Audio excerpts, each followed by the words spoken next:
Stories of Old Greece and Rome, originally published in 1913 by Emily Kip Barker. A link to this public domain work is in the description. If you'd like to skip the short introduction, please refer to the timestamps provided. Before we begin, I would like to acknowledge that this work often uses the Roman equivalent names for Greek gods, but the stories are the same in character. For example, Zeus is referred to as Jupiter, Poseidon as Neptune, and Hades as Pluto. I will provide a full list of these equivalences in the pinned comments for your convenience. If you'd like to browse them briefly before we begin, please feel free to do so. Now, let's get nice and relaxed, and we can start together back in the ancient world. Prometheus, the beginning. In the days of long, long ago, when men built altars and burned sacrifices and worshipped their gods in temples of pure white marble, Jupiter, the greatest of the gods, sat upon his throne on high Olympus and looked down upon the doings of men. The topmost peak of Mount Olympus was covered with clouds, so high that it was above all the hills of Greece, and its slopes were thickly wooded. Just how high the mountain really was could be anybody's guess, for no man had ever dared to climb even as high as the first line of clouds, though the story goes that once upon a time a wandering shepherd, looking for a strayed lamb, had ventured far up the mountainside and had soon lost his way.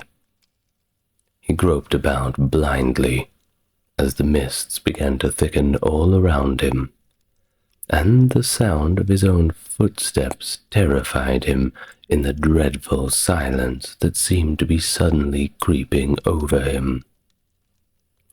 Then a mighty tempest broke over his head, and the mountain shook to its very base.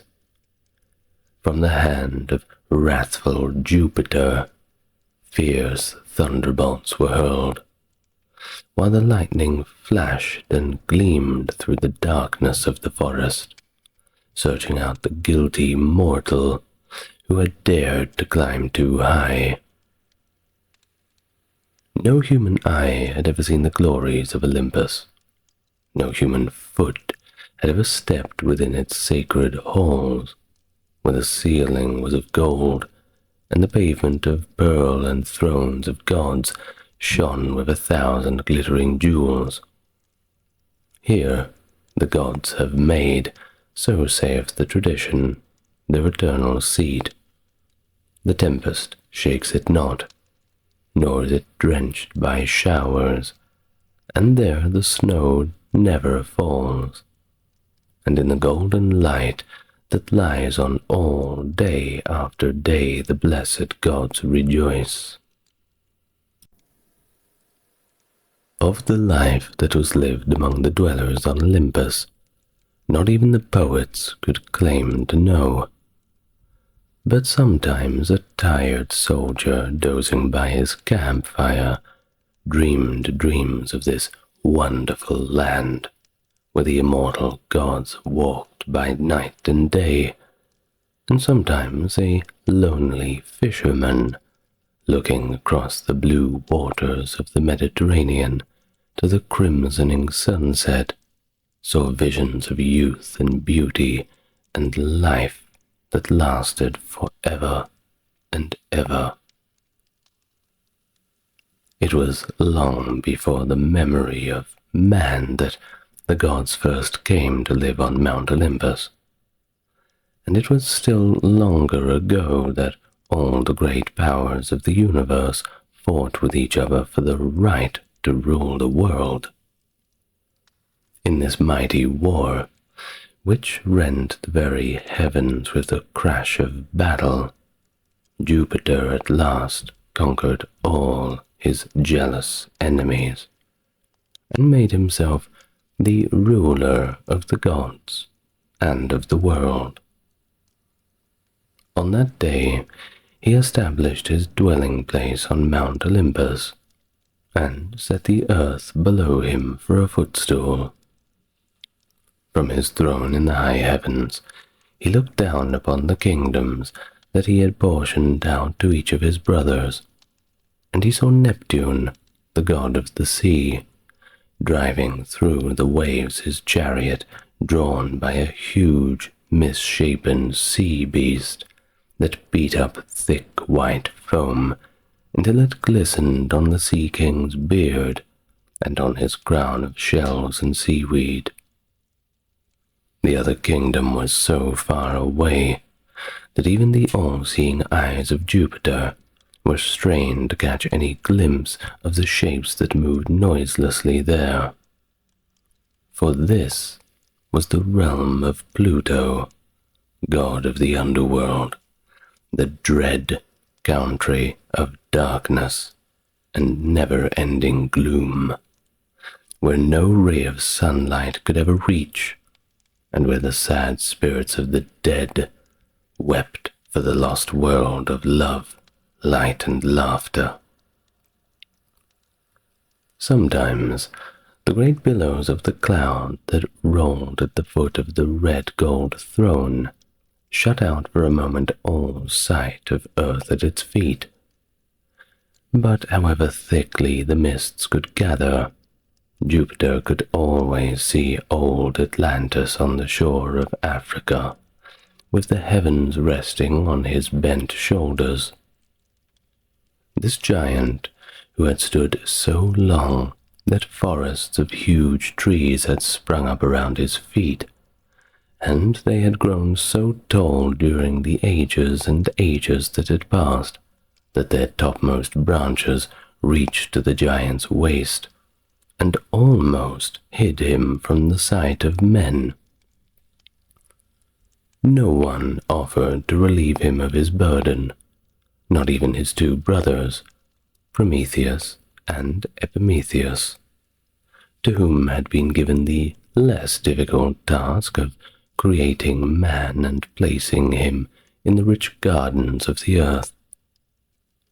There was every kind of plant and animal life in these gardens, and all things were beautiful in this morning of the world, so beautiful that the gods, who must forever dwell in Olympus, felt sad that no eyes like their own could look upon the green meadows and flower-covered hillsides. And so they decided that Prometheus and Epimetheus would fashion a being which should be like, but yet unlike themselves. This was nothing but clay that they had, out of which to make this new creature called man. But the brothers spent much time over their task, and when it was finished, Jupiter saw that the work was good, for they had given to man all qualities that the gods themselves possessed: youth, beauty, health, strength, everything but immortality. And then Prometheus grew ambitious to add even more to the list of man's blessings.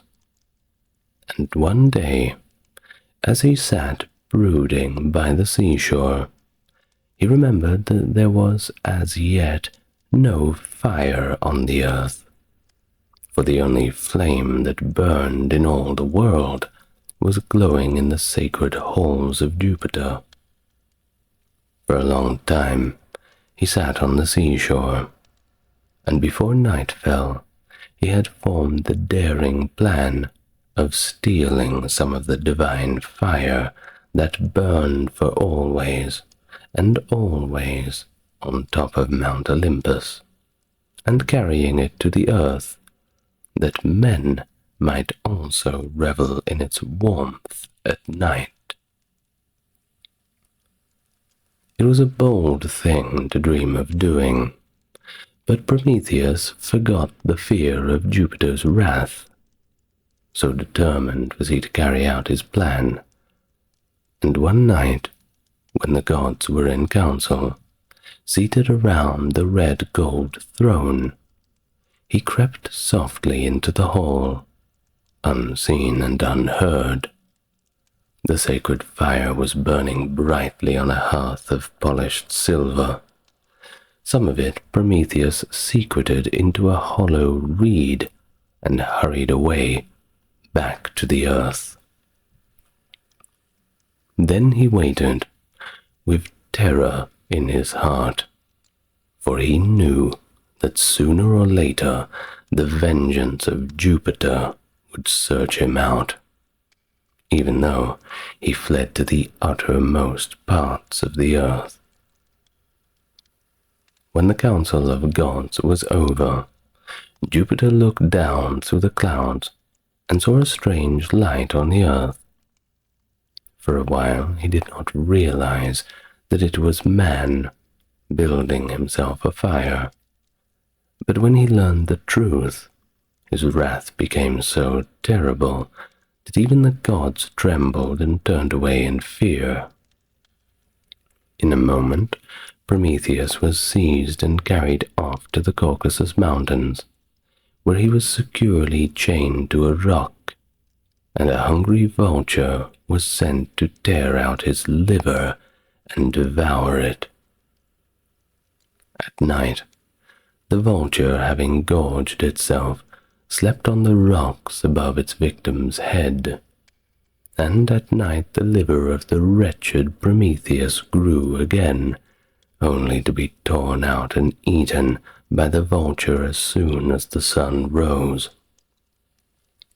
This terrible punishment kept on for years and years, for though Jupiter heard the cries of Prometheus, and many tales were told of his sufferings, the ruler of the gods never forgave the theft of the sacred fire, nor would he set Prometheus free.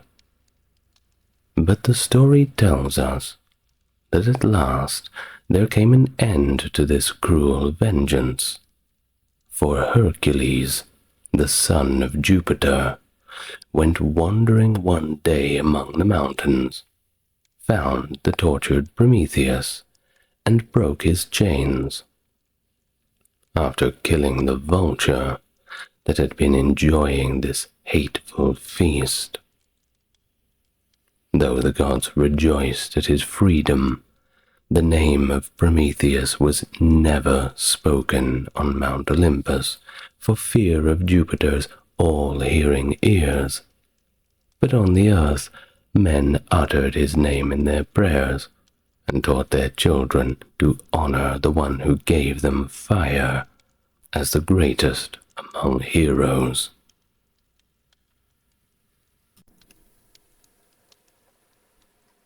And now, the story of Pandora.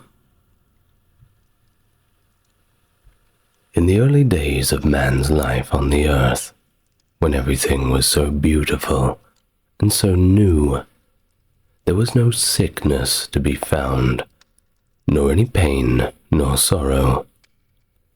Indeed, men lived to be very old, and very wise at that, and everywhere was happiness, such as has never been seen since in all the world.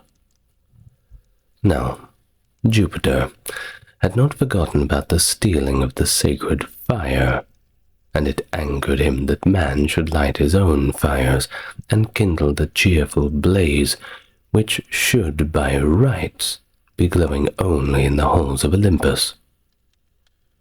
The suffering of Prometheus had not softened his wrath.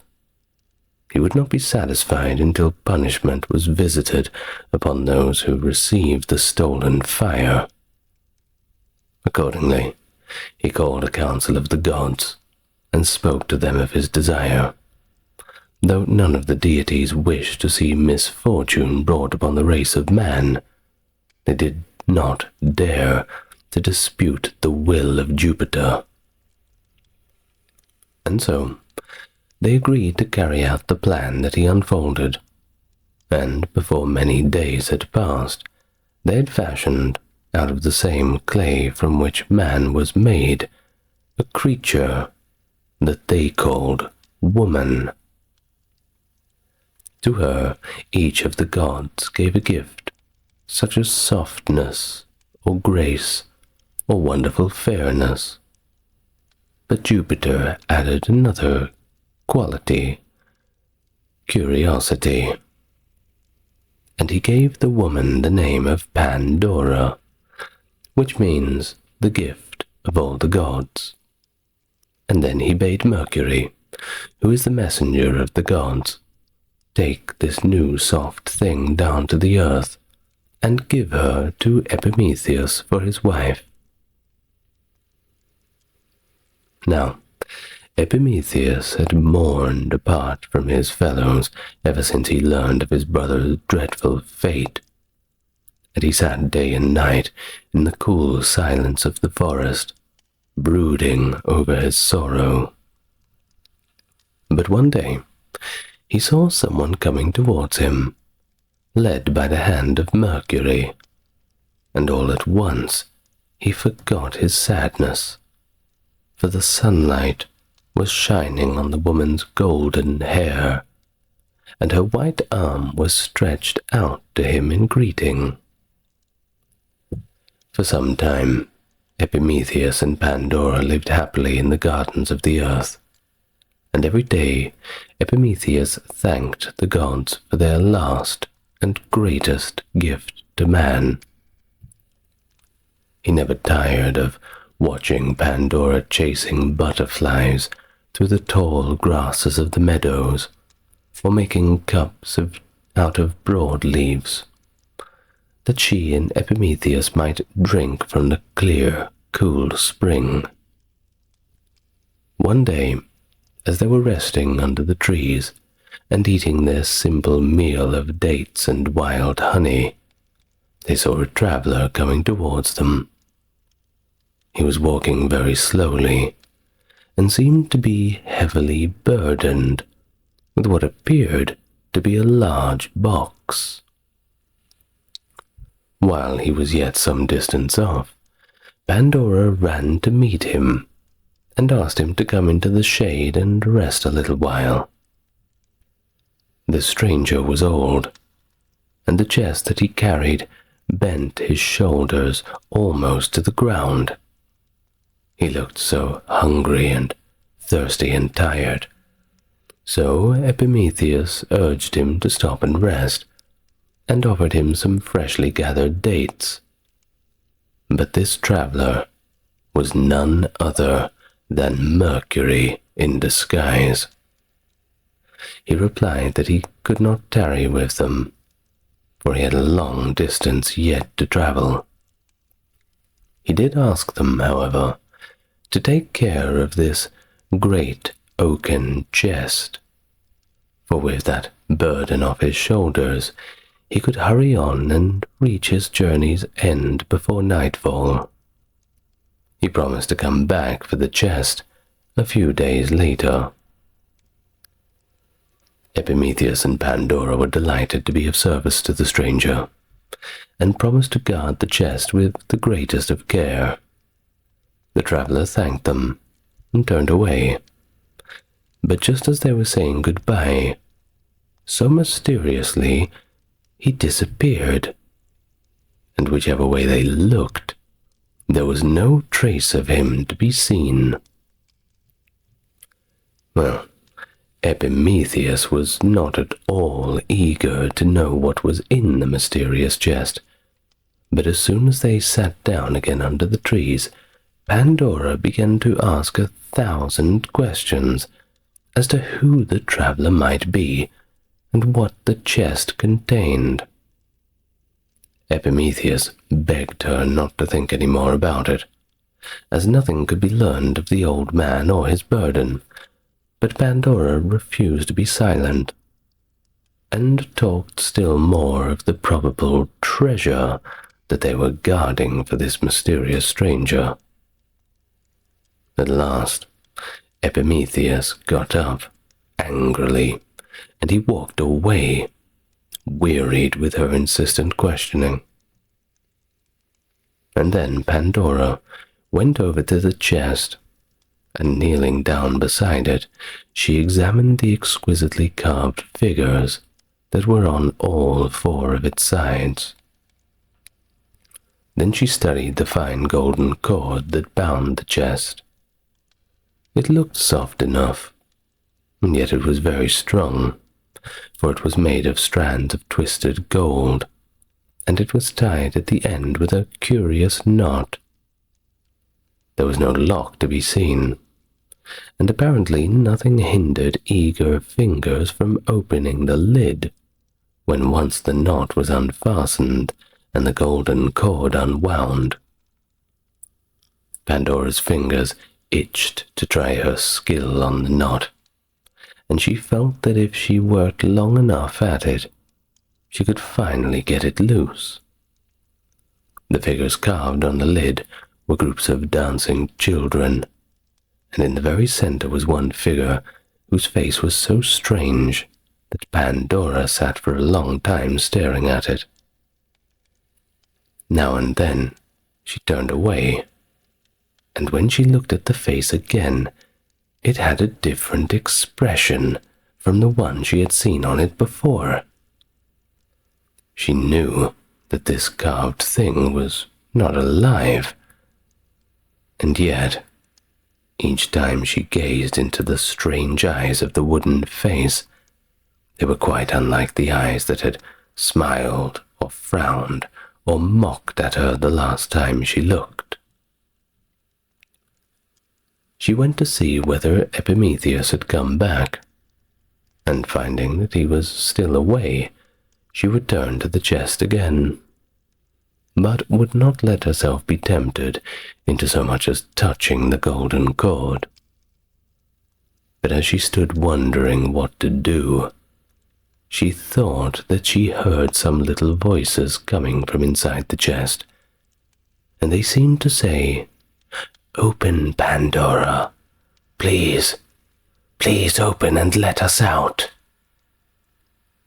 Pandora looked quickly around to see whether Epimetheus were in sight. Then she came a bit nearer to the chest and put one hand on the golden cord.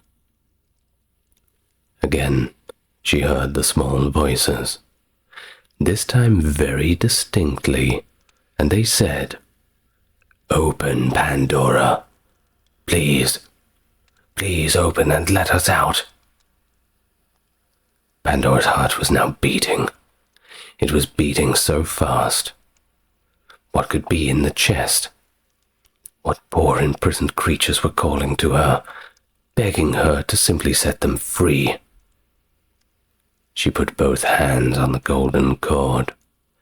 Then she looked guiltily around, but no one was in sight.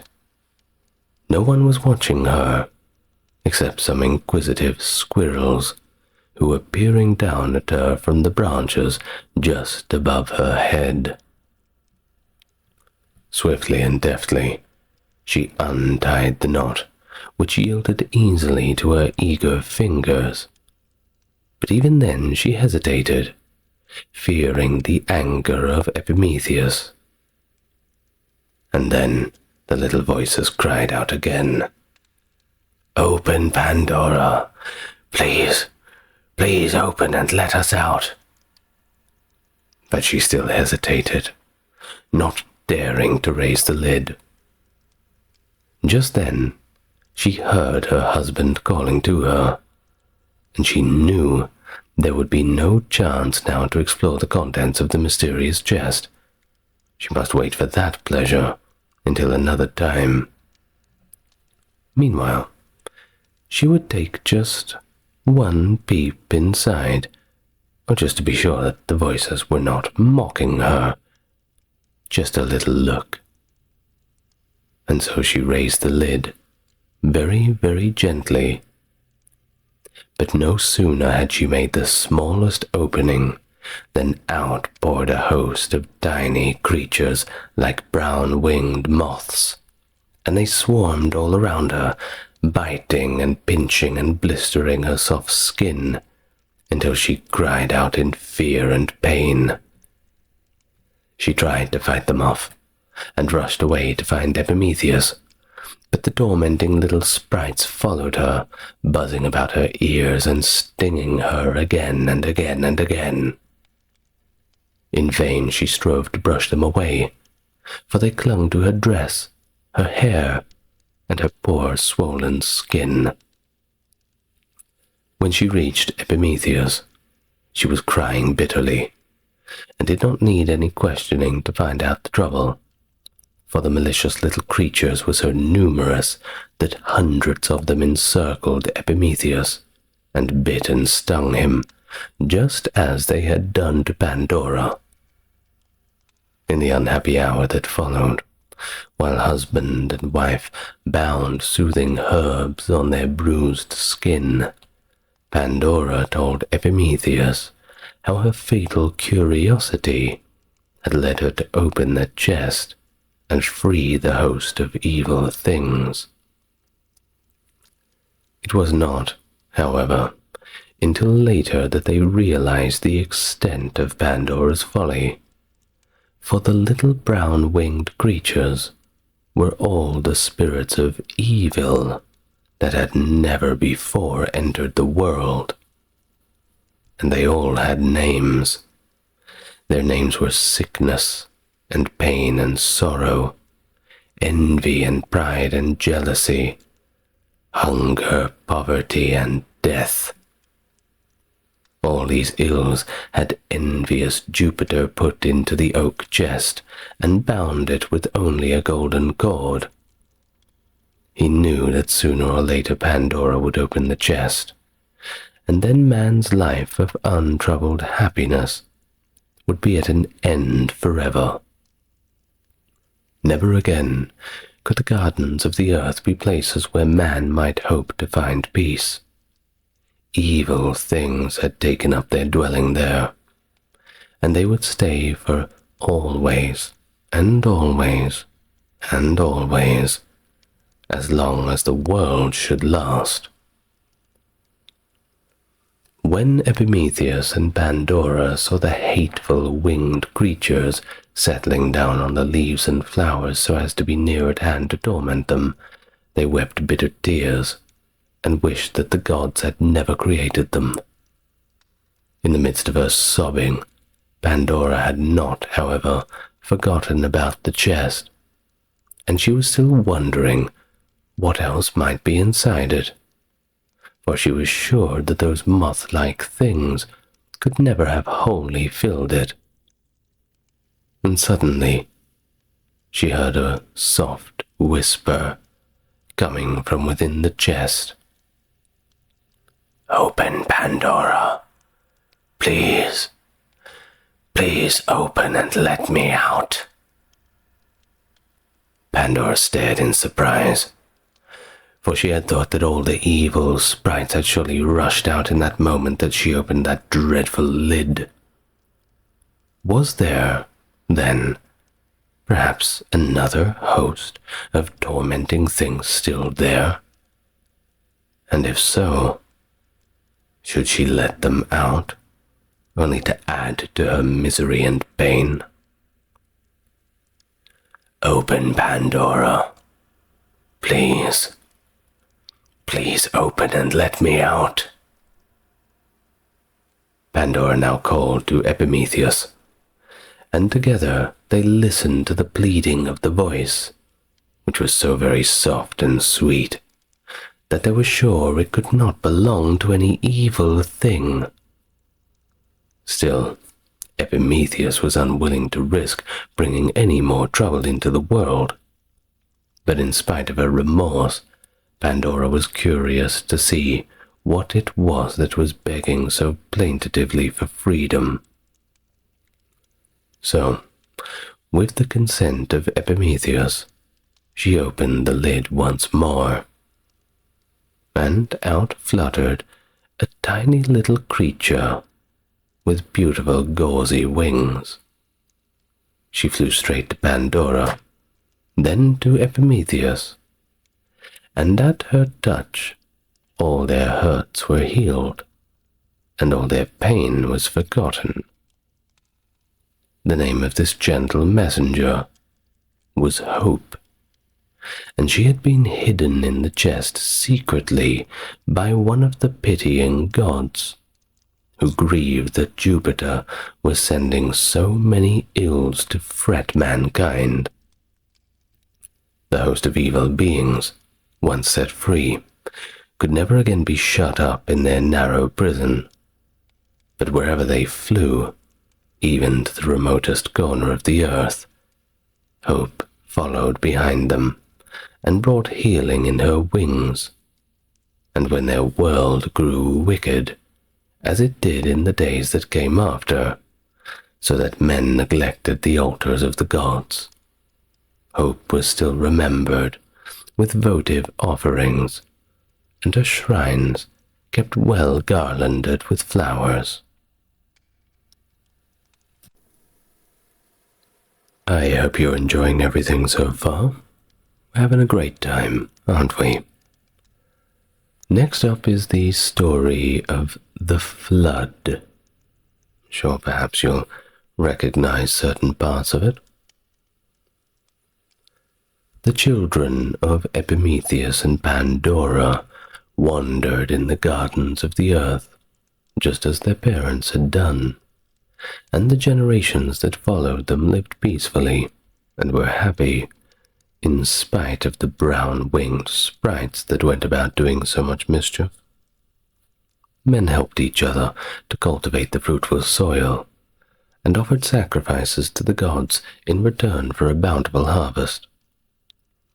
The golden age of the world's history might have lasted forever if men had continued to reverence the gods. But after a time, they ceased to offer prayers for health and safety, and even boasted proudly of their own strength. They looked no more to high Olympus for help, but each man trusted to his own right arm. Then strife and discord arose, and fierce wars were fought among all peoples of the earth.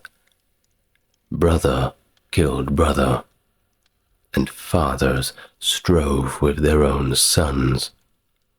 Every man's hand was against the other, and he knew no law but that of his own will. Seldom now were the fires kindled on the neglected altars, and the smell of burnt offerings dear to the gods no longer mingled with the smoke that rose up to the white clouds around Olympus. The sacred vessels mouldered in forsaken temples. Around the shrines of the gods the snakes crawled lazily and free, and the bat and the owl dwelt undisturbed among the pillars and temples. For a time, the gods sat patient, believing that this state of things simply could not last. But seeing that mankind was growing worse instead of better, year by year, they determined to put an end to the godlessness and destroy the entire race of man. Then Jupiter called a council of the gods to decide on the most effective way of wiping out every vestige of human life so completely that not one soul would be left to tell his children the story of those evil days when men neglected to worship the immortal gods and allowed their temples to decay. The most terrible punishment to visit upon man would be to set the whole world on fire, to make of it one great sacrificial altar on which human victims, and not the garlanded ox, would burn night and day and from which the smoke would rise up into the heavens so thickly that it would shut out the sight of a blackened and smouldering earth. The one objection to carrying out this plan was the fear lest the flames would leap so high that they would even reach up to the lofty Olympus, and so endanger the sacred throne of Jupiter. Though the fire might not utterly destroy it, the gods could not bear to think of its burnished red gold base being touched by any flame from the earth's unholy fires. The only other effective method of destruction was water, and this the gods decided to employ. So on a certain day when men were everywhere feasting and singing songs and boasting of their victories in battle, Jupiter rent the heavens with a mighty thunderbolt, whose crashing drowned all the sounds of merriment, and made men turn pale with fear. Then the skies opened, and the rain poured down in torrents. The rivers became swollen and flooded. The waves of the sea, rising higher and higher, swept in a great fury over the land, washing everything before them like so much chaff. Aeolus, the god of the storm, opened the cave where he kept the winds securely bound, and let them loose to wreak havoc upon the earth. Soon all the lowland was covered with water. Not a dry spot remained anywhere but on the hills, and thither the terrified people rushed in vain hope that the flood would subside before the mountain was submerged. But the waves rose higher and higher, and the winds, rejoicing in their freedom, beat up the water until it almost touched the clouds. The frail boats to which men had at first desperately clung were shattered to pieces in the great fury of the storm, and on the crest of the waves the bodies of the dead were tossed like playthings. Higher and higher rose the water, until at length the mountain tops were covered, and all dry land had completely disappeared. So were the gods avenged. But there was one spot, however, that was not yet hidden under the waters, and this was the top of Mount Parnassus, the highest in Greece. To this place of refuge had fled Deucalion and his wife Pyrrha, two virtuous souls who alone of all people on the earth had lived uprightly and worshipped the gods. When Jupiter saw them standing on top of Mount Parnassus and weeping over the universal destruction, he remembered their piety and decreed that their lives should be spared.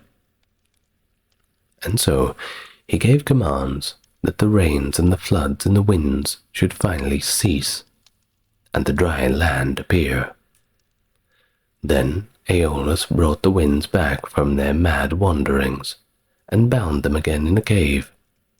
Neptune blew upon his conch shell, and the angry waves, returning again to the sea.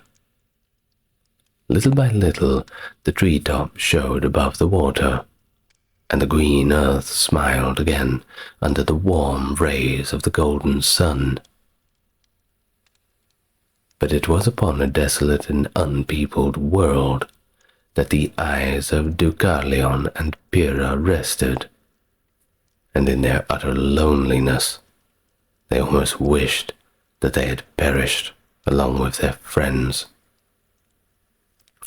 They went slowly down the mountainside, not knowing where to go, being led blindly by the will of the gods to the temple at Delphi, the only building that was not destroyed. To this sacred spot, men had been wont to come in the old God-fearing days to consult the wishes of the gods and to learn of their own destinies. Here was the divine oracle that not even the most daring mortal would refuse to obey.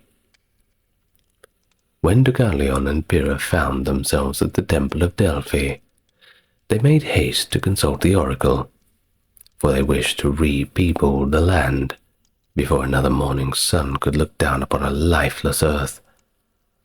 To their surprise, the oracle returned them this answer: "Depart from here with veiled heads, and throw your mother's bones behind you."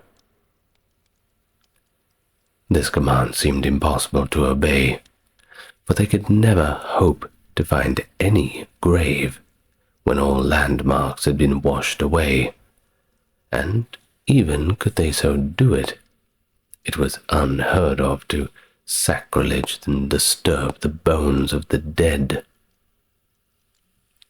Deucalion sought, therefore, to explain the strange words of the oracle in some other way, and at length he guessed that the meaning of the god's answer was thusly: it was no human remains that he was commanded to desecrate. The bones referred to were those of Mother Earth.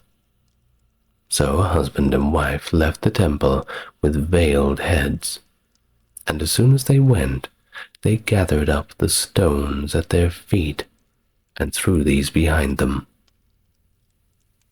All the stones that fell from the hands of Deucalion turned into men, and those that Pyrrha dropped became women.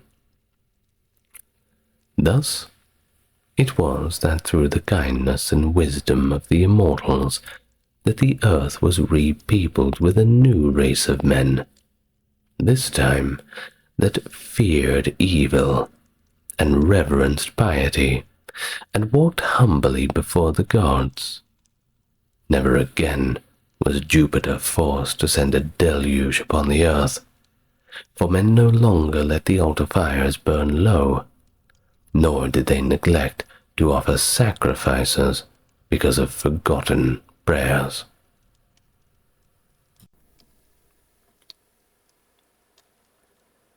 Minerva. Although the brown-winged spirits of evil were kept busy flying up and down the earth, their mischief-making never reached those immortal ones who dwelt above the cloud-wrapped summit of Olympus. It was, therefore, a most unheard-of happening when the father of the gods complained one day of a terrible pain in his head. Some of the gods were skilled in the art of healing, but no one could relieve Jupiter's suffering, nor tell what might be the cause of his pain. The trouble grew worse and worse until it was too severe for even a god to endure. So Jupiter bade his son Vulcan take an axe and split his head open. Not daring to thwart the divine will, Vulcan tremblingly obeyed, and at the first blow a marvelous thing did occur, for out of Jupiter's head sprung a maiden, clad in armor and bearing a spear in her hand. This was Minerva, the goddess of wisdom, so called because she came full-grown from the mighty brain of Jupiter. So wise did the ruler of the gods find this child of his to be, that he kept her constantly near him, and sought her counsel in dealing with the affairs of men, while Juno, his stately wife, stood jealously by, envying the warrior maiden her place at Jupiter's side. Being born equipped for battle, Minerva delighted in war, and had no feminine shrinking from the noise of clashing steel and the cries of struggling men. No Trojan hero gloried in the war more exultingly than she, and she carried aloft the terrible shield of Jupiter, the Aegis, and bore in her hand the mighty spear, heavy and huge and strong. When armies met in battle, the goddess was never far away from the fighting host, and ofttimes a dying soldier, turning his eyes for a last look at his comrades, saw a glint of her spear or the flash of her shield as she led the favored side to victory. However, the azure-eyed Minerva was not always on the battlefield, for in spite of her warlike appearance, she had many very feminine tastes, and among them was a love of weaving. Often would white-armored Juno taunt Minerva with her unwomanly fondness for warfare, but when the goddess took up her weaving, even jealous Juno could not withhold her praise, for the hand that could wield a spear like a man also had the delicate touch of a woman. Now, there lived on earth a maiden named Arachne, who was very proud of her skill in weaving, and boasted that in the whole length and breadth of the land there was no one equal to her in this art. Whenever people spoke with her, she could talk nothing else but her work, and if a stranger stopped to rest at her door, she would be sure to show them her weaving, and ask him whether in all his wanderings he had seen anything to surpass it. Soon she grew so conceited that she dared compare herself with the goddess Minerva, and boasted that her own work was as beautiful as anything that hung in the halls of Olympus. And thus her friends grew frightened at her rash speech, and began to tell her not to let her foolish pride go too far, lest some whisper of her boasting reach Minerva's ears. But Arachne grew bolder, and said openly that she would not be afraid to challenge the goddess to a contest. These words were overheard by Apollo's raven, who flew quickly back to Olympus to tell what he had seen and heard. Minerva had known for some time of Arachne's boasting, but she had not deigned to notice it. Now, however, when she learned that a mortal maiden had claimed superiority to a goddess, she grew very angry and determined to punish such presumption. And so she cast off her glittering armor and laid aside her spear, and went down to earth in the disguise of an old woman. She found Arachne seated on the doorstep, weaving, and as she stopped to admire the girl's work, even Minerva was forced to admit that the weaving was indeed beautifully done.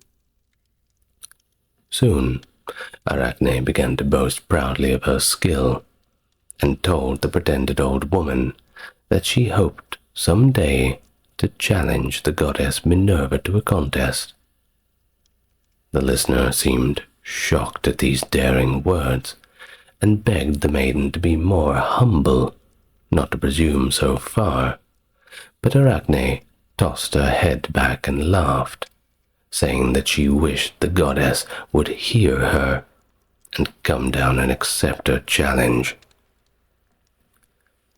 Well, at these bold words, the anger of Minerva broke out, and throwing off her disguise, she commanded the astonished girl to fetch 2 looms and set them up in the doorway.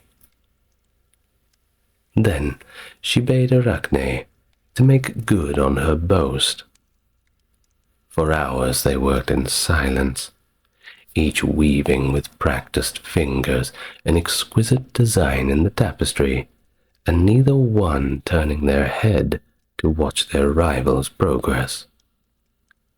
When the last thread was tied, and the work was finished, Arachne looked anxiously over at the loom of the goddess, and one glance was sufficient to assure her of her own failure.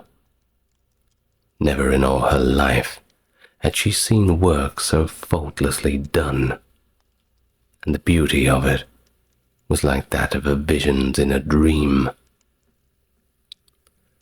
Humiliated by her defeat, and too proud to endure the taunts that she felt awaited her from those who had heard her boast, the unhappy maiden tried to hang herself. But Minerva would not let the world so easily forget how a mortal had dared to challenge a goddess. So, when she saw Arachne's body hanging by a rope, she quickly changed her into a spider, and bade her spin and spin as long as she lived.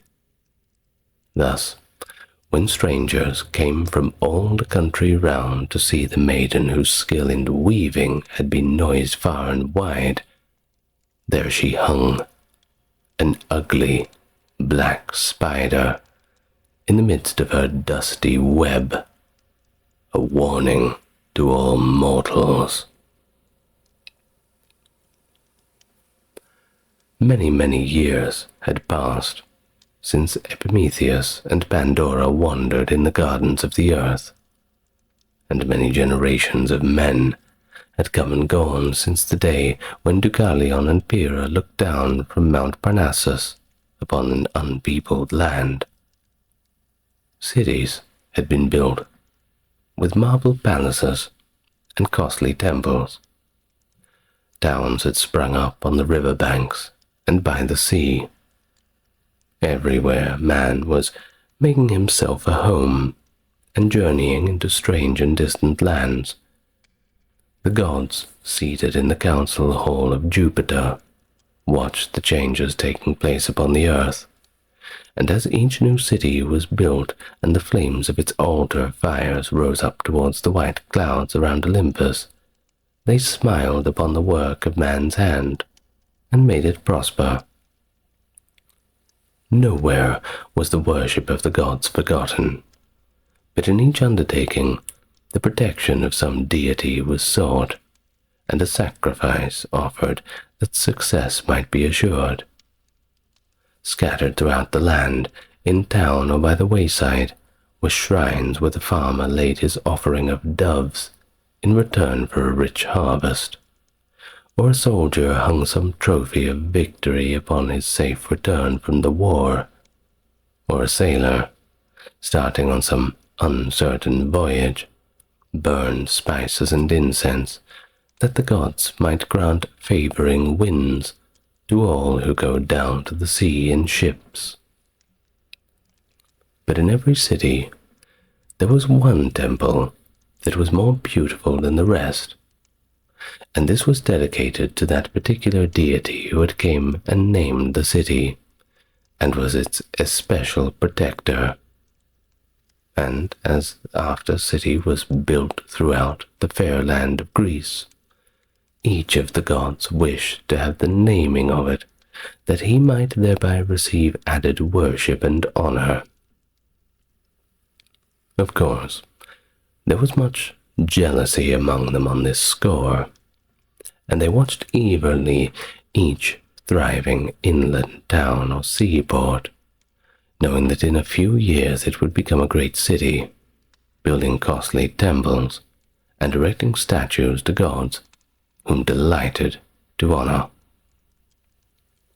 So once, when a certain town on the coast of Greece began to grow into a large and prosperous city, there was much dispute in the council of the hall of Jupiter as to who should have the privilege of naming it.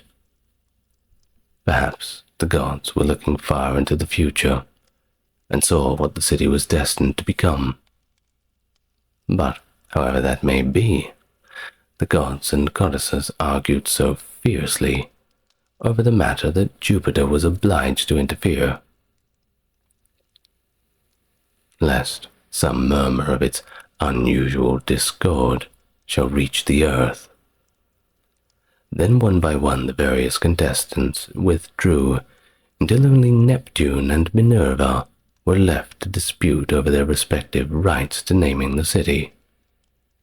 There being no ground for either's claim, Jupiter at length decided to give the much-coveted honor to whichever of these two would present the most useful gift to the people of the city.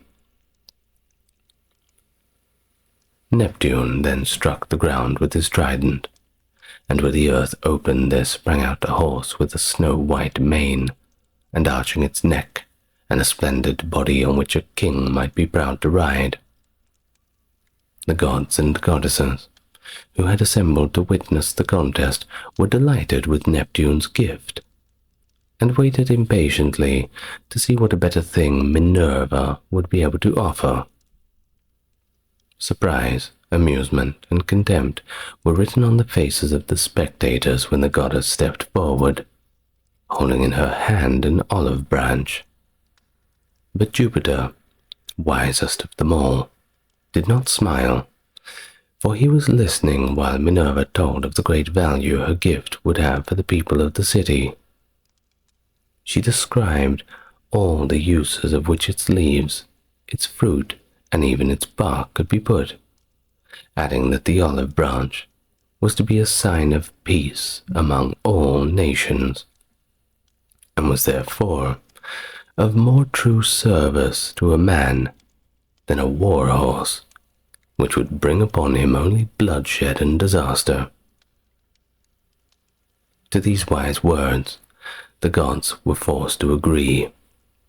So to Minerva was granted the privilege of naming the city, and, as she was called Athena by the Greeks, she named the place Athens, which it is called to this very day. Before many years passed, a splendid marble temple was built on the hill just above the city, and this was dedicated to Athena, whose colossal statue, carved by the famous sculptor Phidias, adorned the interior. They called this temple the Parthenon, and from the ruins that still remain, we know that the hand of man has never built anything equal to it in beauty.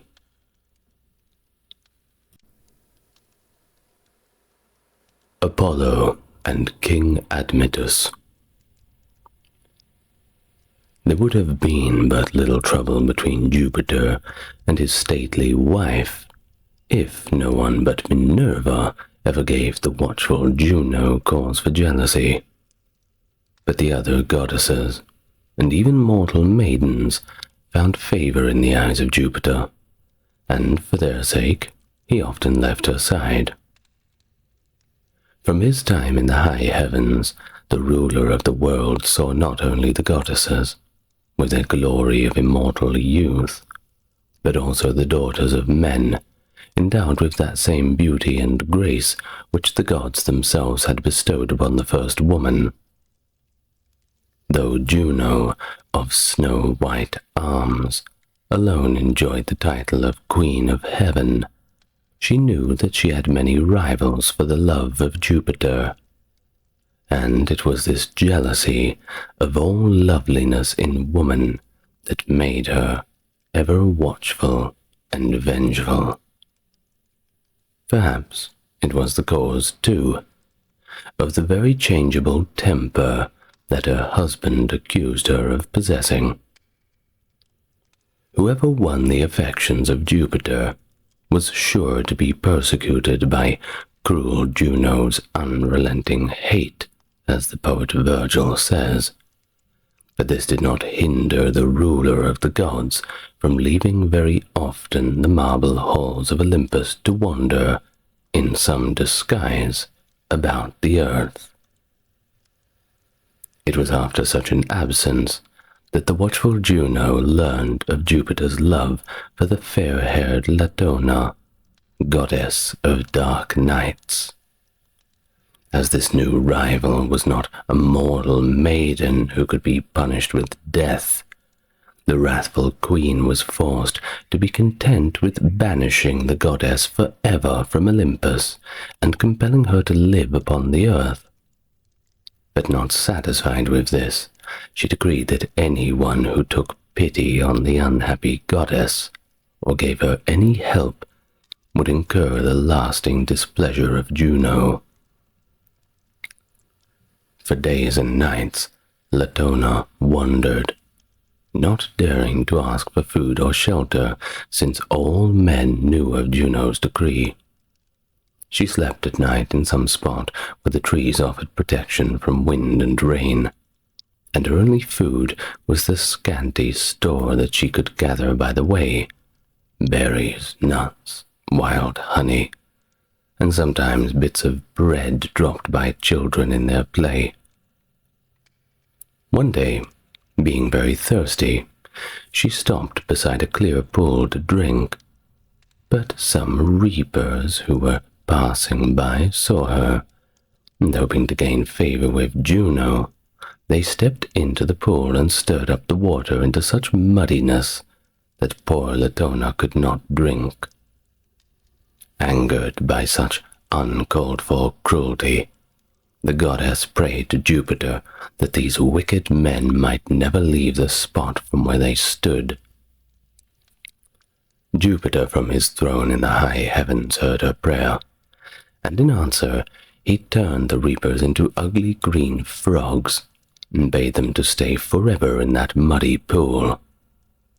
And ever afterward, when men came upon the slimy ponds, where rank weeds grew and water oozed from muddy banks, there they found the blinking frogs, even as Jupiter had willed. After wandering some miles further, Latona came at last to the seashore, and here she begged Neptune, the god who shakes the shores, to come to her aid, for she knew that Juno's power did not extend to the ruler of the sea. Seeing her distress and pitying the poor persecuted goddess, Neptune sent her a dolphin, who took her on his back and swam with her to the floating island of Delos, which the kindly sea god had caused to appear out of the depth of the ocean. Here Latona landed, and for a time was content, but the rocking of the island soon grew unbearable, and she begged the aid of Neptune a second time. He obligingly chained the island to the bottom of the Aegean Sea, and Latona had no further cause for complaint. On this island her two children were born, Apollo, the god of the sun, and Diana, the goddess of the moon. When the children were grown, Jupiter took them to Olympus, though not without much protest from the ever-jealous Juno. The young Apollo's beauty and his skill in music gained him great favor among the gods, and they found him worshippers in every town and city throughout the land of Greece. So conscious of his power did Apollo become that he sometimes dared to assert his authority, unmindful of the will of Jupiter, and on one occasion he so angered his divine parent that he was banished to the earth and made to serve Admetus, the king of Thessaly. In spite of his disgrace, Apollo managed to cheer his lonely hours of labor with his music, and as his work was no more difficult than to care for the king's sheep, he had abundant leisure to play upon his lyre while his flocks grazed in the sunny hillsides. As soon as he touched the strings, all the wild things in the forest crept out to hear. The fox came slinking from his hole among the rocks, and the timid deer drew close to the player and stayed beside him, listening.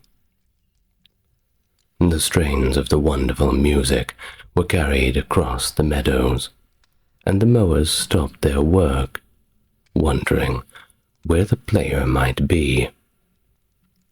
One day they brought word to the king that some god must be among them, for no mortal could produce such music as they had heard. So Admetus sent for the shepherd, and when the youth stood before him, he marveled at his great beauty, and still more at the golden lyre that Apollo held in his hand. And then, when the young musician, in obedience to the king's command, began to play, all those who heard him were filled with wonder, and felt sure that a god had come to dwell among them. But Admetus asked no questions, only made the youth his head shepherd, and treated him with all kindness.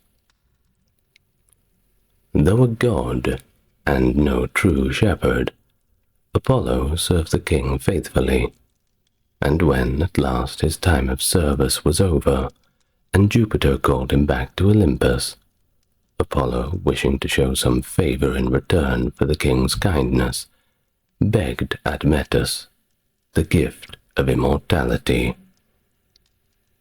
This request the wise Jupiter granted, but only on the condition that when the time came for the king to die, someone could be found to take his place.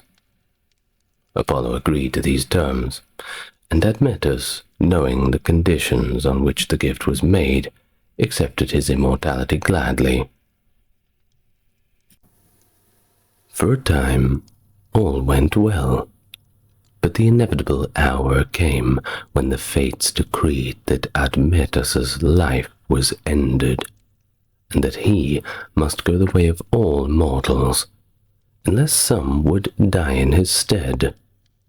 The king was much beloved by his people, of course, but no one's devotion to his sovereign was great enough to inspire him to make the needed sacrifice.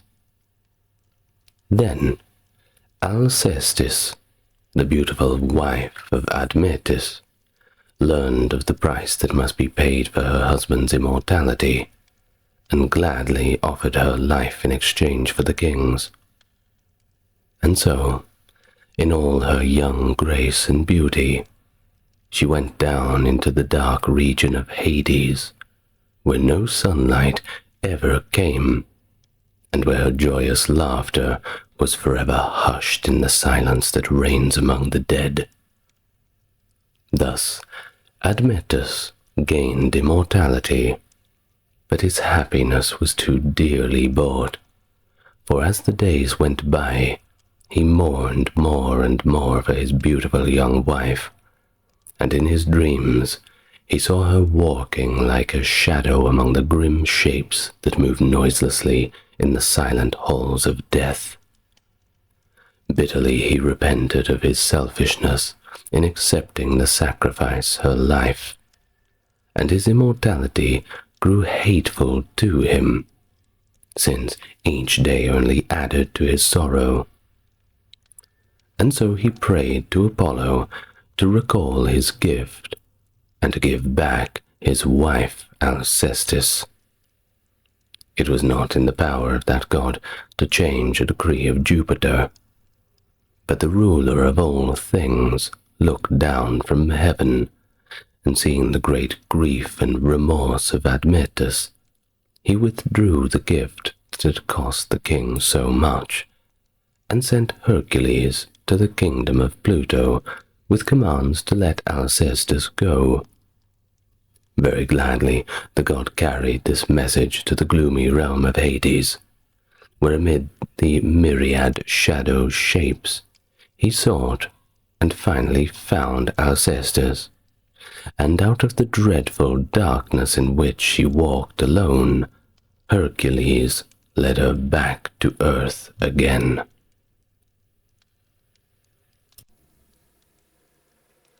Apollo, the musician.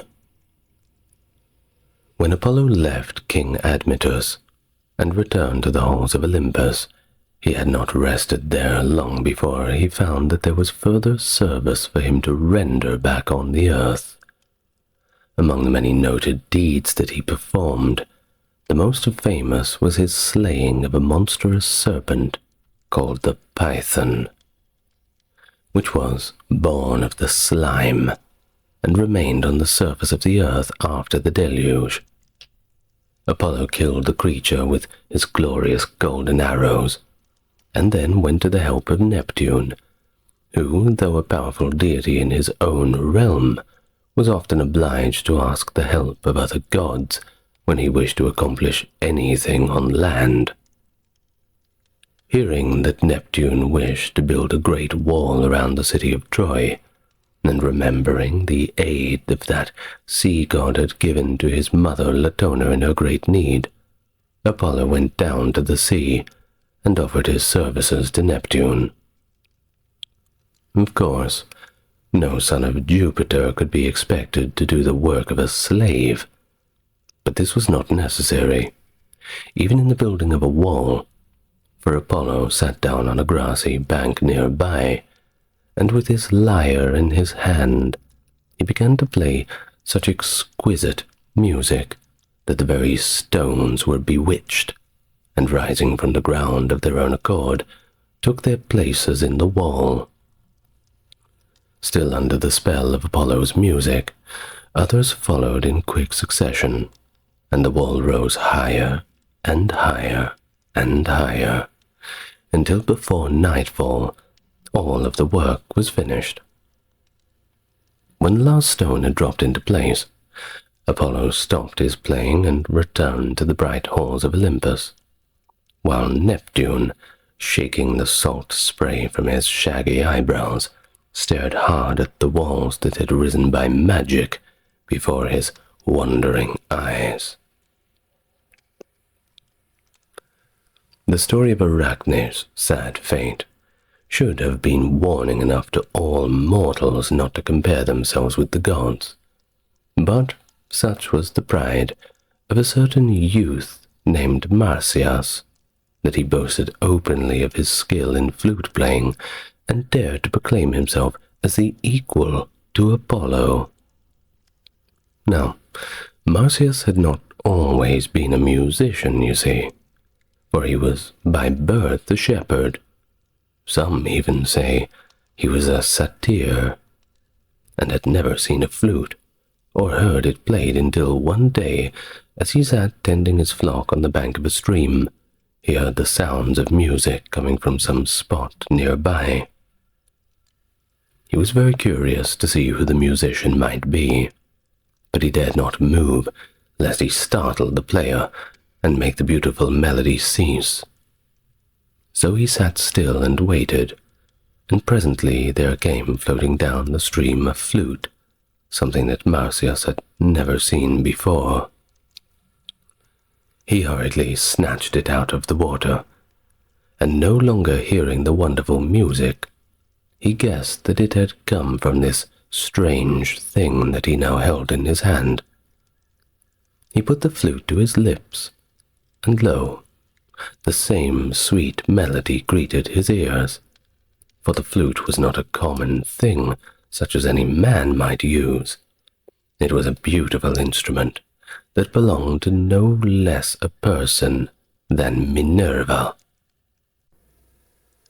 The goddess had hidden herself on the bank of the stream, and had been trying her skill as a flute player. But chancing to look down into the water, she saw her puffed-out cheeks and distorted features, and angrily threw the flute back into the stream. Thus it come into Marsyas's possession, and the shepherd, having found such a treasure, never let it leave his hands. He neglected his work, and left his flocks unguarded, while he spent all his days in the delights of music. It was not long before he believed himself to be the greatest musician in all of Greece, And then it was only a step further to declare that even Apollo could not equal him in the sweetness of his playing. The god of music allowed this boasting to go on for some time unpunished, but at last he grew angry at the presumption of the shepherd boy, and summoned Marsyas to a contest in which the 9 muses were to be judges.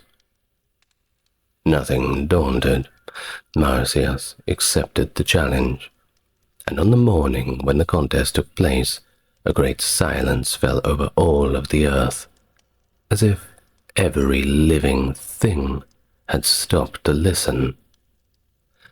The playing of Marsyas was wonderfully sweet, and as the soft tones of his flute greeted the listeners' ears, they sat as if under a spell until the final seconds died away. And then Apollo took up his golden lyre, and when he struck the first chords, the air was filled with music far sweeter than any melody that had fallen from the lips of Marsyas. But the judges found it hard to give a verdict in favor of either musician. So, a second time Marsyas began to play, and his music was so strangely wild and sweet that even Apollo listened in delight. But charmed as he was by the youth's playing, the god of music had no intention of being outdone, especially by a shepherd. So when he took up his golden lyre again, he began to sing, and added the wonder of his voice to the sweetness of his playing. When the singing ended, there was no longer any doubt whom the victory belonged, and Marsyas was forced to admit defeat. As the price of failure was to be the terrible penalty of being flayed alive, the wretched Marsyas had to submit to this cruel death.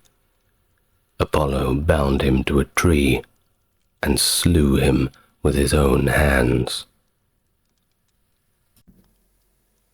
When the news of Marsyas's dreadful fate spread abroad, people were careful for many years not to anger any of the deities by presuming to rival them.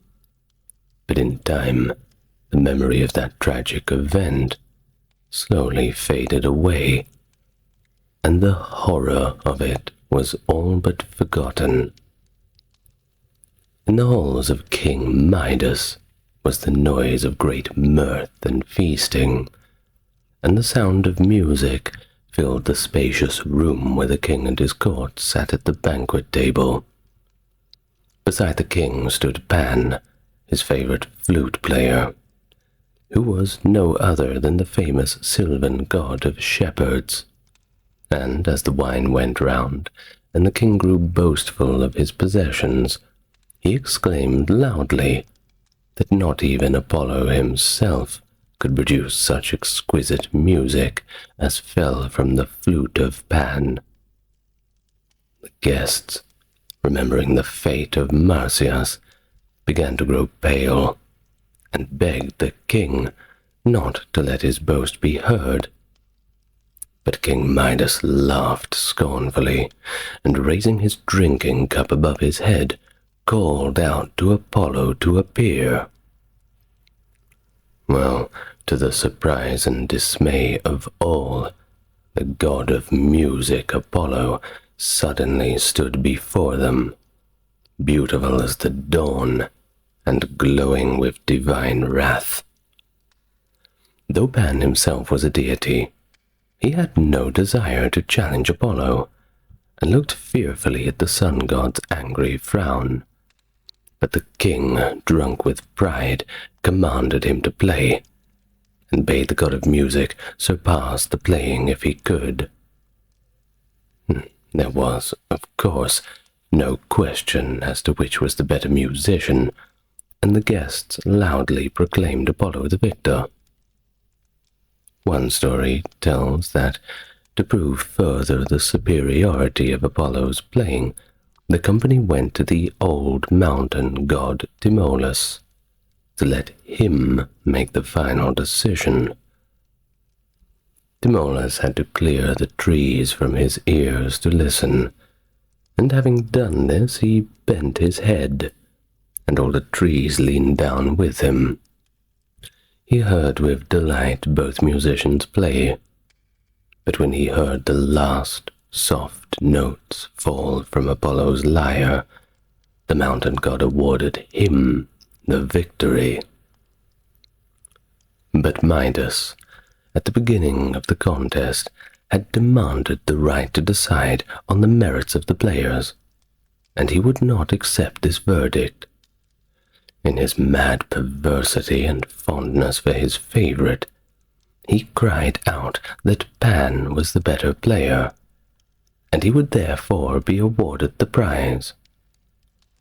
Well, angered by this unfair decision, Apollo left the banquet hall, but not before he had assured Midas that justice would be done.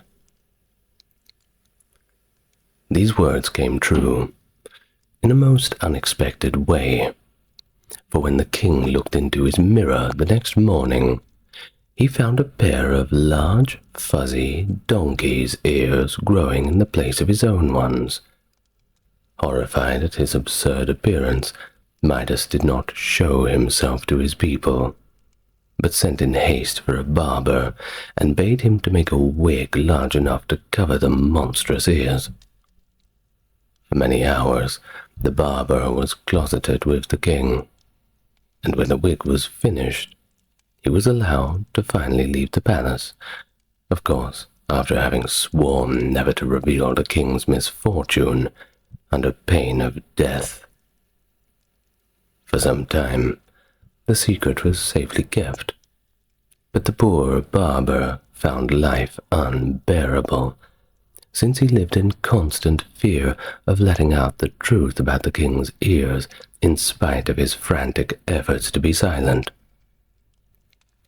Whenever Midas appeared in the city streets, the barber had to rush home and shut himself up, lest he should scream out the story of the wig. One day, he thought of a happy solution of his difficulty, and one that broke his long seal of silence, without endangering his life, of course. He went out into the fields, dug a deep hole, and, putting his head down as far as he could, he shouted out, "King Midas has donkey's ears! King Midas has donkey's ears!" And then he went home again, much happier for having told someone of his secret, even though it was only Mother Earth. But the truth once told did not stay hidden even in the earth, for in that time the hole was filled again, and reeds grew over the spot, and as the wind swayed back and forth, they murmured, "King Midas has donkey's ears." It was not long before all the people in the countryside had gathered to hear the strange whispering of the reeds, and then the secret could be kept no longer. But though everyone knew the truth, King Midas continued to wear his wig, and no one ever really saw the true size of his ears.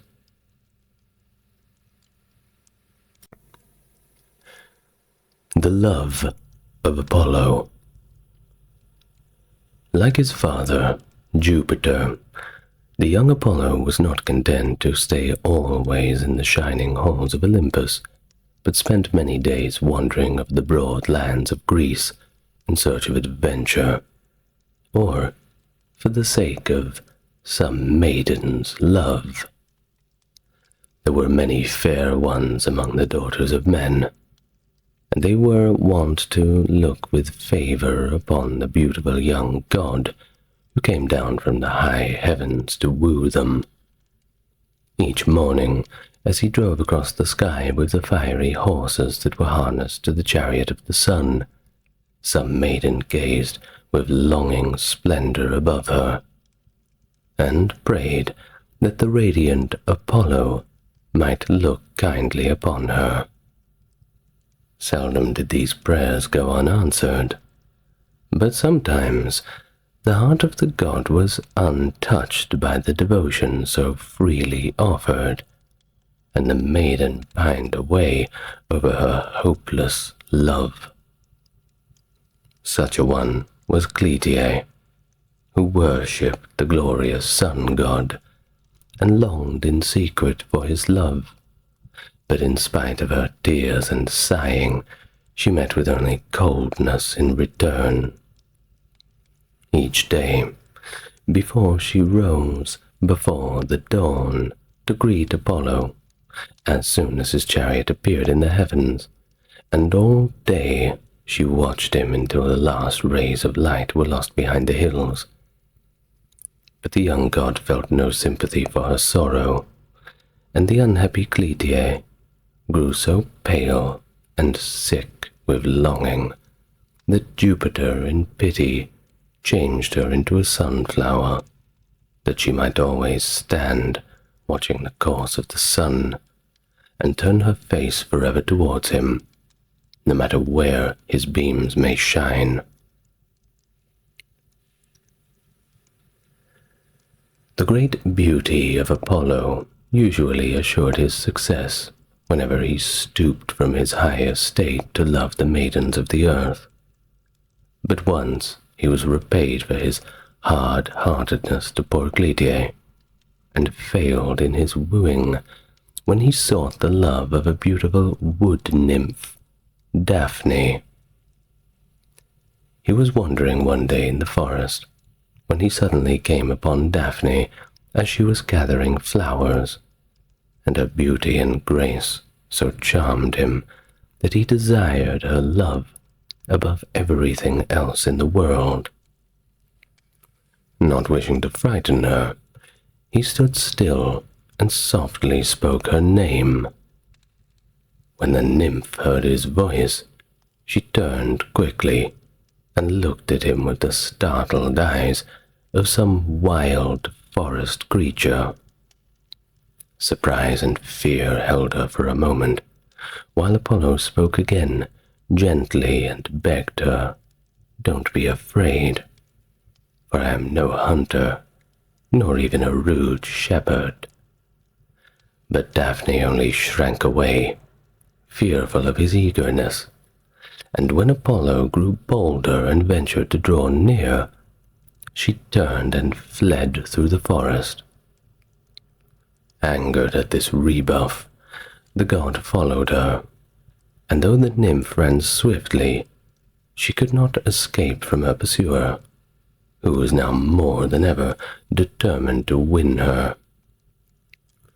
In and out among the trees she darted, hoping to bewilder him into giving up the chase. But Apollo kept close behind, and little by little gained on her by flying feet. Wearied but unyielding, Daphne now hurried her steps towards the stream at the edge of the forest, where she knew that she would find her father, the river god Pyramus. As she neared to the stream, she cried aloud for him to help, and just as Apollo had reached her side and his outstretched hand was on her shoulder, a rough bark began to enclose her soft body in its protecting sheath. Green branches sprouted from the ends of her uplifted arms, and her floating hair became only waving leaves under the grasp of the god's eager fingers. Apollo stood dismayed at this transformation, and when he saw a laurel tree rooted in the spot where but a moment ago had stood the beautiful living maiden, he repented of his folly in having pursued her, and sat for many days beside the river, mourning her loss. Thus, it was that the laurel became the favorite tree of Apollo, and when the god returned sadly to Olympus, he decreed that whenever poet or musician or any victor in the games was to be crowned with a garland of leaves, that these leaves were taken from the laurel tree in memory of Daphne.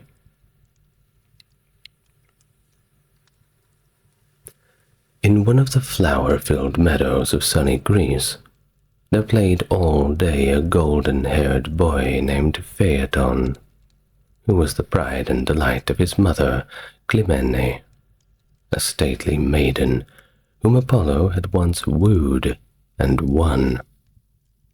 The boy was willful and headstrong at that, but beautiful as a young god indeed, and his mother, in her foolish pride, often reminded him how favored he was above all other children, because he was the son of Apollo. Each morning she led him to a place where he could see the sunrise, and told him that his father was just then harnessing the fiery steeds to his golden-wheeled cart, and would soon be leaving his palace of burnished gold to drive across the heavens, bringing daylight to the darkened earth. She told him of Apollo's great beauty, and of his wonderful music, and of his high position among the gods, because his chariot was nothing less than the glorious sun itself. Phaeton, well, he never tired of hearing these stories, and it was no wonder that he became so very proud of his divine parentage, and boastful of it towards his playmates. But the children only laughed at his wonderful tales, and to convince them he grew more arrogant in his bearing, until they, angered by his continued boast, bade him give the slightest bit of proof of his claims, or else be silent. Of course, this Phaeton could not do, so they taunted him with his godlike appearance, and sneered at his pretensions, until the boy, roused to action by their repeated insults, ran to his mother, and begged her to tell him whether he might not speak to his wonderful but unknown father, and obtain from him some proof to silence the children's tongues. Clymene hesitated to send the child on the long necessary journey, but yielding at last to his entreaties, she showed him the way to his father's palace. It was night when Phaeton set out, and he was obliged to travel quickly if he wished to reach his journey's end before the sun cart left the golden portals of the east. The palace of the sun was marvelously wrought, and the light from its golden columns and glittering jeweled towers so dazzled the eyes of Phaeton that he was afraid to draw near. But remembering the taunts of his playmates, he grew ever bolder, and sought out his father to beg the boon for which he had travelled so far and so wearily. Now when Apollo from his golden and ivory throne saw the boy approaching, he welcomed him kindly, and called him by the name of Sun.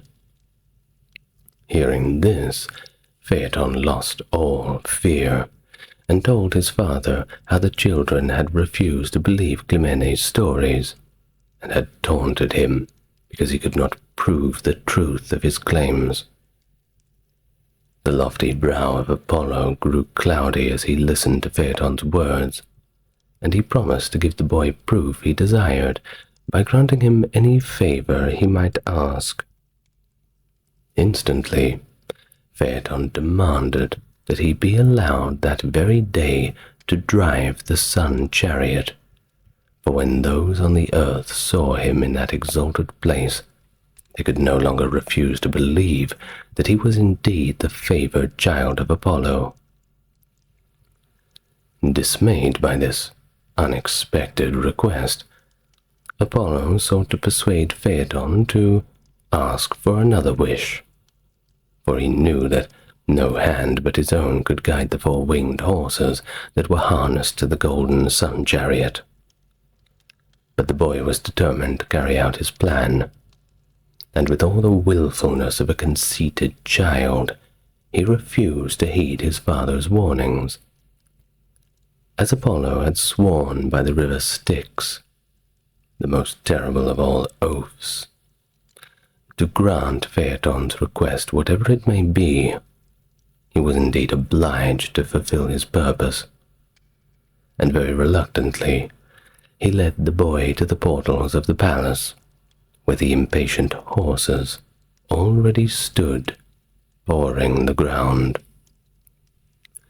Phaeton gazed at the sun chariot in delight, for it was all made of gold, except the spokes of the wheel, which were all of silver, and the body of the chariot was studded with chrysolites and diamonds that reflected the sun's dazzling brightness.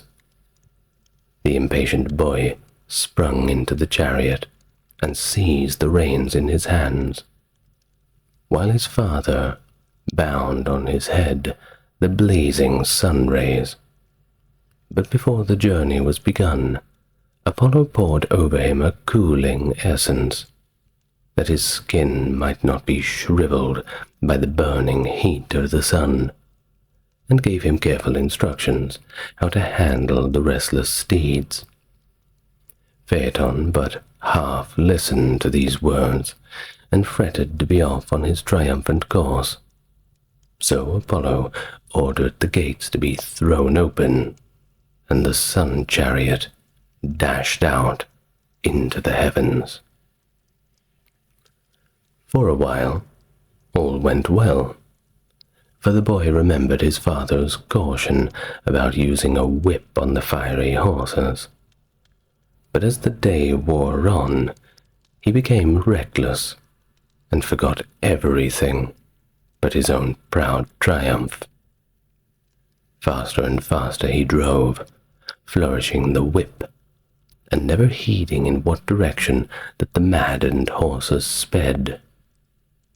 Soon he lost his way, and the chariot came so close to the earth that its fierce heat dried up the rivers and scorched the ground and shriveled up all vegetation, even turning the natives in that part of the country brown, which color they are still to this very day.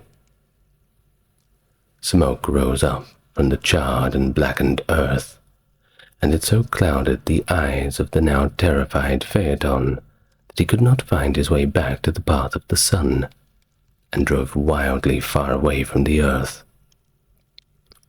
This caused a terrible disaster, for under the sudden cold all growing things withered, and the blight of frost settled all over the land.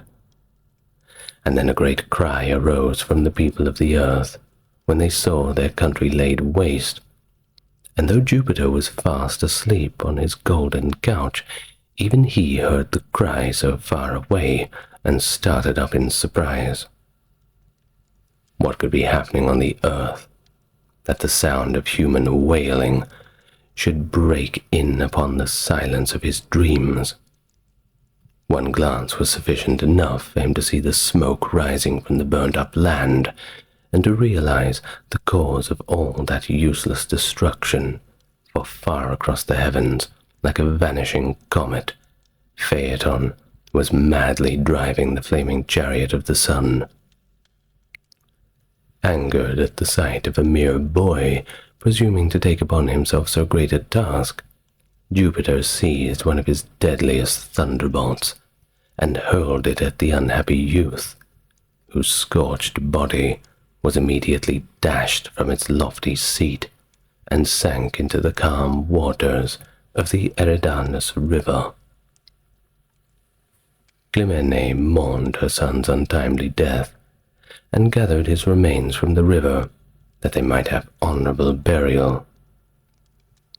Phaeton's dearest friend, Cycnus, continued to haunt the river's edge, looking for any relic of his favorite, that might chance to rise to the surface in the water. In recognition of this devotion, the gods changed him into a swan that might stay forever on the river and plunge his head fearlessly into the clear waters to search some scattered fragments of his unfortunate friend. The Story of Diana. During the childhood of Apollo and Diana, the goddess Latona lived happily on the island of Delos, and forgot all her early misfortunes in the joy of her children. As they grew up, she boasted of their strength and beauty to all who came to the shores of Delos, and no village or hamlet, however small, but had heard of Latona's children. When Grecian mothers put their little ones to bed at night, they told of wonderful tales, of an island far out at sea, where a brother and sister lived who were fairer than all the flowers in the meadows, and maidens, sighing for a loveliness greater than their own, wove garlands to adore the shrines of those who walked the earth in their immortal grace. Latona was proud of her children's fame, and boasted of it far and wide. Few mothers cared to dispute her claim, and these spoke only in whispers. But there was one, bolder than the rest, who openly laughed at the goddess's boast, and taunted her with having but 2 such children with whom she could praise. This was Niobe, a Grecian princess and the mother of 14 children, 7 daughters and 7 sons, all of them fair and strong and godlike in spite of their mortal birth. When Niobe learned that the people in her kingdom were loud in their praises of Latona's children, and were neglecting to honor her own splendid sons and daughters, she was very angry, and ordered all the statues of Apollo and Diana to be immediately destroyed. For the people, in their devotion to beauty, had set up many in the temples and the marketplace. Then she bade a messenger go tell the goddess what had been done, and show her in what contempt the mother of 14 children held her who had but 2. When Latona received the message, she was so enraged at the insult that her desire for revenge was boundless. So she called Apollo and Diana to her side, and commanded them to go forth and slay the children of Niobe. It was easy for Apollo to accomplish his part of the cruel task, for he met the 7 sons of Niobe hunting, and slew them so quickly that not one of the brothers had time to ask what he had done to merit the gods' wrath. The daughters of Niobe were in the palace with their mother, but this did not daunt the young Diana, who put 7 sharp arrows in her quiver, and, bow in hand, went forth to complete Latona's cold revenge. She found the maiden seated in Niobe's side, weaving, and one by one the remorseless goddess shot them down, in spite of their mother's heartbroken cries for mercy. Following that, her entreaties were in vain, and seeing 6 of her daughters lying dead beside her, the distracted Niobe sought to shield the remaining one with her own body, while she prayed wildly to the gods to spare her but this one child. But the gods were deaf to her pleas, and Diana, fitting the final arrow to her bow, shot the maiden as she cowered in her mother's arms. Over her fallen body, the wretched Niobe wept so long that the gods at last felt pity for her grief and changed her into stone. This statue was placed by a running stream, and ever afterwards the waters were fed by the tears that continued to course down the cheeks of the stone image. And travellers came from foreign lands to gaze on this marvel of a devoted mother who could not cease from mourning for her children, even when turned to stone. Though the goddess Diana spent most of her daylight hours in hunting, it was not often that she exercised her skill to such cruel purpose as was shown in the case of poor Niobe. Wherever the wild deer roamed, and the pathless forest knew no touch of woodman's axe, there Diana, fleet-footed and tireless, followed the chase. As soon as the flaming chariot of the sun drew its first streak of light across the hills, the goddess donned her short tunic, and armed with her golden bow and quiver, set out with her band of nymphs for the day's hunt. At noontide, wearied with the chase, she sought out some secluded spot where the mountain stream ran clear, and where the foliage hung round her like a curtain.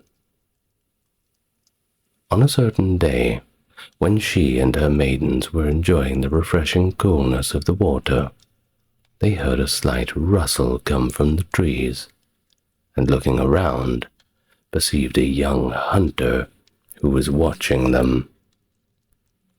It was Actaeon, who had himself been following the deer since daybreak, and had been drawn to this spot by the noise of running water. As he neared the stream, he heard the sounds of girlish laughter, and this so roused his curiosity that he hastily put aside the branches to see who the merrymakers might be.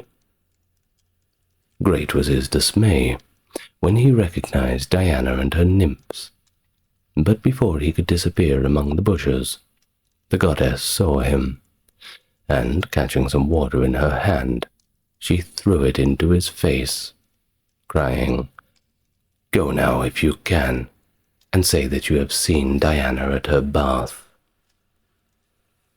The moment those words were spoken, Actaeon felt a queer change coming over him, and he stared in horror at his hands and feet, which were becoming hoofs, and his skin, which was rapidly changing into a deer's hide.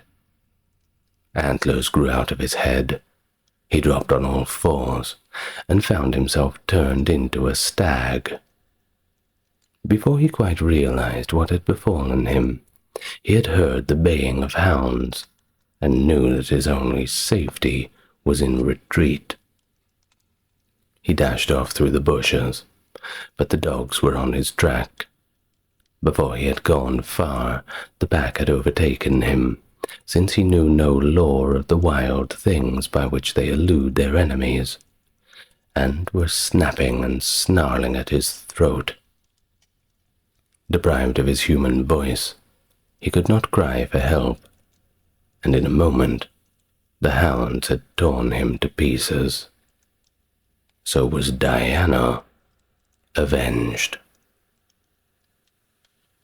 There was another young hunter who encountered Diana and her maidens out there in the woods, but he met a kinder fate at the hands of the goddess than did the poor Actaeon, whose only fault had been a most natural curiosity. The fleet-footed Diana was no more ardent in the chase than was the hunter Orion, who roamed the forest all day with his faithful dog, who was called Sirius. One morning, as he rushed eagerly through the woods in pursuit of deer, he came suddenly upon the 7 Pleiades, the nymphs of Diana, who were resting after a long and arduous hunt that began at daybreak. Charmed with their beauty, Orion drew nearer, but the maidens, terrified at his outstretched arms, fled away through the forest. Undaunted by the remembrance of Actaeon's fate, the hunter pursued the flying nymphs, determined that so much beauty should not escape him. Seeing that he was gaining on them, in spite of their swift pace, the maidens called upon Diana for help, and were at once changed into 7 white pigeons which flew up into the heavens before Orion's astonished eyes. Sometime later, these same Pleiades became 7 bright stars, and were set as a constellation in the sky, and they have remained there ever since. Orion continued to hunt from early dawn until nightfall, without any misfortune overtaking him on account of his impetuous love-making. On the contrary, his ardor evidently found favor with the goddess Diana, for one day, when he unexpectedly met her alone in the forest, she smiled upon him graciously and offered to share the day's sport with him. Perhaps it was the beauty of the young hunter, as well as his boldness, that charmed the goddess. But, however that may be, she continued to meet him in the forest, and they hunted together, hour after hour, until the twilight began to fall. Then Diana knew that she must leave her lover and mount her silver moon car. When Apollo learned of his sister's affection for the young hunter, he was very angry, for Diana had refused the love of the gods, and had begged of Jupiter the right to live unwed. The sun god determined, therefore, to put an end to Orion. So he waited at the shadowy portals of the west until Diana, her nightly journey over, descended from her silver cart and threw the reins on the necks of her wearied steeds. Then Apollo spoke to his sister of her hunting and praised her skill with the bow. Presently, he pointed to a tiny speck that was rising and falling on the crest of the waves a long distance away, and bidding her use of this as a target, he challenged her to prove his skill. Diana, suspecting no treachery, fitted an arrow into her bow and let it fly with unerring aim. Great was her distress when she discovered her brother's trickery, for it was no floating log or bit of seaweed the arrow had pierced, but Orion himself. Apollo had seen the hunter go each morning to the ocean to bathe, and he thought this was an easy way to dispose of the unworthy mortal lover. Diana mourned for Orion many days, and to keep his memory honored, she placed him and his faithful dog, Sirius, in the sky as the brightest constellations. The Story of Endymion. The chaste Diana was not only a famous huntress, but she was a goddess of the moon as well. By day, she roamed the forest with her band of nymphs, and by night she sailed in her bright moon chariot across the star-strewn sky, and looked down at the sleeping earth lying in the shadow, except where her soft light fell. As soon as Apollo had driven his tired, foam-flecked horses within the western gates, and twilight had begun to creep over the hills, Diana mounted her silver chariot, drawn by the milk-white steeds, and started on her nightly journey. During the first hours of her ride, the friendly twilight kept a faint glow in the heavens, and the road lay plain before her. But as night came on and the blackness deepened, her horses might have wandered from their accustomed path had not the stars awakened from their daydreaming and come out in great luminous clusters to light the goddess upon her way. Though the journey was always the same, night after night, Diana never wearied of her course, or found the sleeping earth less lovely as it unfolded hour by hour before her eyes.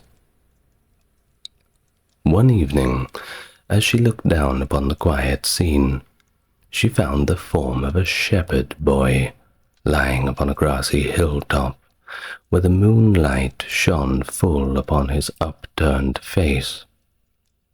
Diana was not susceptible to love, but when she saw Endymion sleeping, she marveled at his beauty, and felt a strange longing to be near him.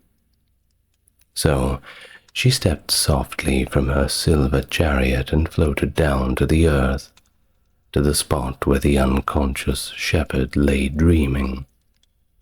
There was the perfect stillness all around, and no whisper came but the soft murmur from the pine trees, which sounded like some great creature sighing in its sleep. For some time the goddess watched the youth in silence. Then, stooping, she gently kissed him. Endymion half wakened at her touch, and looked sleepily around, bewildered by the radiance that seemed to be enfolding him in its unearthly light. But in a moment the glory had faded away, and there was only the deep blueness of the night all about him. For Diana, frightened at her own boldness, had hurried back to her silver chariot and sped away into the darkness. Endymion thought then that he had dreamed a dream of some beautiful form that had lingered by his side, and although he awaited patiently and hopefully all through the night, he saw no other vision, and only the dawn came to greet his weary eyes. The next night, Diana drove her milk-white horses impatiently and often at random, until the quiet stars, as they watched her restless course, wondered and felt half afraid. When the clouds wrapped her closely in their white embrace, the goddess drove them angrily aside, lest they shut out from her eyes the sight of the sleeping earth. At last she drew near the hillside where the lovely Endymion lay, and on seeing him there, Diana glided again from her silver chariot and stood beside his unconscious form. At her light touch, he stirred and tried to rouse himself from his heavy slumber, but some spell seemed to bind his eyelids, and through sleep-dimmed eyes he saw the radiance fade away. Night after night he felt the presence of that bright being whom his eyes so longed to behold, but only in his dreams could he see her face or touch her floating garments that passed by him like the rustle of the night wind. Each night Diana lay her restless horses to stand unwatched among the shifting clouds, while she lingered on the earth to gaze upon the sleeping shepherd boy, and as she stood beside him, she wished that he might always be as now, ever beautiful and ever young. So, to keep him untouched by sickness or sorrow or death, she took him to Mount Latmos, where there was a cave dedicated in her honor, which no mortal foot had ever profaned. Here she placed Endymion, and caused an eternal sleep to fall upon him. so that his body, in all its youth and beauty, might never know decay. And every night, when her long journey was at an end, and the watchful stars had withdrawn their shining, Diana hastened to the lonely cave on Mount Latmus, there to linger beside Endymion sleeping, and touch him with a kiss that could not waken.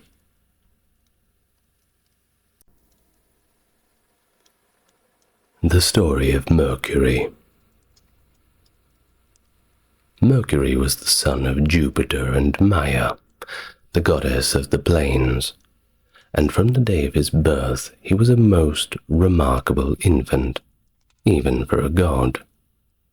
When scarcely a day old he sprang from his mother's arms and ran some distance off to where a tortoise shell was lying on the ground. Picking this up, he bored holes in its side, stretched strings across it, and began to play. Thus, it was the first lyre that was made. Proud of this beginning to his day's adventures, Mercury ran away again toward evening. When his mother was sleeping, he roamed about the fragrant meadows where Apollo kept his herd of cattle. The pasturage was rich, and the oxen were fat, and the mischievous young god, only a day old, decided to have a few of them for his dinner. He took 50 of the herd and tied branches of leaves to their feet so that their hoofs might leave no print on the smooth turf, and drove them to a quiet spot far away from the meadow. Here he killed and ate 2 of the oxen, and kept the rest in hiding for another day's feast. There he hurried back to his mother, who had not yet awakened. When Apollo found late that evening that 50 of his cattle had gone missing, he searched, but he could not find them. As he was about to give them up as lost, he remembered that a son had lately been born to Jupiter, whom the divine ruler had appointed to be the god of thieves. Suspecting that his stolen oxen were in the hands of this master thief, Apollo hastened to where Maia and the babe were sleeping. Rousing the child angrily, the irate god accused him of the theft, but Mercury protested his innocence, and asked, how could an infant but a day old ever do such an unheard-of thing?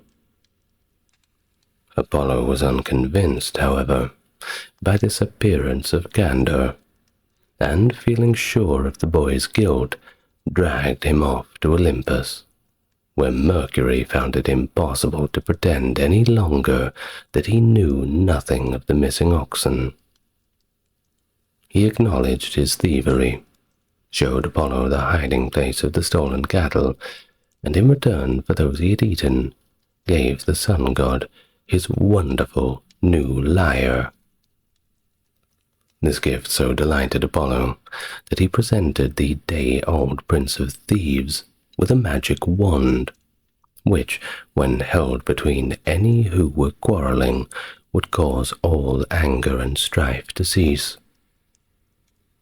To test the value of the wand, Mercury thrust it between 2 snakes which were struggling over the possession of a wounded bird, and immediately they twined themselves around the staff, and remained coiled together in perfect friendliness.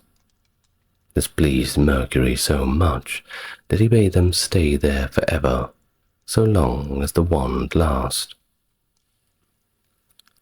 There were 2 other valuable gifts that the gods gave to the young Mercury, a winged cap and a pair of winged sandals, so that as the messenger of the gods he might be fleet of foot on his many errands to and from Olympus. Among the varied duties assigned to Mercury was that of conducting the souls of the dead to take to Hades, but this did not occupy all the god's time, and he still had many hours in which to go on other missions. In spite of his rather doubtful reputation for honesty, the gods often sought his assistance in their difficulties, and in one very delicate commission he proved himself to be a competent ally. This was when Jupiter went wooing the maiden Io. The jealous and vengeful Juno was always on the watch whenever her lord took a fancy to go wandering about the earth. So to woo the gentle Io unseen by his wife required some diplomacy on Jupiter's part. Accordingly, he spread a thick cloud over the meadow where he was wont to meet the maiden, and trusted that its appearance would not arouse Juno's suspicions. He also took the precaution to visit Io at the time when the watchful queen of heaven was accustomed to sleep. But one day, Juno awoke sooner than usual, and finding that Jupiter was absent, she at once surmised that he was adventuring again in some sordid love affair. When she looked down upon the earth, she saw the thick cloud that hung over the meadow, and noticed that it never altered its position, no matter how the winds blew. Feeling sure that this was some trick intended to deceive her, the wrathful goddess glided down to earth, and appeared at the astonished Jupiter's side, but not before he had time to change Io into a heifer. Golden-sandaled Juno walked about the meadow gathering flowers.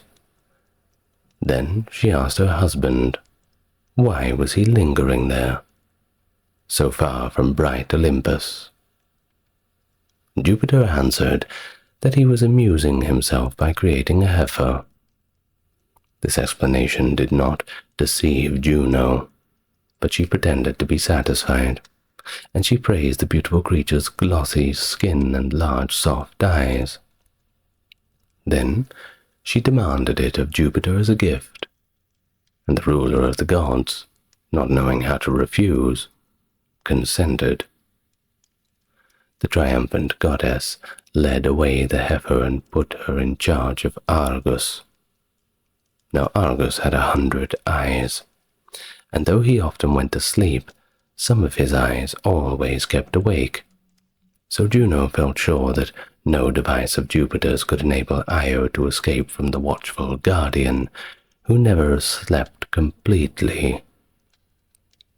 Meanwhile, Jupiter was in despair over this unhappy ending, and sought the help of Mercury, who often lent his ready wits to gods and mortals in distress. Laying aside his cap and sandals, and the snake-entwined wand, by which he might easily be recognized, Mercury went down to the earth, in the disguise of a shepherd. With his pipes in his hand, he strolled through the country, until he came to the mountainside, where Argus sat watching the heifer. And when he began to play, the music was so sweet that Argus begged him to stop a while, that he might listen longer to the wonderful playing. The god consented, and as he played on, some of the 100 eyes grew drowsy with sleep, but some of them stayed open and watchful. The droning of the pipes kept on, and to add to the drowsiness of the music, Mercury began to tell stories in a low sing-song tone that began to cast a kind of spell over the eyes that were still watching. He told of Apollo's affection for the youth Hyacinthus, whom Zephyrus, the god of the west wind, also loved, and how when the sun god was playing with his friend, Zephyrus, in a fit of jealous anger, blew aside the missile hurled by Apollo, so that it struck Hyacinthus and killed him. But the sun god would not let the fair youth be forgotten, and changed each drop of his blood into delicate white flowers which were forever to bear his name. Then Mercury told Aesculapius, the son of Apollo and Coronis, who was entrusted to the care of Chiron, the most famous of the centaurs, and was also taught by his divine parent the art of healing. In this he became so skillful that he even restored the dead to life, and so incurred the wrath of Jupiter, who, fearing that Aesculapius would receive undue honor, killed him with a thunderbolt. To these stories Mercury added many more that told of the loves of the gods, and that at last all the 100 eyes of Argus were finally closed. Then Mercury, drawing a sharp sword, cut off the great head as it drooped forward, and rolled it down the rocks. When Juno heard of the death of her faithful servant, she was terribly angry, and vowed that she would bring punishment on those who had been the cause of his slaying. But before doing this, she commemorated the fidelity of Argus by taking his 100 eyes and putting them in the tail of her favorite bird, the peacock. Then she carried out her revenge by sending an enormous gadfly to torment poor Io, who was still in the form of a heifer. From one country to another, the unhappy creature wandered, and once, in a desperate effort to escape her tormentor, she plunged into the sea, which was afterwards called Ionian in her honor. Across this she swam and reached the shores of Africa, but even here the gadfly followed her, and the vengeance of Juno never allowed her a moment's rest. Jupiter could do nothing to ease her sufferings by interceding for her to the remorseless Queen of Heaven.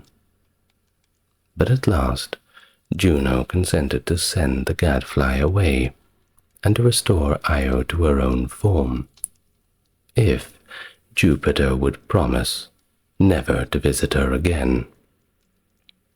Reluctantly, the ruler of the gods agreed to this demand, and Io once more became a beautiful maiden. When Jupiter went wandering on the earth in search of adventures other than the wooing of some maiden, he often made Mercury his companion, for this slender young god was his favorite among all the dwellers of Olympus. One day, both the gods, disguised as travelers, stopped at the hut of an aged couple named Philemon and Bacchus, and, pretending weariness, they asked to be allowed to rest for a while. Well, the old couple were delighted that strangers had honored their humble roof, and in order to extend hospitality still further, Philemon decided to kill the one thing he had that could furnish meat for the guests. This was a large, fat goose, who had no mind to be killed and eaten, even to supply a meal for gods. So when the old men tried to catch him, he sought refuge between Jupiter's knees. When the ruler of the gods learned that the couple intended to sacrifice their one possession, he was greatly touched by their kindness, but would not allow them to kill the trusting bird that had fled to him for protection. And then the good wife Bacchus sent before her guests olives and cornel berries preserved in vinegar, and cheese and eggs cooked in the ashes. She laid earthen cups and dishes on the table, which she had already rubbed with sweet-smelling herbs, and placed beside them an earthen pitcher filled with their best wine. While a simple meal was going on, and the guests were partaking of a dessert of apples and wild honey, Bacchus was so fluttered over her duties as a hostess that she did not observe the pitcher. But old Philemon looked on in astonishment at the wine which renewed itself as fast as it was poured out. He whispered to his wife to watch this miracle, and when she too saw the never-empty pitcher, she was filled with a vague terror, and looked fearfully at the smiling strangers. So Jupiter told the old man and his wife who their guests really were, and bade them to ask for some wish, swearing by the terrible river Styx to grant whatever they might desire. Then Philemon and Bacchus begged that they might be allowed to serve the gods as long as they lived, and that when their time of service was over, that they may peacefully pass away together. Pleased with the simplicity of this request, Jupiter gladly promised that all should be as they wished, and he transformed their humble cottage into a beautiful temple, where they might worship the gods all their days. And when after years of faithful service Philemon and Bacchus died, Jupiter changed them into lordly oaks, which stood before the pillars of the temple as a monument to their fidelity. The story of Aphrodite, or Venus. Once the stately Juno looked down from high peaked Olympus and saw Jupiter walking in a meadow with a maiden so exquisitely fair that the flowers fell at her feet, looked dull and faded beside her dazzling whiteness. This was Callisto, so famous for her beauty that suitors came from distant lands to woo her, but she cared nothing for their rich gifts, nor would she listen to any vows of love. Then Jupiter sought her as she wandered alone in the meadow, and the maiden gladly yielded to the great ruler of the gods the love that no mortal man had been able to win. When white-armed Juno learned how many hours Jupiter spent by the side of Callisto, she determined to punish the helpless maiden, and accordingly turned her into a bear. For a long time Jupiter sought her in the familiar meadow, but she never came again to meet him. Then one day he found her in the forest with her little son Arcas, both turned into bears by the jealous hate of Juno. Grieved as he was at this misfortune, the ruler of Olympus could not restore them to their human form, but he took them to the heavens, that they might suffer no further harm, and placed them in the sky as the constellations of the Great and Little Bear. Jupiter often assumed the form of a bird or animal so as to escape Juno's watchful eyes. As a swan, he won the love of Leda, and their child was the fair-haired Helen, whose beauty cost the men of Troy so dearly. As a white bull, he wooed the gentle maid Europa, who was frightened at his sudden appearance in the meadow where she was playing. But as soon as she saw how tame and beautiful the animal was, and how anxious to be petted, she lost all of her fear. She made a wreath of flowers to hang about his neck, and grew so accustomed to her new playmate that she got upon his back as he bent his lordly head to receive her garlands. The bull then galloped away toward the sea, and before the terrified girl could realize what had happened, he plunged her into the waves. As soon as they were far from the land, the white bull spoke gently to Europa, and told her who he really was, and how, for the love of her, he had assumed this strange disguise.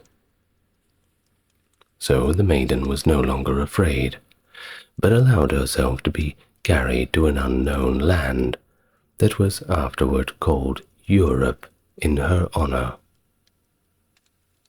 It was no wonder that Juno kept watch over the earth, as no other goddess needed to do, for she knew that the loveliness that belonged to the daughters of men could easily lure the great Jupiter from his golden throne. She was therefore quite reasonably angry when she looked one day through the white clouds around Olympus, and saw, not on the earth, but in the lap of the ever-tossing sea, the most beautiful being that could exist outside of a dream. So wonderfully fair was this maiden upon whom Juno fixed her resentful gaze, that she seemed too perfect to be made of flesh and blood, and the jealous watcher was almost persuaded that it was no real living thing which rested softly on the crest of the waves, but some creature made from the rainbow colors of the white mist of the sea. The ocean rocked her lightly on its breast, and Zephyrus, the west wind, bore her gently toward the shore. The sunlight shone on her rosy flesh, and her long hair lay out upon the waves, glistening like the spun gold. The sky above her was not more soft or deep than the blueness of her eyes, and the smile upon her perfect lips was of a subtle sweetness, more alluring than the breath of spring. As she laid pillowed in the arms of the slow-swinging sea, the west wind bore her to the island of Cyprus, and when her foot touched the warm sand, the goddess rose from the waves, which were so loath to yield her to the waiting earth, and stepped lightly upon the shore. She flung the wet ringlets from her forehead, shook the foam from her breast and shoulders, white as the purest marble, and stood upright in the warm sunshine, the most perfect thing that the wandering old earth had ever looked upon. This was Venus, the goddess of love and beauty, born of the foam of the sea, and destined to be the most far-famed of all the dwellers in Olympus. It was not long before others than the watchful Juno had seen this vision of loveliness, and she was eagerly welcomed by the gods as soon as she appeared among them. The beauty and grace of the new goddess so charmed them that all were eager to yield to her homage, and she was immediately sought in marriage, even Jupiter himself becoming an enamored suitor. But laughter-loving Venus refused to be wed, and would not listen to any wooing.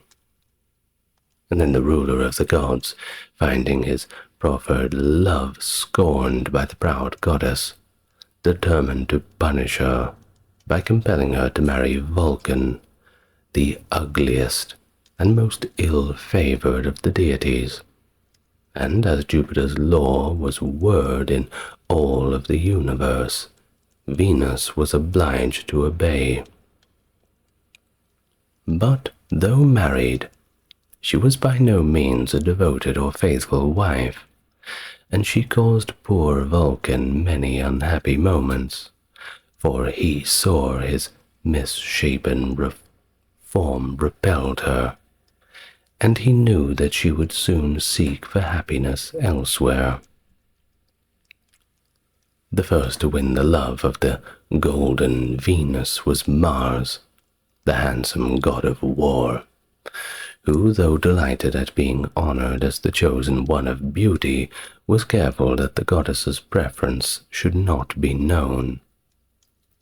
When he and Venus met in some lover's bower, they placed Electron, the attendant of Mars, on guard, so that no one, not even prying Juno, would become aware of them.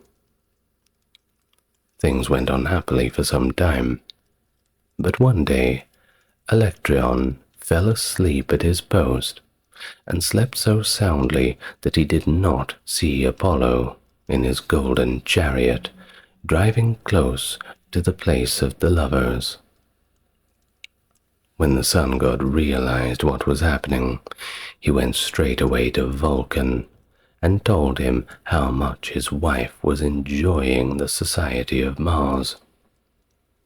Vulcan, ashamed and angry, set to work to forge a net linked of steel, and when it was finished, he hurried with it to the spot where Venus and the god of war were still conversing together. Stepping up softly behind them, Vulcan drew the net over their heads, and thus held them fast. Then he hastened back to Olympus, where he told his story and bade all the gods to go look upon the ridiculous and humiliating plight of the imprisoned lovers. When the captured pair were finally set free, Mars rushed off to find Electron and to learn why they had not been warned of Apollo's approach. Finding his sentinel peacefully sleeping, unaware of the disaster that had occurred through his neglect of duty, Mars was so enraged that he changed Electron into a rooster and commanded him to rise early every morning and crow to announce the coming of the sun. The next fancy of Venus was for Adonis, a handsome young hunter, who was so fearless in his pursuit of game that the goddess often felt anxious for his safety. She urged him to give up the chase and spend all of his day with her. But however much Adonis enjoyed the society of Venus, he also loved to roam the forests, and no entreaties could induce him to give up his favorite sport. One day, Adonis was following a wild boar, and believing that the creature was wounded, he boldly drew near. When the boar turned suddenly upon him and drove his long tusks into the youth's side. As he lay dying in the forest, Venus heard of the tragic ending of the day's hunt and hurried to save him. So careless was she of her own hurt that she rushed heedlessly through briars, which tore her soft skin and scattered drops of blood on the whitewood flowers. When she reached Adonis, he was already past her help and could not respond to her touch. Holding his lifeless body in her arms, Venus wept and mourned for her beloved, and her tears as they fell upon the sympathizing earth were changed into anemones. Then, to hide from her eyes the painful sight of the young hunter's mangled body, the kindly earth again took pity on her grief and turned the drops of blood that came from Adonis's side into red roses. Still, the goddess would not be comforted, but sat mourning, alone with her dead. Then Mercury came to lead the soul of Adonis to the gloomy Hades, and when the messenger of the gods had departed with his slight burden, Venus went back to Olympus, and throwing herself on the ground before Jupiter's throne, she besought him to give Adonis back to her, or else to allow her to stay with him in Hades. Since the world could not well spare the goddess of beauty, Jupiter refused to let her go to the sunless realms of Pluto. But neither would that dread ruler consent to give up Adonis to her longing arms. Then the gods, touched by the depth of Venus's grief, interceded in her behalf, and reluctantly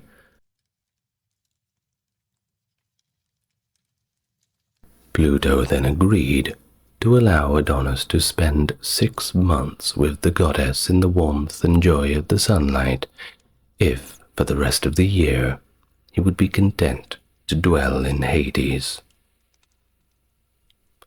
Another one of the fortunates who gained the love of Venus was Anchises, the prince of Troy. But though the goddess lavished much attention upon him, she was rather ashamed of her attachment, for Anchises was only of mortal birth. She therefore bade him to keep the matter a secret, and for a time Anchises obeyed. But being proud of his relation to the goddess, he forgot his instructions, and boasted of his good fortune. This so angered the wilful Venus that she never bestowed her favors on him again, but transferred all of her affection to her son Aeneas, who fared better at her hands than his father Anchises. In the many adventures that befell the famous hero, Venus was always a ready protectress, and whenever Aeneas was involved in some apparently hopeless situation, his mother goddess would immediately hide him in a thick mist, which was sure to confuse his enemies. Sometimes, as in the Trojan War, she wrapped him in her shining robe and bore him from the battlefield, and if the hero was constantly in tears, as the poet Virgil says, it was certainly not the fault of Venus. As to the ultimate fate of Anchises, well, some authorities say that the offended goddess borrowed one of Jupiter's thunderbolts and disposed of her talkative lover in this fashion. But the most probable story is that he lived to see Aeneas become a famous prince of Troy, and was himself carried from the ruins of that burning city on the shoulders of his devoted son. The story of Cupid and Psyche. Cupid, the god of love, was the son of Mars and Venus, and though he was always the happiest of children, his mother was distressed because he never grew up, but remained year after year a chubby, dimpled child. When she consulted Themis, the goddess of justice, to find out why Cupid was never any older, she was told that love cannot grow without passion. This explanation was at first very mystifying, but later, when Anteros was born, Venus understood the meaning of the strange words. Cupid then developed into a tall, slender youth, who did not revert to his childish form except in his brother's absence, when he again became a rosy and mischievous child. Though grown larger in stature, the god of love still kept his gauzy wings, and always carried a bow and a quiver full of arrows. No mortal ever saw him, though many knew when he had come and gone. But should anyone be touched by a shaft sent carelessly from Cupid's golden bow, he was henceforth a slave to the slender winged god, who bore lightly in his hand so much of human happiness and misery. There was once a king who had 3 daughters, with beauty famed far and wide, but the loveliness of their youngest was so great that people called her the goddess of beauty, and worshipped her with offerings of flowers. The maiden, Psyche, was troubled over all this adoration, and begged for her followers to cease from their mad worship, for she knew that Venus would be sure to punish the one who usurped her title and received the homage due only to an immortal. The people continued, however, to call Psyche the goddess of beauty, and when Venus saw her own temple forsaken and her shrines ungarlanded, She was so incensed at the insult that she vowed to punish poor Psyche, who had been a most unwilling object of all this mistaken devotion. The goddess summoned her son Cupid to her presence, and bade him go slay the maiden who had presumed to be her rival in beauty. Believing that his mother's anger was entirely justified, Cupid was quite willing to kill the offending mortal with one of his poisoned arrows, and accordingly went in search of Psyche, who he found asleep in one of the rooms of her father's palace.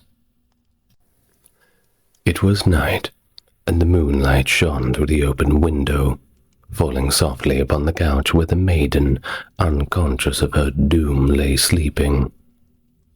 One bright beam had lightly touched her forehead just as Cupid entered, and he saw with delight the loveliness that his mother had been eager to destroy. As he leaned nearer to the sleeping maiden, one of his arrows grazed his side, and unknowingly he himself was wounded. Not wishing to harm the beauty that he was now beginning to love, Cupid softly left the room and went back to Olympus. When Venus found that her rival was not dead, and that Cupid refused to hurt a thing so fair, she began to persecute poor Psyche until life grew unbearable for the helpless maiden, and she was determined to take her own life. So she stole secretly from the palace and climbed up a high mountain where there was a ledge of rock overhanging a steep cliff. It was rather fearful to look down into the valley from the rocky ledge, and for a moment Psyche's heart failed her. But then she remembered the daily annoyances that Venus had inflicted upon her, and she remembered also the words of the oracle, which said that her future husband was to be no mortal, but a monster whom neither gods nor men can resist. So, summoning all of her courage, she threw herself from the cliff, expecting to be dashed to pieces upon the rocks below. But Cupid had been watching over her ever since she began her weary journey up the mountain, and when he realized what she meant to do, he commanded Zephyrus to keep very near and to catch her lightly when she fell. So it was not upon the cruel rocks that her soft body lay, but in the friendly arms of the west wind, who bore her to a distant island, where Cupid had already made preparations for her arrival. On the thick grass, in the midst of a beautiful garden, Zephyrus laid his slight burden, and when Psyche opened her eyes, she found herself completely unhurt, though bewildered by her strange journey through the air and by its unexpected ending. She rose from the grass and began to wander about the garden, wondering where she might be and what land lay beyond the blue water whose waves rolled lazily upon the beach that stretched far away for miles at the foot of the garden. Then she strolled further inland among the flowers, and soon came to a beautiful palace whose doors were opened wide as if to welcome her inside. Timidly she entered the stately hall, and saw before her a richly laden table and chair placed in readiness for the coming guest. Soon she heard voices speaking to her gently, and they bade her to eat and to drink, for the feast was spread in her honor. Seeing no one, but reassured by the kindly voices, she ate the food so generously provided, and then she went again into the garden, but left it soon and hurried down to the sea, for when evening came on, she began to be lonely, and the silence of the garden grew oppressive. On the beach, she heard the sound of lapping water, and she felt herself a part of the life that beats forever in the restless changing sea. At night she sought the palace, where these unseen servitors again ministered to her wants, and in the darkness Cupid came to her. He did not reveal his name, but he told how he had rescued her from death and brought her to this very island that she might never again be persecuted by the jealous Venus. Everything that she wished for would be hers for the mere asking, and the invisible attendants would always be on hand to do her bidding. He himself would ever be her loyal lover, and would come each night to cheer her solitude. The only thing that he asked in return was that she should never seek to know his name or try to see his face. Psyche listened to the words of Cupid, and was won by the soft pleading of his voice, and thus she was content to stay on this unknown island, and to be with her unseen lover, whose name and face must forever remain a mystery. Many joyous weeks passed, and Psyche never wished to leave her new home, for though she was often lonely as she walked each day in the rose garden, she forgot the long hours of solitude when Cupid came at night to gladden her with his love and to tell her of all his wanderings. As time went on, Psyche began to wonder how things were faring in her father's palace, and she wished very much to see her sisters, who must have long since believed her to be dead. Cupid had told her she might ask for anything that she wished, save the two forbidden things, of course. So she summoned the west wind, and bade him to bring his sisters to her. Zephyrus gladly obeyed, and soon Psyche saw her two sisters standing before her, more astonished than she to find themselves there. For hours they talked together, and Psyche told them of her adventure on the mountain and how she had been rescued by the friendly west wind. She told them even of her mysterious lover, of his riches and great kindness, and regretted that she could not transcribe his appearance. But, she explained, this was impossible since she herself had never seen him. As the sisters listened to her story, their hearts were filled with bitter envy that she should be thus favored above all other maidens, and they too planned to rob her of her happiness. And thus they reminded her of those terrible words of the oracle, that she should marry a monster, and under the pretense of a loving interest in her welfare, they urged her to break her promise to her lover, and to find out whether he was in truth a monster that was only waiting his time to devour her. At first she scorned these malicious suggestions, but by and by they began to make an impression on her already troubled mind, and she found herself ready to listen and eventually believe. Finally, she agreed to carry out the plan that her sisters arranged, which was to secrete a sharp knife in her room and use it to kill the monster as he slept.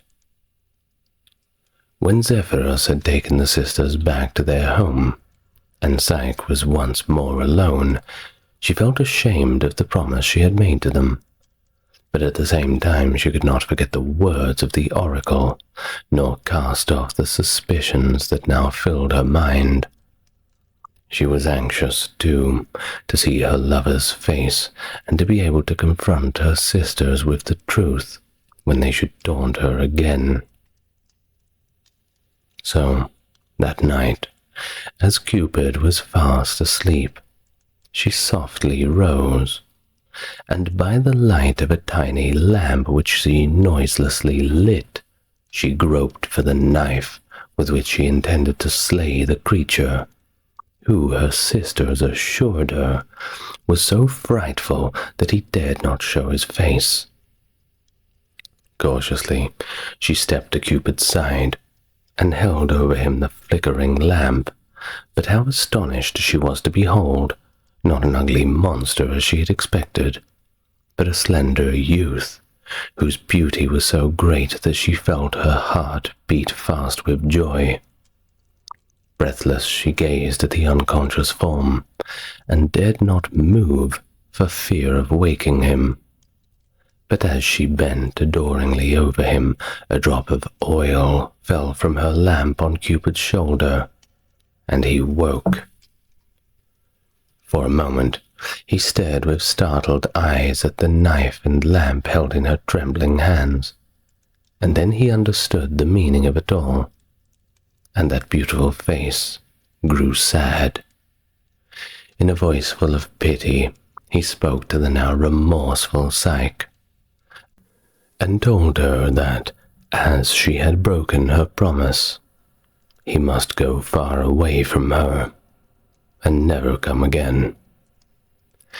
In vain she wept and begged him to forgive her rash deed, confessing that it was her sisters who had tempted her to betray his trust.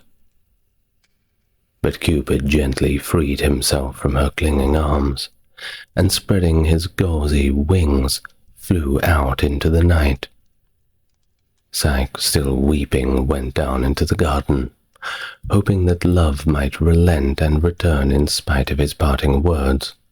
But as the hours passed, she was still waiting, alone, and when the morning came, it found her fast asleep, lying wet-eyed among the dew-laden flowers. When at last she awoke, it was midday, and looking around she found to her surprise that she was in a deep valley with mountains on all sides, and that the palace with its rose garden had vanished. All day she wandered in the valley, meeting no one who might direct her back home, and when at length she came to a stately marble temple, she was glad to enter it and rest.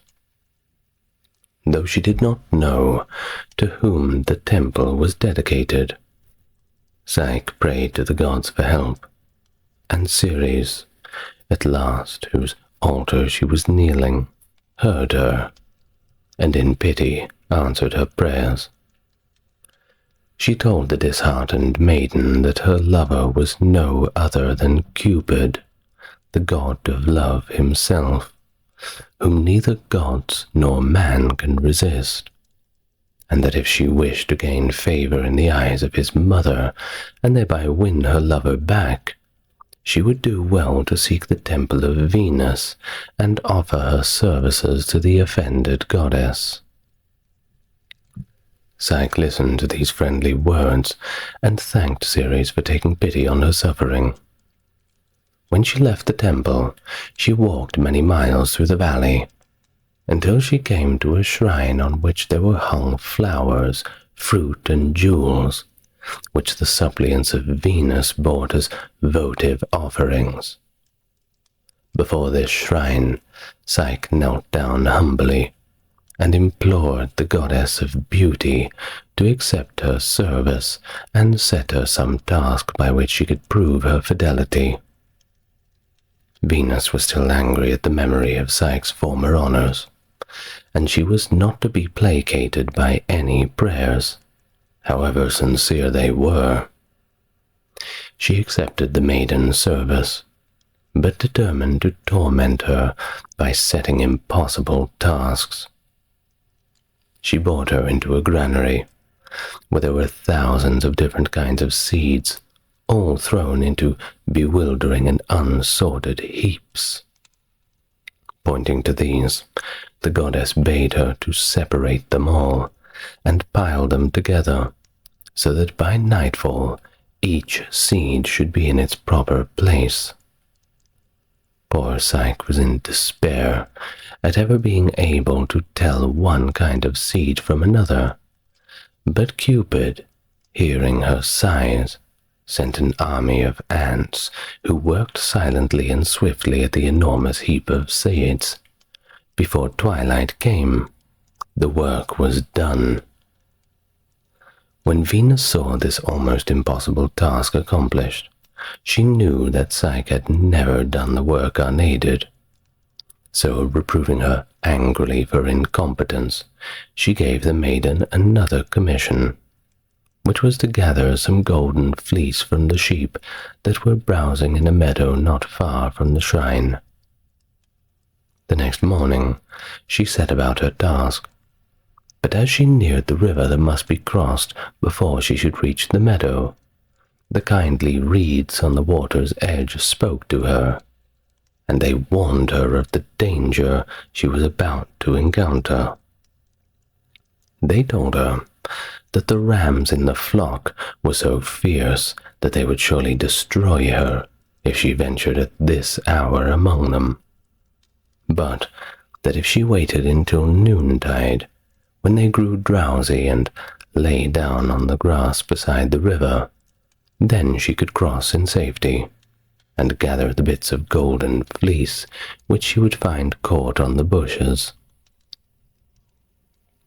She listened gratefully to this advice, and when the sun was high overhead, and the panting sheep were gathered by the river, lulled to sleep by the drowsy murmur of the reeds, she crossed the water fearlessly, and gathered up an armful of golden fleece from the bushes among which the flock had wandered. That night she delivered her precious burden to Venus, who again reproved her angrily. She knew fully well that it was only through Cupid's intervention that she had escaped the dangerous rams. So the goddess then gave her a third errand, and bade her go down to gruesome Hades to beg of Prosperina, Pluto's queen, a box of her magic ointment, which could restore all fading beauty to its former perfection. In the early morning, Psyche set out on her journey, fearful of the dangers that lurked by the way, but eager to gain the favor of her hard-hearted mistress, so that she might thereby win her lover back.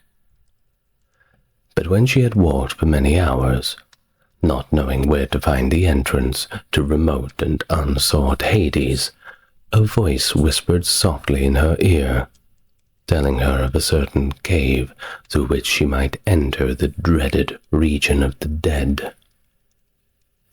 Then the voice directed her how to go unharmed past Cerberus, the three-headed dog, and how to persuade Charon, the silent ferryman, to row her across the black and swiftly flowing river.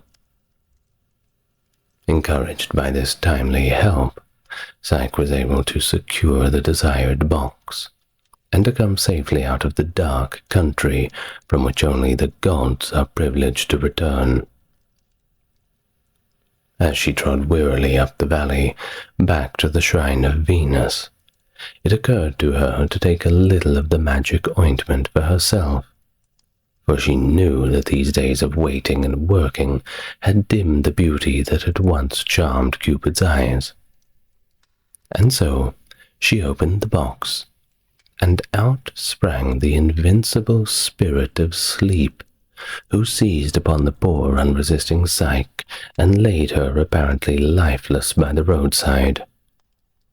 But Cupid was watching over his beloved through all the stages of her journey, and when he saw her unconscious on the ground, he flew quickly to her assistance, and fought with the masterful spirit of sleep until he conquered it, compelling it to return to the box from which it had been set free.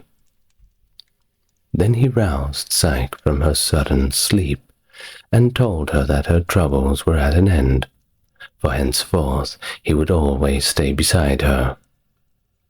Together they went up to bright Olympus and stood before Jupiter's throne, where Cupid besought the gods to look upon with favor upon their love and to grant Psyche the gift of immortal life. To this great Jupiter gladly consented, and Venus, who was now ready to finally forgive her one-time rival, welcomed her as the fitting wife of Cupid. For Psyche is but another name for the soul, and the soul, to find its true happiness, must dwell forever with love. Echo and Narcissus. Echo was a wood nymph and a follower of Diana. She had the one fault of wanting to talk all the time, especially if she found someone who was willing to listen to her. One day, Juno went down in great haste to the earth, suspecting that Jupiter was spending too much time in the society of the Nymphs. But before she had gone very far into the forest, she met Echo and stopped to speak to her. Now Echo knew that the ruler of the gods was happily engaged with the Nymphs, and would not be pleased at his wife's sudden appearance, so she began to talk rapidly to Juno, and to tell her such entertaining stories that the unsuspicious goddess waited to listen. While Echo was thus keeping the jealous queen from seeking her husband, Jupiter warned her of coming, left the Nymphs, and returned in haste to Olympus. When later on Juno learned that Echo had intentionally kept listening so that Jupiter could make his retreat unseen, she was so angry that with the officious nymph she forbade her ever to speak again, except to repeat the last word of any conversation she might hear. Thus she could never more tell beguiling stories or interfere on behalf of Jupiter. At first, Echo was understandably quite miserable over this misfortune, but in spite of it, she managed to spend her time happily in the forest, and to hunt with the other nymphs of Diana. One evening, as she stopped at a brookside to drink, she met a handsome young youth, who was named Narcissus, and at once fell in love with him. But unfortunately, she could not tell him of her affection, except by languishing looks and sighs. Narcissus was not at all pleased by her evident interest in him, for many maidens had loved him, and he had turned coldly from their advances, preferring to roam the forest alone. Some time later, Narcissus was hunting with a companion, and having rushed away in pursuit of a stag, he found his friend was no longer in sight. He called out to him, but no one answered except the devoted Echo, who was always dogging his footsteps. When Narcissus called, "Are you here?" Echo replied, "Here." "Come," cried the youth, and Echo answered, "Come."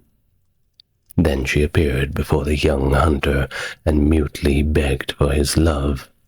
But Narcissus scornfully turned to her, exclaiming, "You shall never have me." "Have me," cried the unhappy maiden, but her frank offer was repulsed, and the hard-hearted Narcissus turned away. Echo made no further attempt to win his love, but went into the mountains to live out her sad life all alone.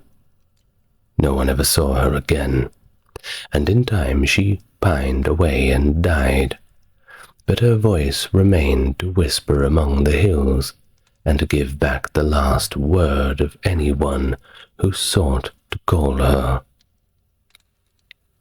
As for Narcissus, His scorn of love brought its just punishment, for Venus decreed that he should suffer even as poor Echo had done.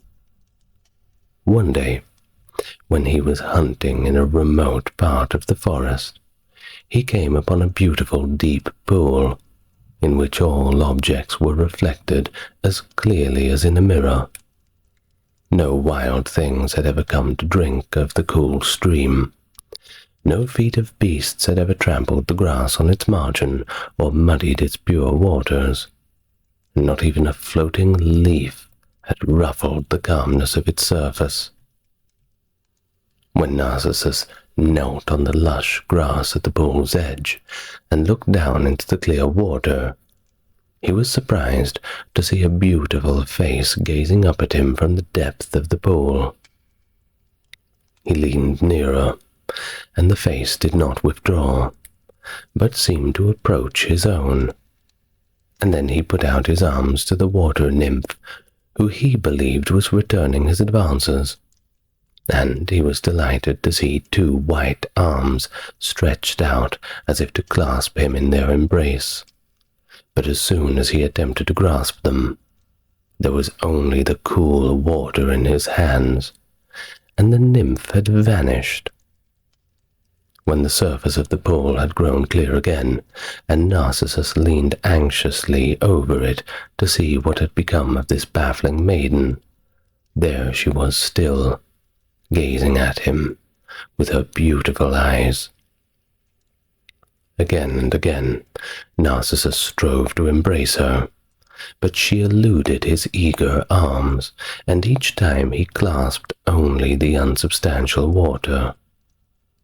Maddened by these repeated defeats, he spoke reproachfully to the water nymph, and asked her why she thus tormented him.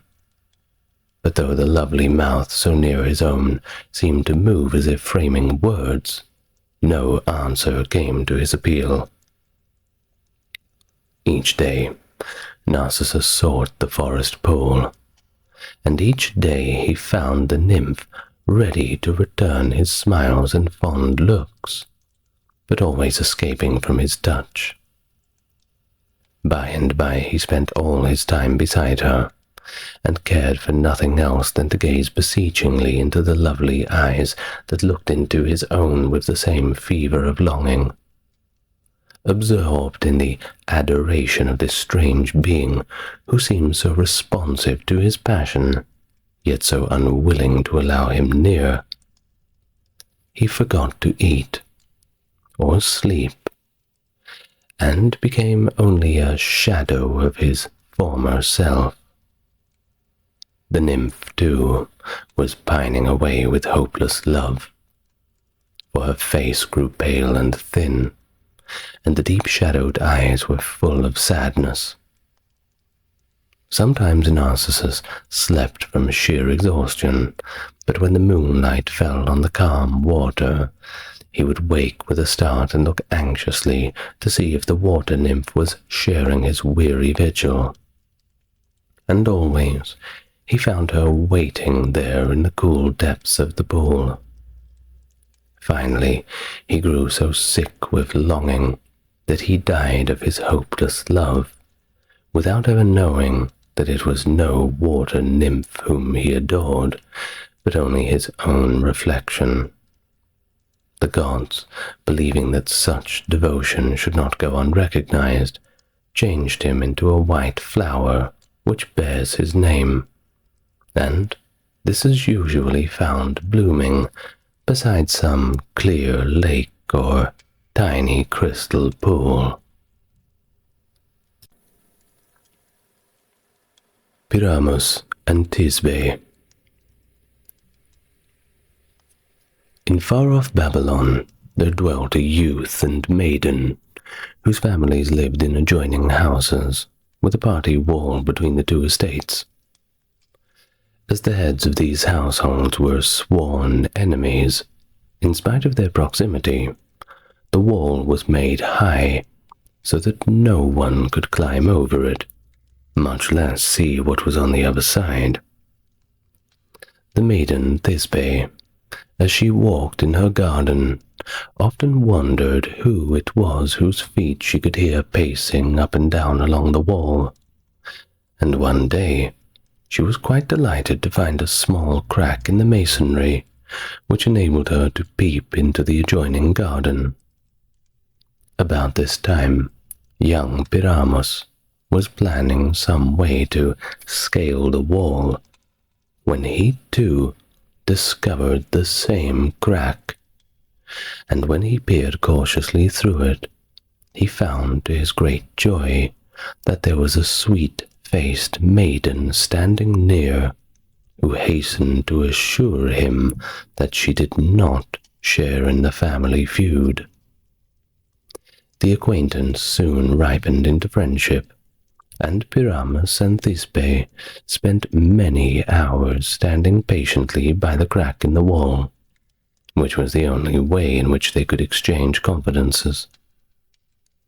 Soon, they began to grow dissatisfied with this meager allowance of space in which to see each other, for by this time they had become so much in love that the tender whispers breathed through the broken wall only made them long to be together without this cruel barrier between them.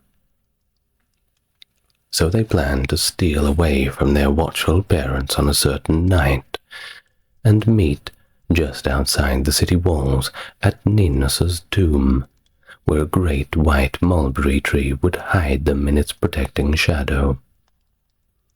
Accordingly, at the appointed hour, the trembling Thisbe wrapped herself closely in her veil and crept out of the house.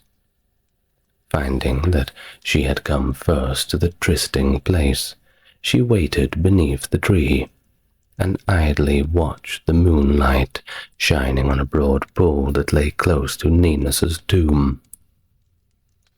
Suddenly, a lioness stole out of the bushes, her mouth bloody with the recent gorging of oxen, and slunk down to the pool to drink. Thisbe, terrified at the sight of the creature's dripping jaws, fled into a nearby cave for refuge. But in her fright, she let fall her silken veil, and it dropped to the ground near the tree. The lioness, having drunk her fill, walked over to the tree and sniffed curiously at the bit of silk, and then worried at it a bit with her bloody teeth, as a dog plays with a rag. Just as the lioness departed, Pyramus came hurrying to the trysting place, and seeing Thisbe's torn and blood-stained veil and the print of the lioness's feet on the ground, he was beside himself with remorse and horror. Being certain that his beloved had been torn to pieces by some wild beast, he cursed his own carelessness in letting her come first to the spot so full of danger. And then he drew his sword, exclaiming that he no longer wished to live now that Thisbe was dead. He called upon the mulberry tree to bear witness to his oath of undying devotion, and then fell heroically down upon his sword, uttering the name of his beloved with his last breath. As blood gushed out upon the ground at the foot of the tree, the earth absorbed it so quickly that the white fruit of the tree turned a deep purple, and its juice became like drops of crimson blood. All this time, Thisbe was hiding safely in the cave, and when she at length ventured out, she gazed fearfully around to be sure that no lioness was lying in wait to devour her. When she reached the spot, she hoped to meet her lover. What was her terror and dismay to find him stretched dead upon the ground, with her veil held close to his parted lips. Realizing what had happened, and that it was too late now to convince him of his terrible mistake, she knelt down beside him and vainly strove to bring him back to life. Finding this useless, she seized Pyramus's sword and plunged it into her heart, determined to die with him. As she sank forward on her lover's lifeless body, she prayed to the gods to have pity on her great love, and allowed her to be buried in the same tomb with her beloved Pyramus. The gods heard her dying prayer, and answered it by making their hard hearts of the parents relent so far that they consented to bury the lovers together. A costly tomb was erected over them as a fitting monument to these two unfortunates whom life so cruelly divided. Hero and Leander. In the town of Cestus, on the Hellespont, lived a beautiful maiden named Hero, who was a priestess in the temple of Venus. Most of her time was spent in service of the goddess, but when these hours of attendance were over, she was free to leave the temple. Hero was glad to seek her own dwelling place, which was a lonely tower on the cliffs that overlooked the sea. Here she loved to sit, watching the white-winged gulls as they skimmed over the waves, or listening to the breakers as they dashed angrily against the rocks at the foot of the tower. The beauty of Hero was famed throughout the countryside, and many a youth sought the temple of Venus at festival time under the pretext of honoring the goddess. But really to gaze upon the lovely young priestess. Among the most eager to see the maiden was Leander, a youth who lived in a town just across the Hellespont and within sight of Hero's tower. When he joined the solemn procession that came to do homage to Venus, he saw the beautiful priestess, and determined to win her in spite of the many restrictions that forbade even an acquaintance with one dedicated to the temple. Ignoring the thought of the inevitable punishment that would be meted out upon him if his rash presumption were known, Leander managed to find an opportunity to speak with Hero and to tell her of his love. At first, she would not listen to his pleading, but at last she was won over by the sincerity of his words, and consented to disregard her sacred vows by receiving him in her tower. Leander did not dare to visit her until nightfall, and as he would have to swim across the Hellespont in the darkness, Hero promised to put a light on in her tower, so that he might have some beacon to guide him as he breasted the uncertain sea. When night came, and Leander stood impatiently on the shore, waiting for the promised signal, suddenly a torch blazed in the distance, and he knew that Hero was awaiting him in her lonely tower. He plunged fearlessly into the waves, and though the current was swift, he struck out boldly, and was carried out of its dangerous grip. Now and then he looked up to where the light was still burning, and his heart beat fast with hope when he saw it grow larger and brighter as he neared the land. At last he reached the rocks of the foot of the tower, and was soon standing beside the trembling Hero, who had feared each moment to see him sink beneath the waves. The lovers were so happy being together that night, Leander swam across the treacherous sea, and Hero placed her torch in the tower to light him on his perilous journey. All summer they lived in this idyllic happiness together, but when winter came, with its storms and icy hand, Hero feared for her lover's safety, and begged him not to venture into the sea. Leander laughed, however, at her fears, and continued to brave the narrow stretch of water that lay between his home and her tower. The wind often beat him out of his path, and the icy water numbed his limbs. but he kept bravely on, with his eyes fixed upon the welcoming light. One morning, a fierce storm broke over the sea, and increased in fury throughout the day, so that by night the waves were lashing themselves madly against the rocks, and the wind beat the seagulls back to land. Hero dreaded the approach of that hour when Leander would start on his nightly journey, for she knew that he would not hesitate to risk his life in the maddened sea for the sake of being beside her. When the time came for her to light the torch, she did so, reluctantly, hoping that Leander would not come. On the opposite shore stood the impatient lover, waiting for the accustomed signal. When it blazed out into the night, he plunged boldly into the waves. But now the sea was too strong, even for his experienced arms, and the huge waves tossed him about as though he were so much foam. The wind and rain beat upon his defenseless body, and the cold sea gripped him in its deadly embrace.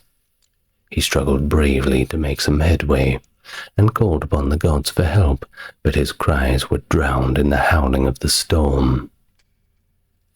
His strength began to fail, as he fought desperately with the current, grown terrible in its swiftness.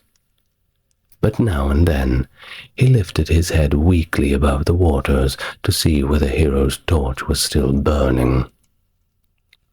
Just as he was making a last heroic effort to reach the land, a sudden gust of wind blew out the light, and seeing this, Leander, with a despairing cry, gave up his battle and sunk down into the sea. The next morning, when Hero, anxious and fearful, stood on the rocks at the foot of the tower, she saw Leander's body, which had been tossed there in wanton cruelty by the waves. Unable to endure this sight, and not wishing to live any longer now that her lover had perished, she threw herself into the sea. And when the fishermen came to launch their boats on the furious waves, they found the white-robed body of the young priestess lying dead beside her beloved, faithful Leander.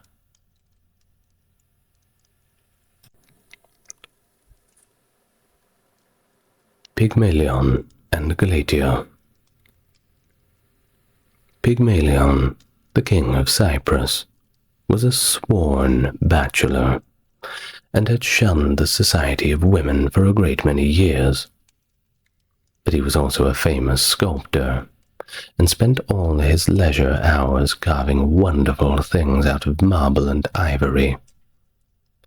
Though he would not deign to admire any living woman, for he had lofty ideals of feminine beauty, and loved to carve statues whose perfection of form and exquisite grace surpassed any charms that could be claimed for a flesh-and-blood maiden. Once Pygmalion made a beautiful ivory statue that was such a marvel of loveliness that even the sculptor himself became enamored of it.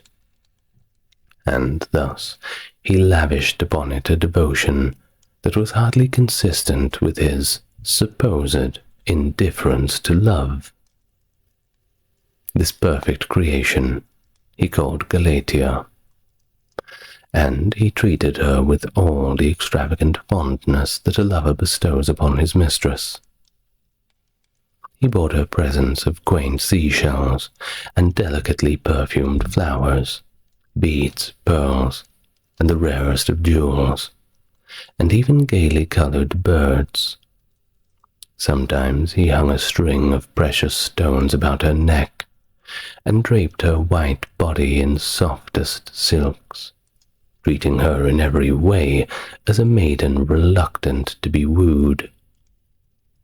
When the festival of Venus was being celebrated, Pygmalion joined in the procession and played a rich offering on the goddess's shrine. As he did so, He looked up towards high Olympus, and he prayed that Venus to grant him a wife like his peerless Galatea. The goddess heard his prayer, and as the patroness of all true lovers, she inclined with favor to do his wish.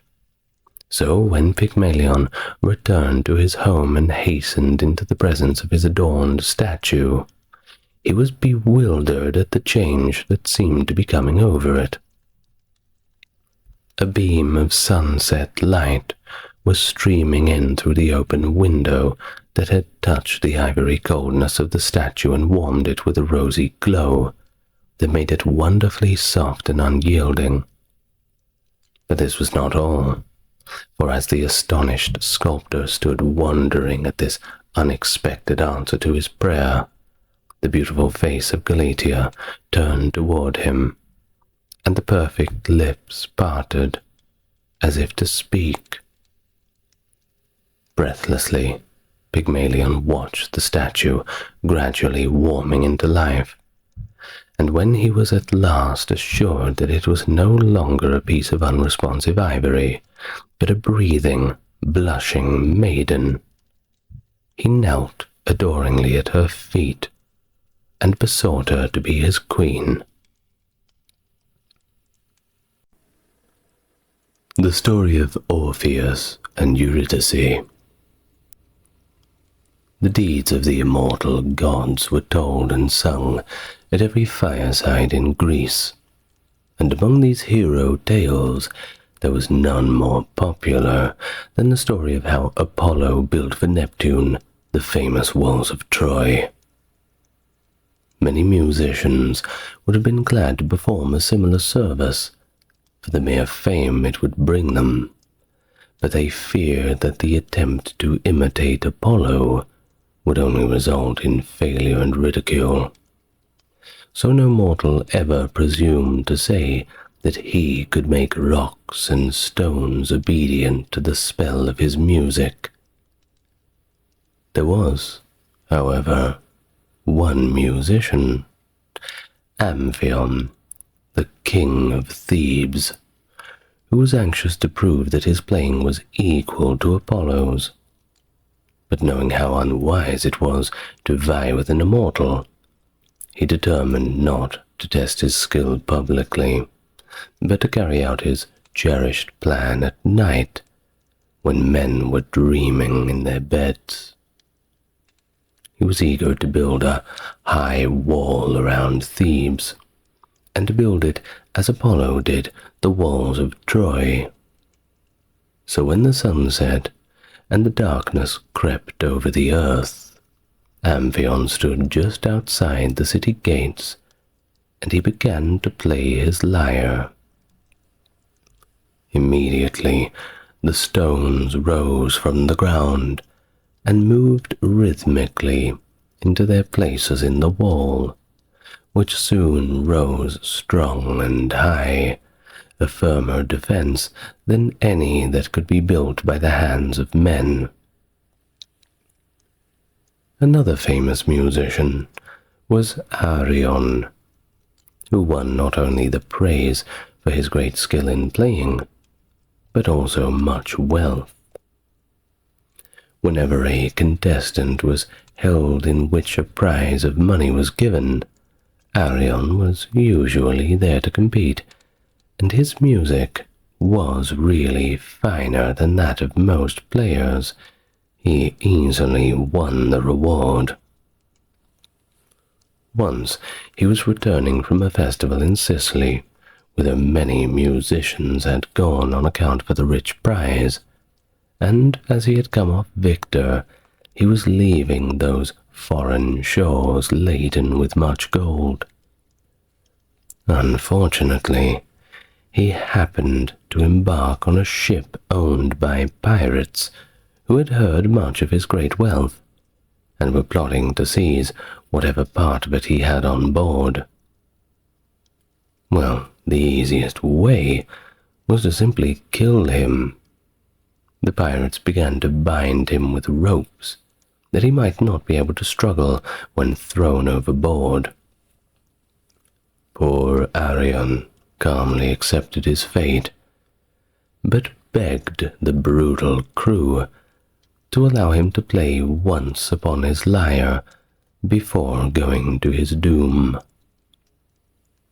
To this, the pirates agreed, and when the wonderful music filled the air, a school of dolphins swam toward the ship and kept close behind it, charmed by Arion's playing. Feeling sure that there was some sort of magic in the music, the pirates hastened to throw the player and his lyre into the sea without waiting to bind him. But Arion did not drown as they had expected, for a friendly dolphin caught him on its back and swam with him back to the shore, where he landed in safety. When in the course of time Arion did die, the gods placed him, together with his lyre and the kindly dolphin, in the sky as constellations. The most famous of all musicians, except the one who played in the shining halls of Olympus, of course, was Orpheus, the son of Apollo and the muse of Calliope. When he was a mere child, his father gave him a lyre and taught him to play upon it. But Orpheus needed very little instructions, for soon as he laid his hand upon the strings, the wild beasts crept out of their lairs to crouch beside him. The trees at the mountainside moved nearer so they may listen, and the flowers, they sprung up in clusters around him, unwilling to remain any longer asleep in that cold earth. When Orpheus sought in marriage the golden-haired Eurydice, there were other suitors for her hand, but though they brought rich gifts gathered out of many distant lands, they could not win the love of the maiden, and she turned from them to bestow her hand upon Orpheus, who had no way to woo her but with his sweet music. On the wedding day, there was the usual mirth and feasting, but one event occurred that cast a gloom over the happiness of the newly married pair. When Hymen, god of marriage, came with his torch to bless the nuptial feast, the light that should have burned clear and pure began to smoke ominously, as if predicting a future disaster. And the evil omen was fulfilled all too soon, for one day when Eurydice was walking in the meadow, she met the youth Aristeus, who was so charmed with her beauty that he insisted upon staying beside her to pour his ardent speeches into her unwilling ears. To escape from these troublesome attentions, Eurydice started to run away, and as she ran, she trotted upon a poisonous snake, which quickly turned and bit her. She had barely time to reach home before the poison had done its work, and Orpheus heard the sad story from her quivering, dying lips.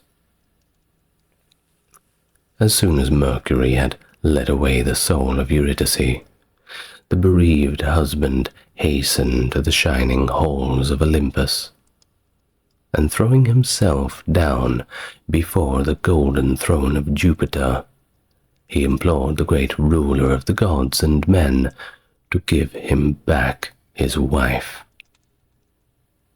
There was always pity in the hearts of the gods for those who die in flowering times.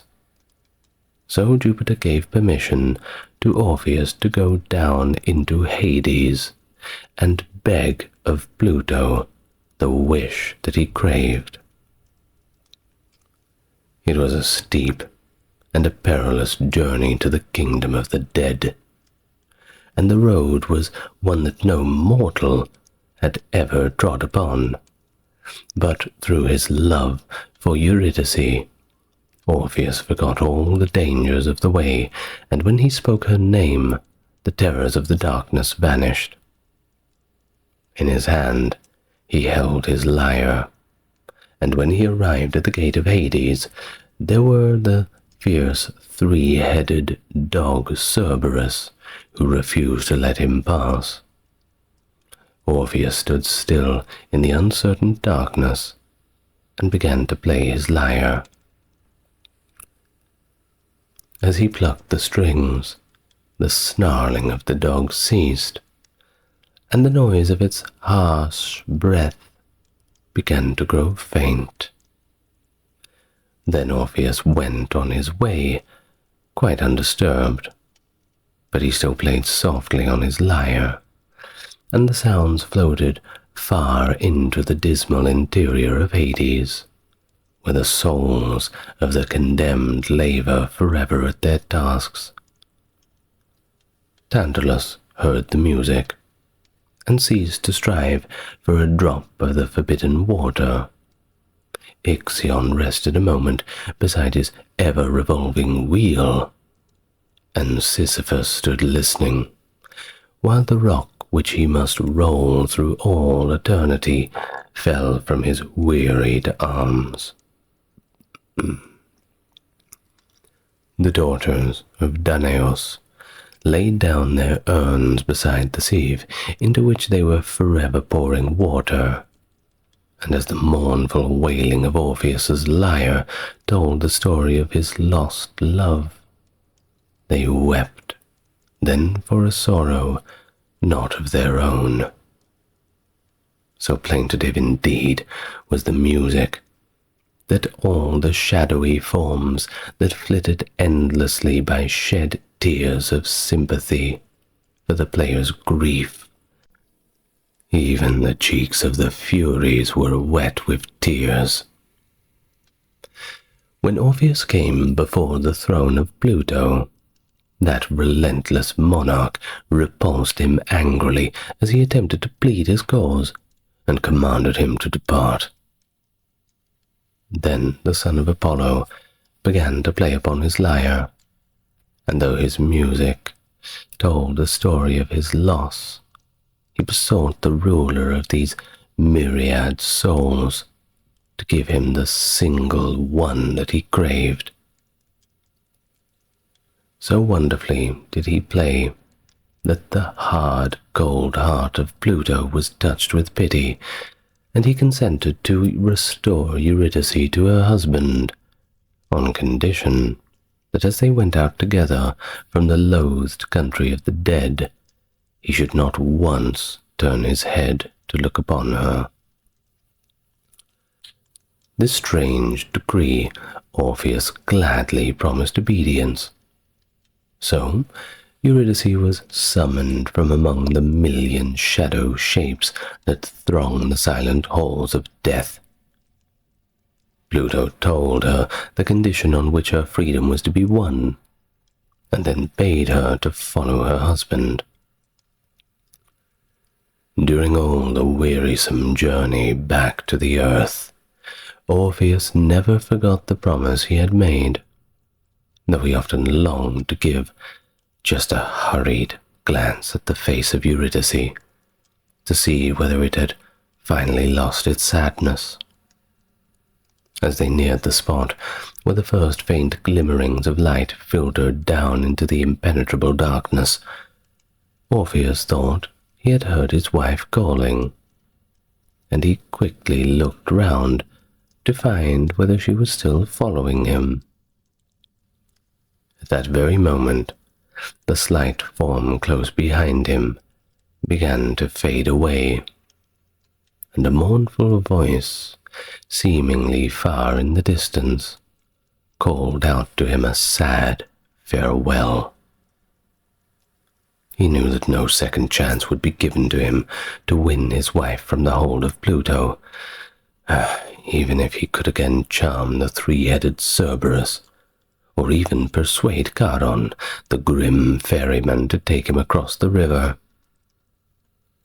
So he went forlornly back to the earth and lived in a forest cave far from the companionship of men. At first, there was only his lyre to share his solitude, but soon the creatures of the forest came to live beside him, and often sat listening to his music, looking exceedingly wise and exceedingly sorrowful. Even in his sleepless hours, when he fancied he heard his dear Eurydice calling, he was never quite alone, for the bat and the owl and the things that love the darkness of night flitted about him, and he saw the glow-worms creep toward him out of the cold night grass. One day, a party of Bacchantes found him seated outside the cave, playing the mournful music that told of his lost love. And they bade him change the sad notes to something cheerful so that they may dance.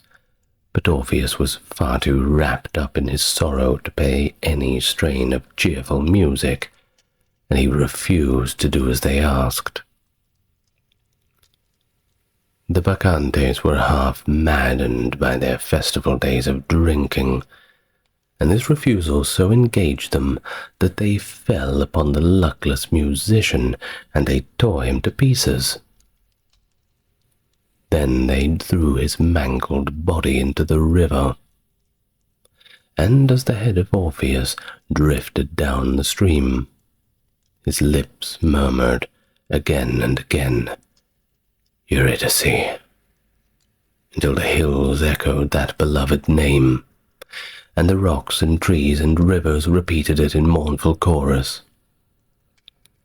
Later on, the Muses gathered up his remains to give them honorable burial, and it is said that over Orpheus's grave the nightingale sings more sweetly than in any other spot in Greece.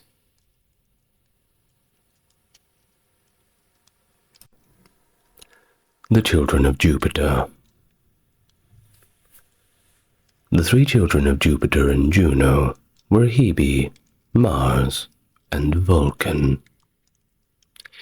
Hebe, the goddess of youth, was the cupbearer at feasts of Olympus, and poured from the golden flagons the sparkling ruby-tinted nectar. Many times were the brimming cups emptied and filled again, for the gods loved long draughts of life-giving nectar that kept off all sickness and decay. No wine of earth's yielding ever appeared at these royal banquets, nor were there ever seen here the heaped-up platters of food such as the mortals crave. For the gods only ate of the divine ambrosia, which ensured them eternal youth and beauty. For so long a time had fair-haired Hebe served at the feasts of Olympus, that the gods never thought that she could be deprived of her office.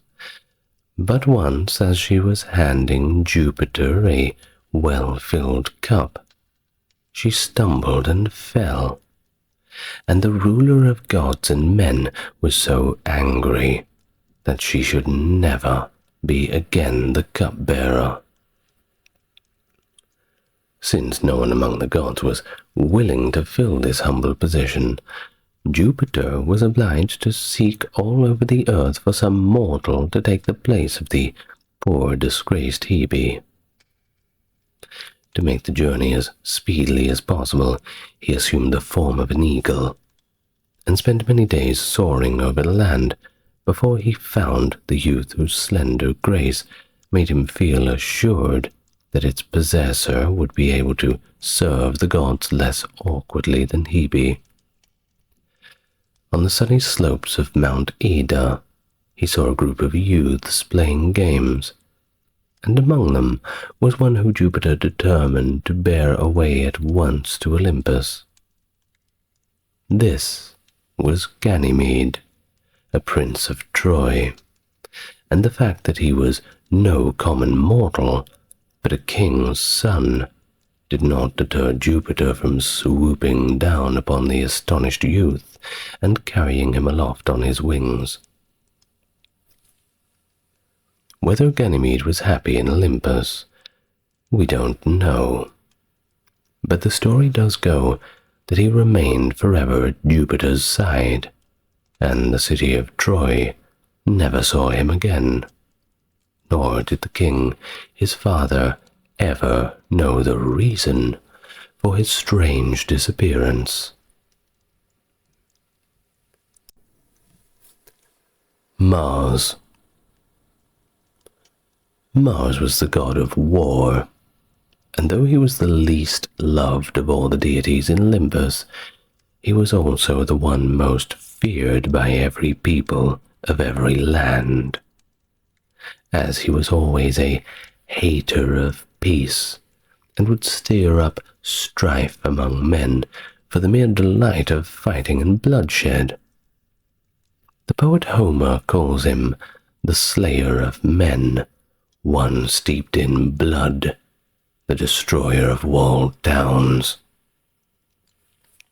His shrines were neither wreathed with flowers, nor were children often found among the people grouped about his altars. Instead of the yearling ox with gilded horns, men sacrificed a savage bull to the god, who took no pleasure in the tame shedding of blood. Sometimes Bellona, the goddess of war, accompanied Mars in his chariot to watch over his safety, and since she was equally eager to urge men on to bloody fighting, their appearance together on the battlefield brought terror to even the bravest of hearts.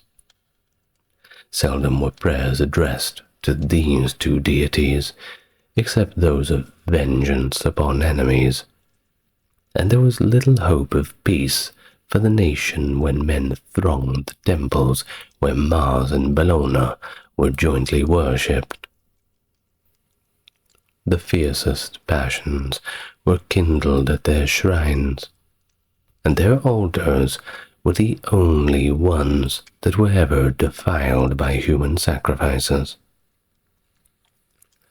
Though so fierce in warfare, Mars was as susceptible to love as were all the immortals, for he was not only the chosen one of golden-haired Venus, but also the devoted lover of the Vestal Rhea Silvia. This maiden, being dedicated to the goddess Vesta, did not dare to listen to any words of love until her time of service in the temple was over, for the penalty of breaking her solemn vows would be the terrible one of buried alive. But Mars was simply not to be denied, so at last the Vestal yielded, but kept her marriage secret, and continued to live in the temple until the birth of her twin sons, Romulus and Remus. When her parents learned that she had failed to keep the sacred promise at the altar fire of Vesta, they demanded that she suffer the prescribed punishment. She was therefore taken at night into an underground room of the temple and enclosed in the wall which had been built to allow for just such a tragic event. As her children were declared outcasts, they were taken into the forest and left to perish by the teeth of the wild beasts. Romulus and Remus did not die, however, for a she-wolf carried them to her lair and reared them with her own cubs.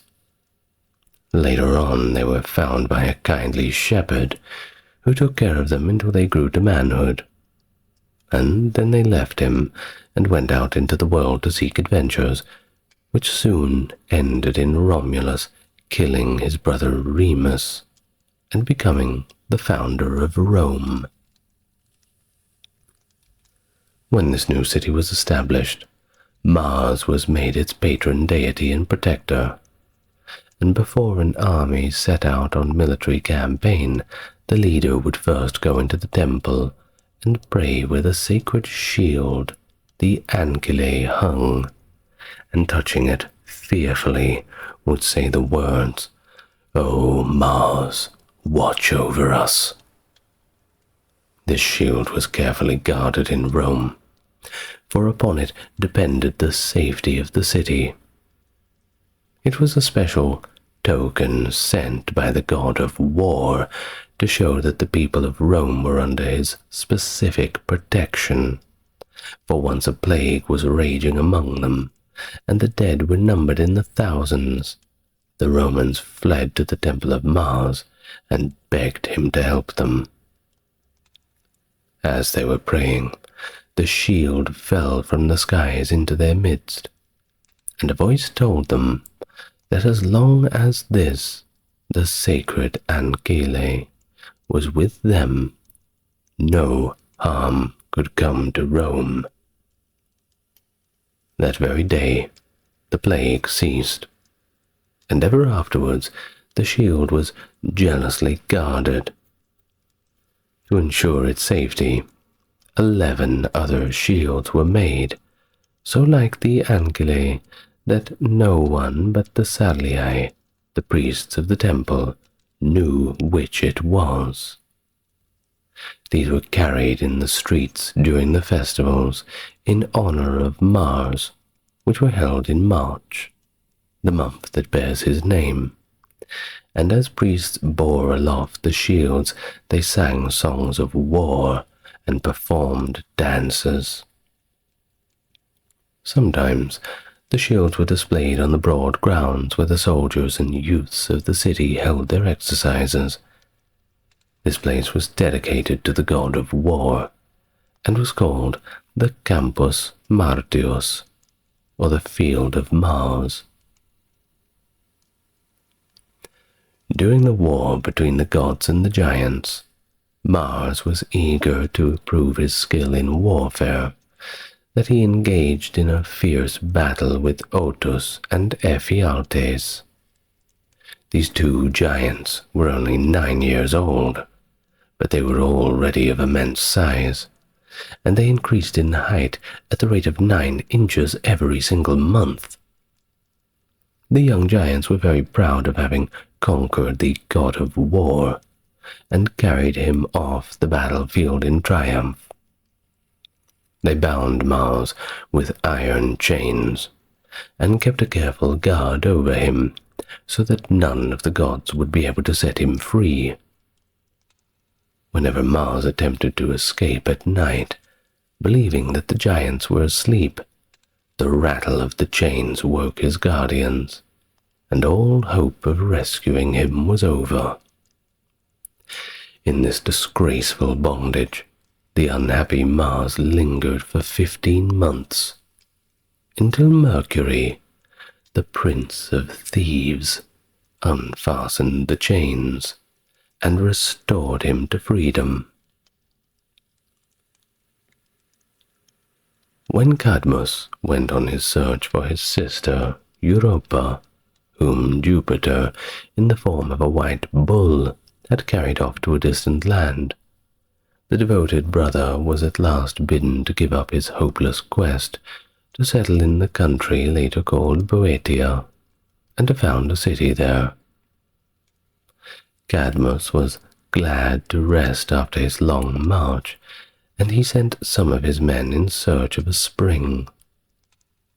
When they did not come back, he sent others to look for them, and when these did not return, he went himself to see what had caused all this delay.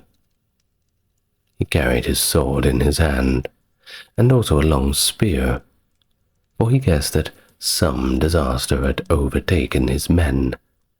He wandered some time before he discovered any trace of them, and then at the edge of a forest he came upon the lifeless body of one of those who had first set out to find the spring.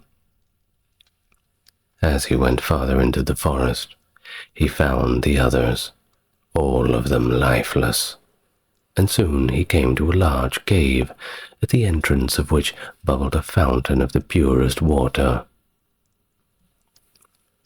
Not knowing that this was a grove sacred to Mars, and a fountain that had never been polluted by mortal touch, Cadmus stopped to drink, when suddenly out of the deep shadows of the cave rushed a huge dragon with crested head and glittering scales and a triple tongue vibrating between triple rows of teeth.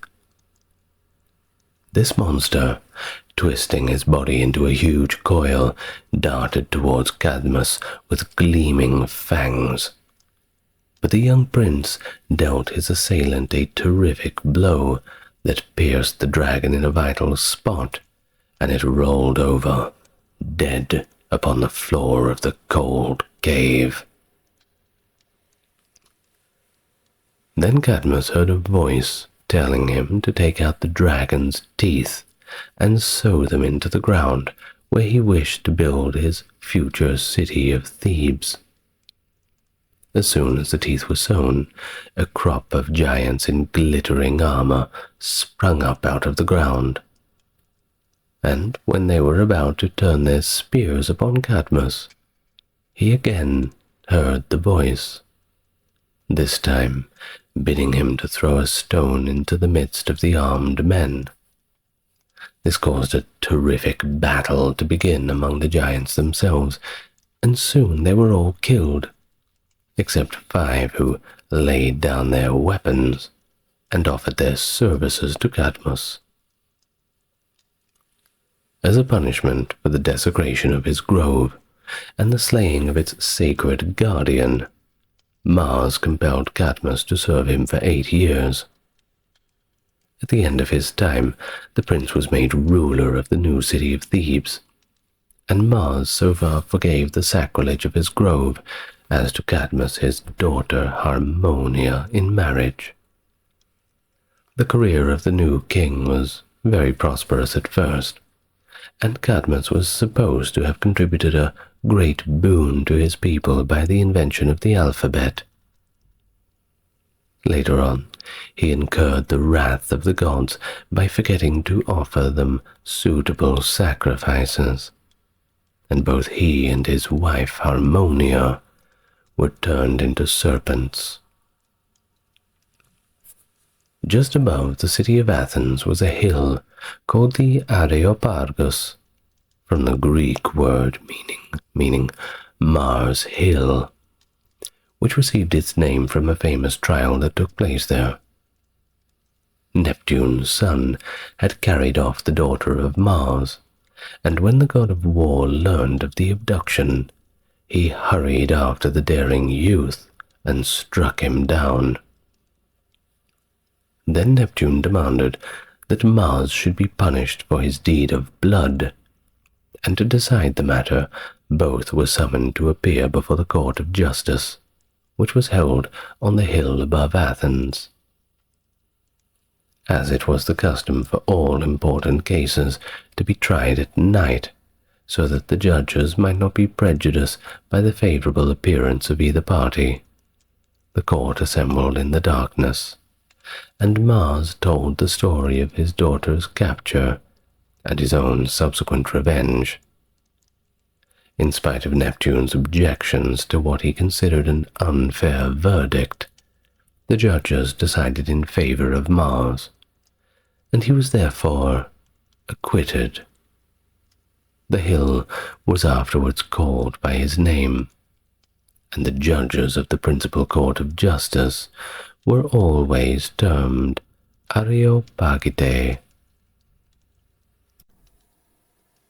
Vulcan.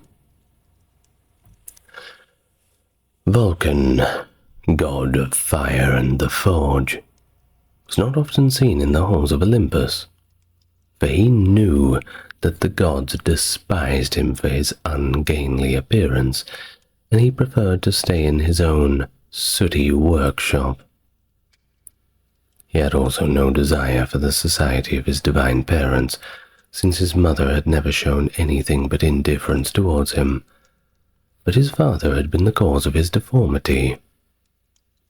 Jupiter was once so angry with Juno for interfering in his love affairs that he fastened her to the end of a strong chain and hung her out of heaven. Vulcan, seeing his mother in this sad plight, dragged at the chain, and finally succeeding in drawing Juno into safety. Full of wrath at defiance of his wishes, Jupiter kicked his son out of heaven, and, as the distance of the fall was so great, it was a whole day and night before Vulcan reached the earth. Had he been a mortal, there would be nothing left to tell of the story of his meteor-like descent. But being a god, he still lived, and had only a slight deformity and lameness as the result of the fall. When he learned that Juno was so unconcerned over his fate that she had never even inquired whether he was badly hurt, he promised to never go back to Olympus, but shut himself away in the heart of Mount Etna, where he established a mighty forge that poured out fire and smoke for many years after. Vulcan did not forget about his mother's heartless indifference, but none of the gods suspected him of harboring any revenge, until one day a beautiful golden throne arrived in Olympus as a present to Juno from her son.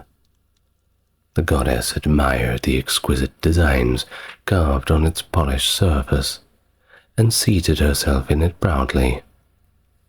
Now, Vulcan had contrived to hide some springs in the interior of the throne, and these were so skillfully arranged that at the moment a person was seated, the entire structure quickly contracted and held the occupant prisoner. So in a moment, proud Juno found herself securely caught, and no assistance that the gods could render was the least of avail. Then Jupiter sent Mercury to the grimy abode of Vulcan to beg, politely, that the god of fire would honor with his presence the feast that was held that day in Mount Olympus. But Vulcan was not to be moved by any flattery, for he knew all too well why he was so much desired at this particular time. So Mercury returned alone to Olympus, and Jupiter was obliged to think of some other way of luring Vulcan from his forge. This time he sent Bacchus, the god of wine, and when the scowling deity of Etna saw Bacchus's jolly red face and heard his hearty laugh, he welcomed the jovial visitor, and drank freely of the wine that Bacchus provided. The roisterous god of revels, who dearly loved to see the good wine flowing, beguiled Vulcan into taking draught after draught of the choice vintage that he had purposely brought, until the sullen master of the forge was quite unable to tell what was happening, and allowed himself to be led unresistingly to Olympus. Once there, the gods persuaded him to release the repentant Juno, and to allow himself to be reinstated in the favor of Jupiter. Though Vulcan grudgingly complied with these requests, he would not consent to live in Olympus, but returned to his workshop in Mount Etna. There he made many things out of gold and precious stones, and gave them to the gods as evidence that he no longer bore them any ill will. Their golden thrones were made by Vulcan's crafty hands, and the wonderful palaces, with all their beautiful and costly furnishings, were the best result of his skill. He also forged Jupiter's thunderbolts and fashioned the weapons that the gods used in battle. He made Apollo's marvelous sun chariot, and even designed to use his skill in shaping the arrows that Cupid used in his golden bow. When Jupiter decreed that laughter-loving Venus should wed his misshapen son, Vulcan took his reluctant wife to the smoky workshop in Mount Etna. And for a while, Venus was amused at the unusual sights and sounds that greeted her in her new home. But she soon wearied of the dirt and the darkness, and left the society of her surly husband to return to Olympus, where there was plenty to delight her pleasure-loving soul. The Story of Prosperina. When Jupiter made himself ruler of the world, he imprisoned some of the warring giants beneath Mount Etna in Sicily, much to the disgust of Pluto, who was always fearing that when the giants got restless and turned over and over underground, thus causing earthquakes, they would someday make such a large crack in the earth that daylight would be let into Hades. So Pluto often went up out of his sunless land to look carefully over the island, and to be sure that no new fissure was being made in the earth's surface. One day, as he was driving his 4 coal black horses through the vale of Enna, he saw a group of maidens gathering violets on the hillside, and among them was one so exquisitely fair that Pluto determined to take her for his wife. This was Prosperina, the daughter of Ceres, the goddess of agriculture, a maiden who had ever shunned the thought of marriage and preferred to spend her life playing games and dancing in the beautiful plain of Enna, where there is never any frost or snow, but springtime lasts throughout the year. Pluto had often tried to gain a wife by gentle means, but no one would consent to share his gruesome home. So, knowing that his maiden he desired would never listen to soft words of love, he determined to take her by force. Driving his fiery horses at full speed, he rushed toward the group of laughing girls who scattered and fled at his approach. Prosperina alone stood still and stared, frightened and wondering, at the grim figure confronting her, while the flowers she had gathered dropped from her trembling hands. In a moment, Pluto seized her in his strong arms, trampling all her violets under his ruthless feet. He sprung into the chariot and urged his horses to their full speed, hoping to reach Hades before the maiden's cries brought Ceres to the rescue. As he neared the Cyan River, the waters, wishing to befriend Prosperina, began to rise higher and higher, and with tossing waves opposed the madly rushing steeds. Fearing to risk the chariot in the angry waters, Pluto struck the ground with his terrible 2-pronged fork, and a great chasm opened before him, into which the ruler of Hades hurriedly plunged. The earth closed again over him, and the captured maiden, and during the dreadful moments when Prosperina held a prisoner in the arms of this bold wooer, she called wildly to her mother for help. But soon she realized her cries would never reach the ears of Ceres, and that she must find another way to let the goddess know of her cruel fate. So she summoned enough strength to struggle in her captor's embrace until she freed one arm from his hold, and with it loosened her girdle, which she flung into the Cyan River just before the yawning earth hid her so completely that no traces were left to tell where she had gone. When Ceres came that evening into the Vale of Enna and found that her daughter was not playing as usual with the other maidens, she questioned them and learned their tearful story of the chariot with its 4 black horses and terrible driver. Just what had become of Prosperina, no one could tell her. So the distracted and hopeless mother began her search, not knowing whether she might at any moment come upon her daughter's body mangled by the chariot wheels. For days she wandered, never stopping to rest, except for a few hours at night when it was too dark for her to see the way.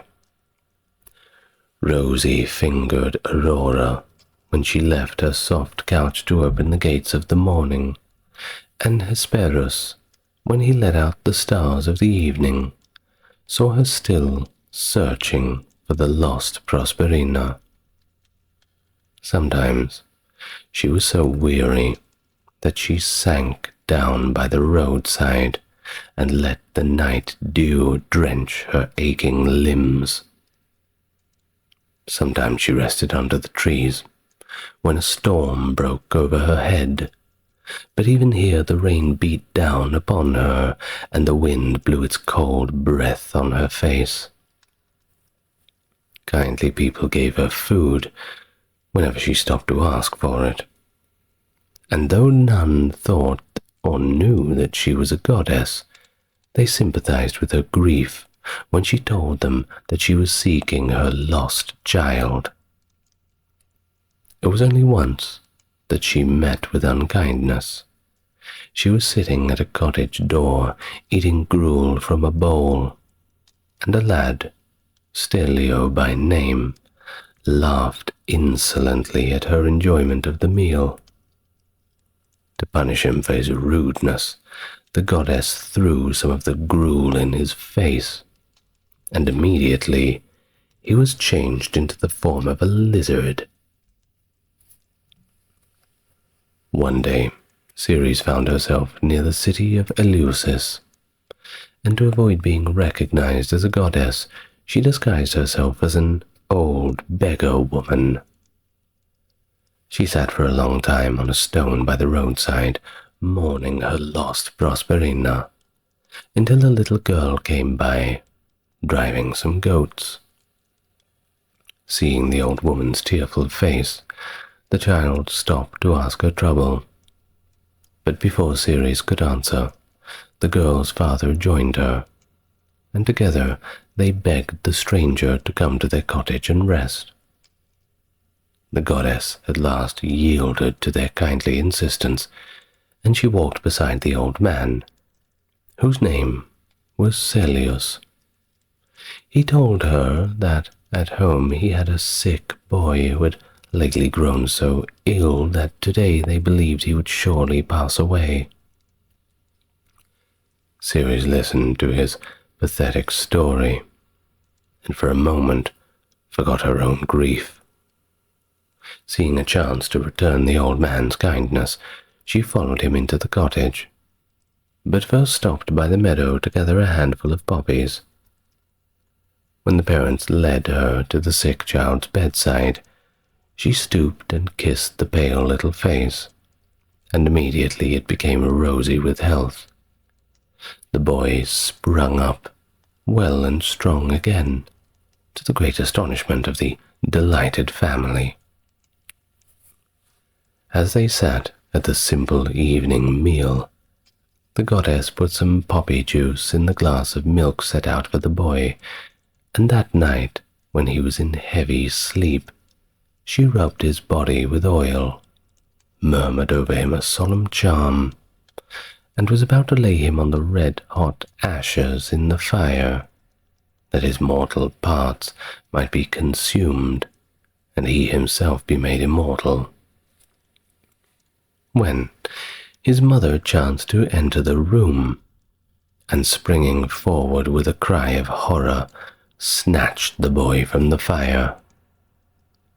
Before the excited mother could vent her wrath upon the old woman, Ceres assumed her goddess form and quietly reproved the intruder, for her interference had not averted a harm, but had prevented a great gift from being conferred upon the unconscious child.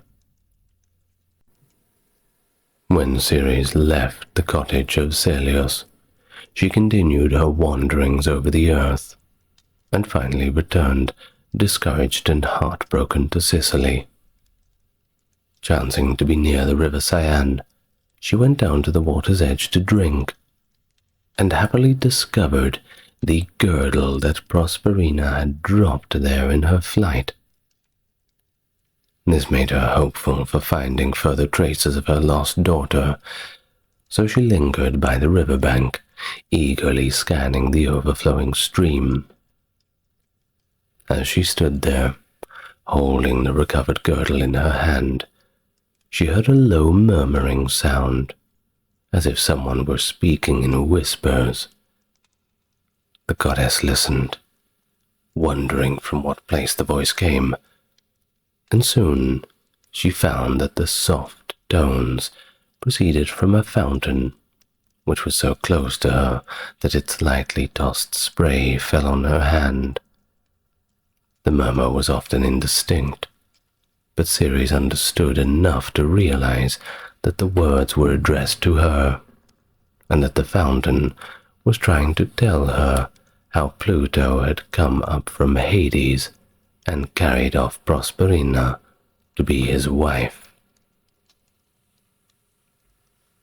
While the goddess was musing over this painful revelation, the fountain went on to say that it had not always been a stream in sunny Sicily, but was once a maiden named Arethusa, and a native of the country of Elis. As a follower of Diana, she had roamed in the wooded hills, and one day, being wearied from the chase, she sought refreshment in this forest stream. The drooping willows hung protectingly over the water, and here the nymph bathed fearlessly, believing herself to be alone. But Alpheus, the river god, heard the splashing of the water, and rose from his grassy bed to see who was disturbing his noonday rest. At the sight of Arethusa, he was so delighted that he ventured to approach her. But she fled, terrified, through the forest, calling on Diana for help. The goddess, hearing her cries, changed her into a fountain, and to further baffle the pursuing Alpheus, she wrapped it in a thick mist. As the river god could no longer see the nymph, he was about to give up the chase, when Zephyrus maliciously blew away the cloud, and Alpheus saw the bubbling fountain. Suspecting that it was Arethusa, the god changed himself into a rushing torrent, and was preparing to mingle his impetuous waves with the waters of the fountain when the nymph called out again to Diana to protect her. The goddess came to her rescue by opening up a crevice in the earth, and here the shivering waters of the fountain found a speedy refuge. To keep far out of the reach of Alpheus, it continued to flow underground for many miles, and even crept beneath the sea, until it reached Sicily, where Diana again cleft the earth and allowed the fountain to come up into the sunlight. During her journey through the dark underworld, Arethusa said that she had seen Prosperina sitting, tearful and sad, on a throne beside the grim ruler of the dead. When she heard this story, Ceres was no longer in doubt about where her lost daughter could be found, but the knowledge gave her little comfort, for she was aware how useless it would be to ask Pluto to give up the wife that he so daringly won. Seeing no hope of gaining her child back, Ceres retired to a cave in the hills and paid no heed to the waiting earth that had suffered so long from her neglect. There was drought in the land, and the crops were failing for want of water. The fruit trees were drying up, and the flowers were withering on the parched hillsides. Everything cried out for the protection care of Ceres, but the goddess stayed her hand, and in the solitude of the cave mourned unceasingly for Prosperina. Famine spread over the land, but the people, in spite of their dire need for food, burned sacrifices of sheep and oxen on the altars of Ceres, where they importuned her with their prayers. Jupiter heard their cries, and besought the goddess to take the earth again under her wise care, but she refused to listen, for she was indifferent now to the welfare of men, and no longer delighted in the ripening harvest. When sickness and death followed hard upon famine, Jupiter saw that he must save the sorely stricken land. So he promised the goddess that her daughter should be restored to her if she had eaten nothing during all her sojourn in Pluto's realm. Mercury was sent to lead Prosperina out of Hades, but when reaching there, he found that Pluto had already given his wife some pomegranate seeds, hoping she would thereby stay forever in his keeping. Dismayed at the unexpected downfall of their hopes, Ceres was about to shut herself up again in the cave, when Jupiter, in behalf of the suffering earth, made a compromise with Pluto, whereby Prosperina was to spend half her time with her mother in the land of sunshine and flowers, and the rest with her husband in the cold and cheerless Hades.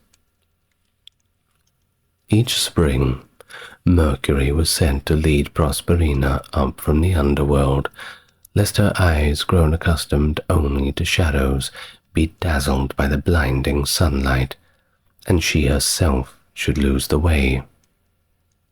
All things awaited her coming, and as soon as her foot touched the winter-saddened earth, the flowers bloomed to delight her eyes. The grass sprung up to carpet her way with greenness, the birds sang to cheer her long-depressed spirit, and above her the sun shone brilliantly in the blue sky of Sicily. Ceres no longer mourned, nor did she again suffer a great famine to afflict the land.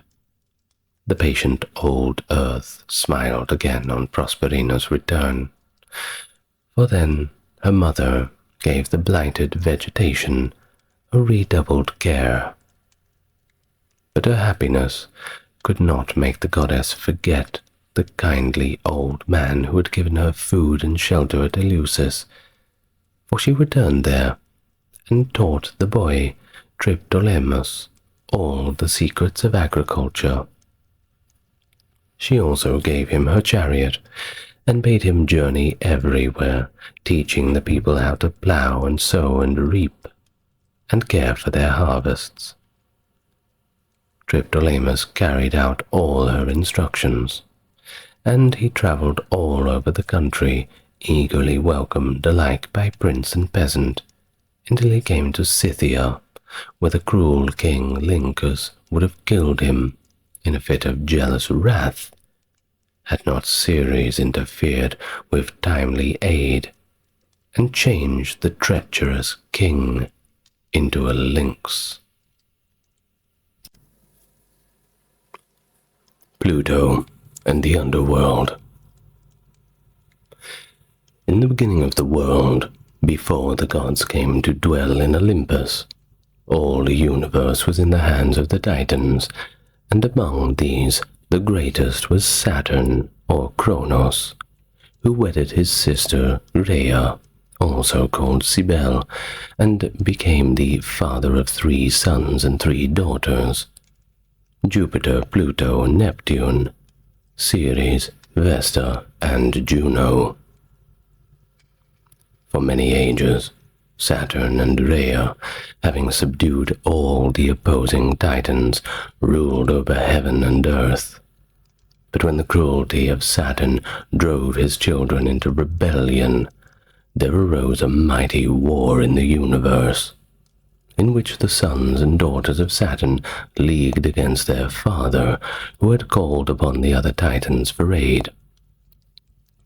After years of combat, the 6 brothers and sisters, helped by the Cyclops, defeated the allied Titans and imprisoned them in the black abyss of Tartarus.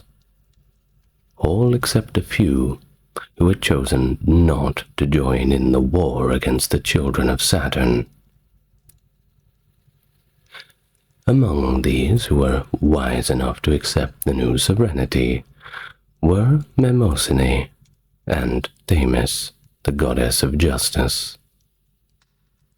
Those descendants of the Titans who refused to acknowledge the supremacy of Jupiter were consigned to the center of Mount Etna, and were the giants who constantly turned over and over, making Pluto fear for the safety of his realm.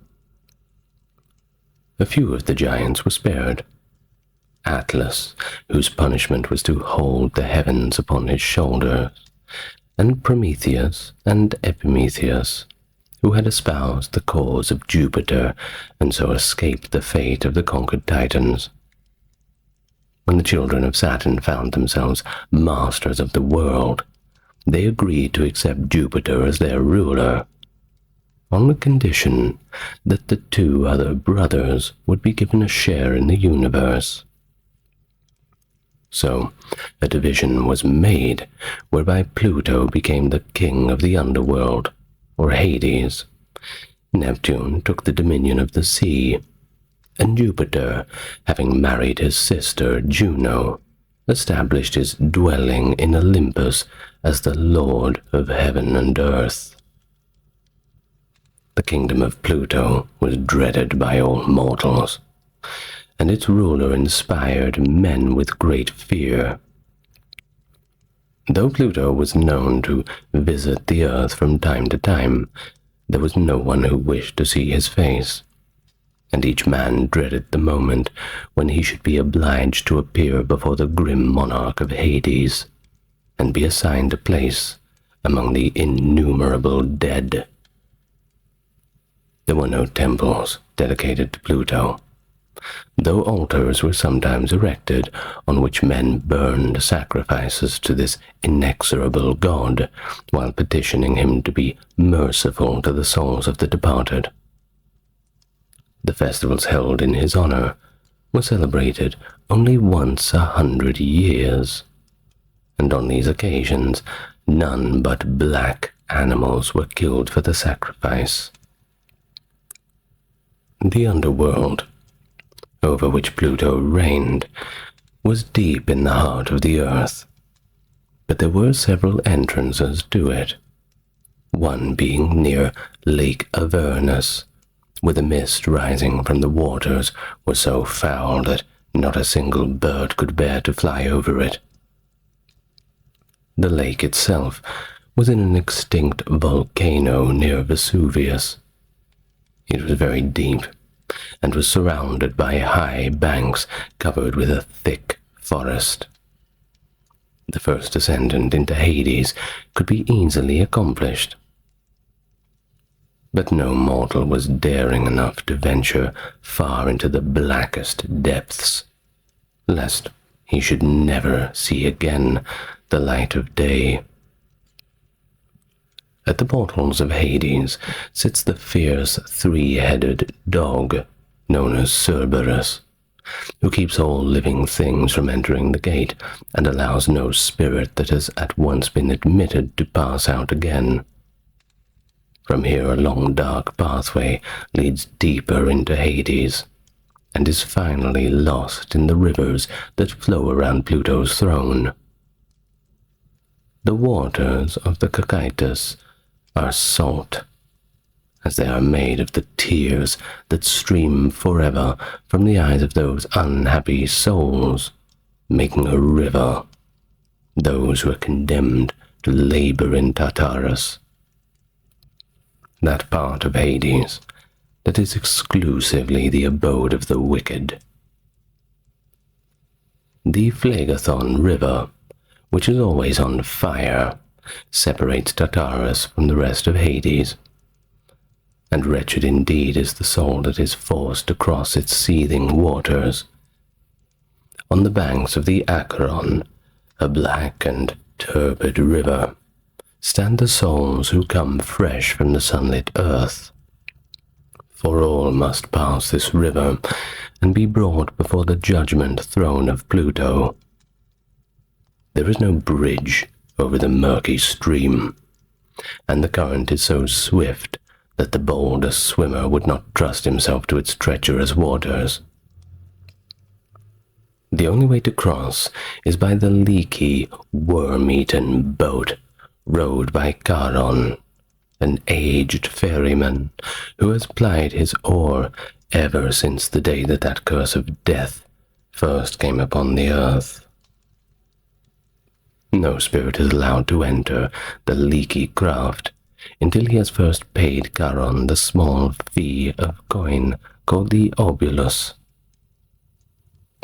During the funeral services, before the body is committed for burial, this coin is laid on the tongue of the dead, that the soul may have no trouble in passing into the throne of Pluto.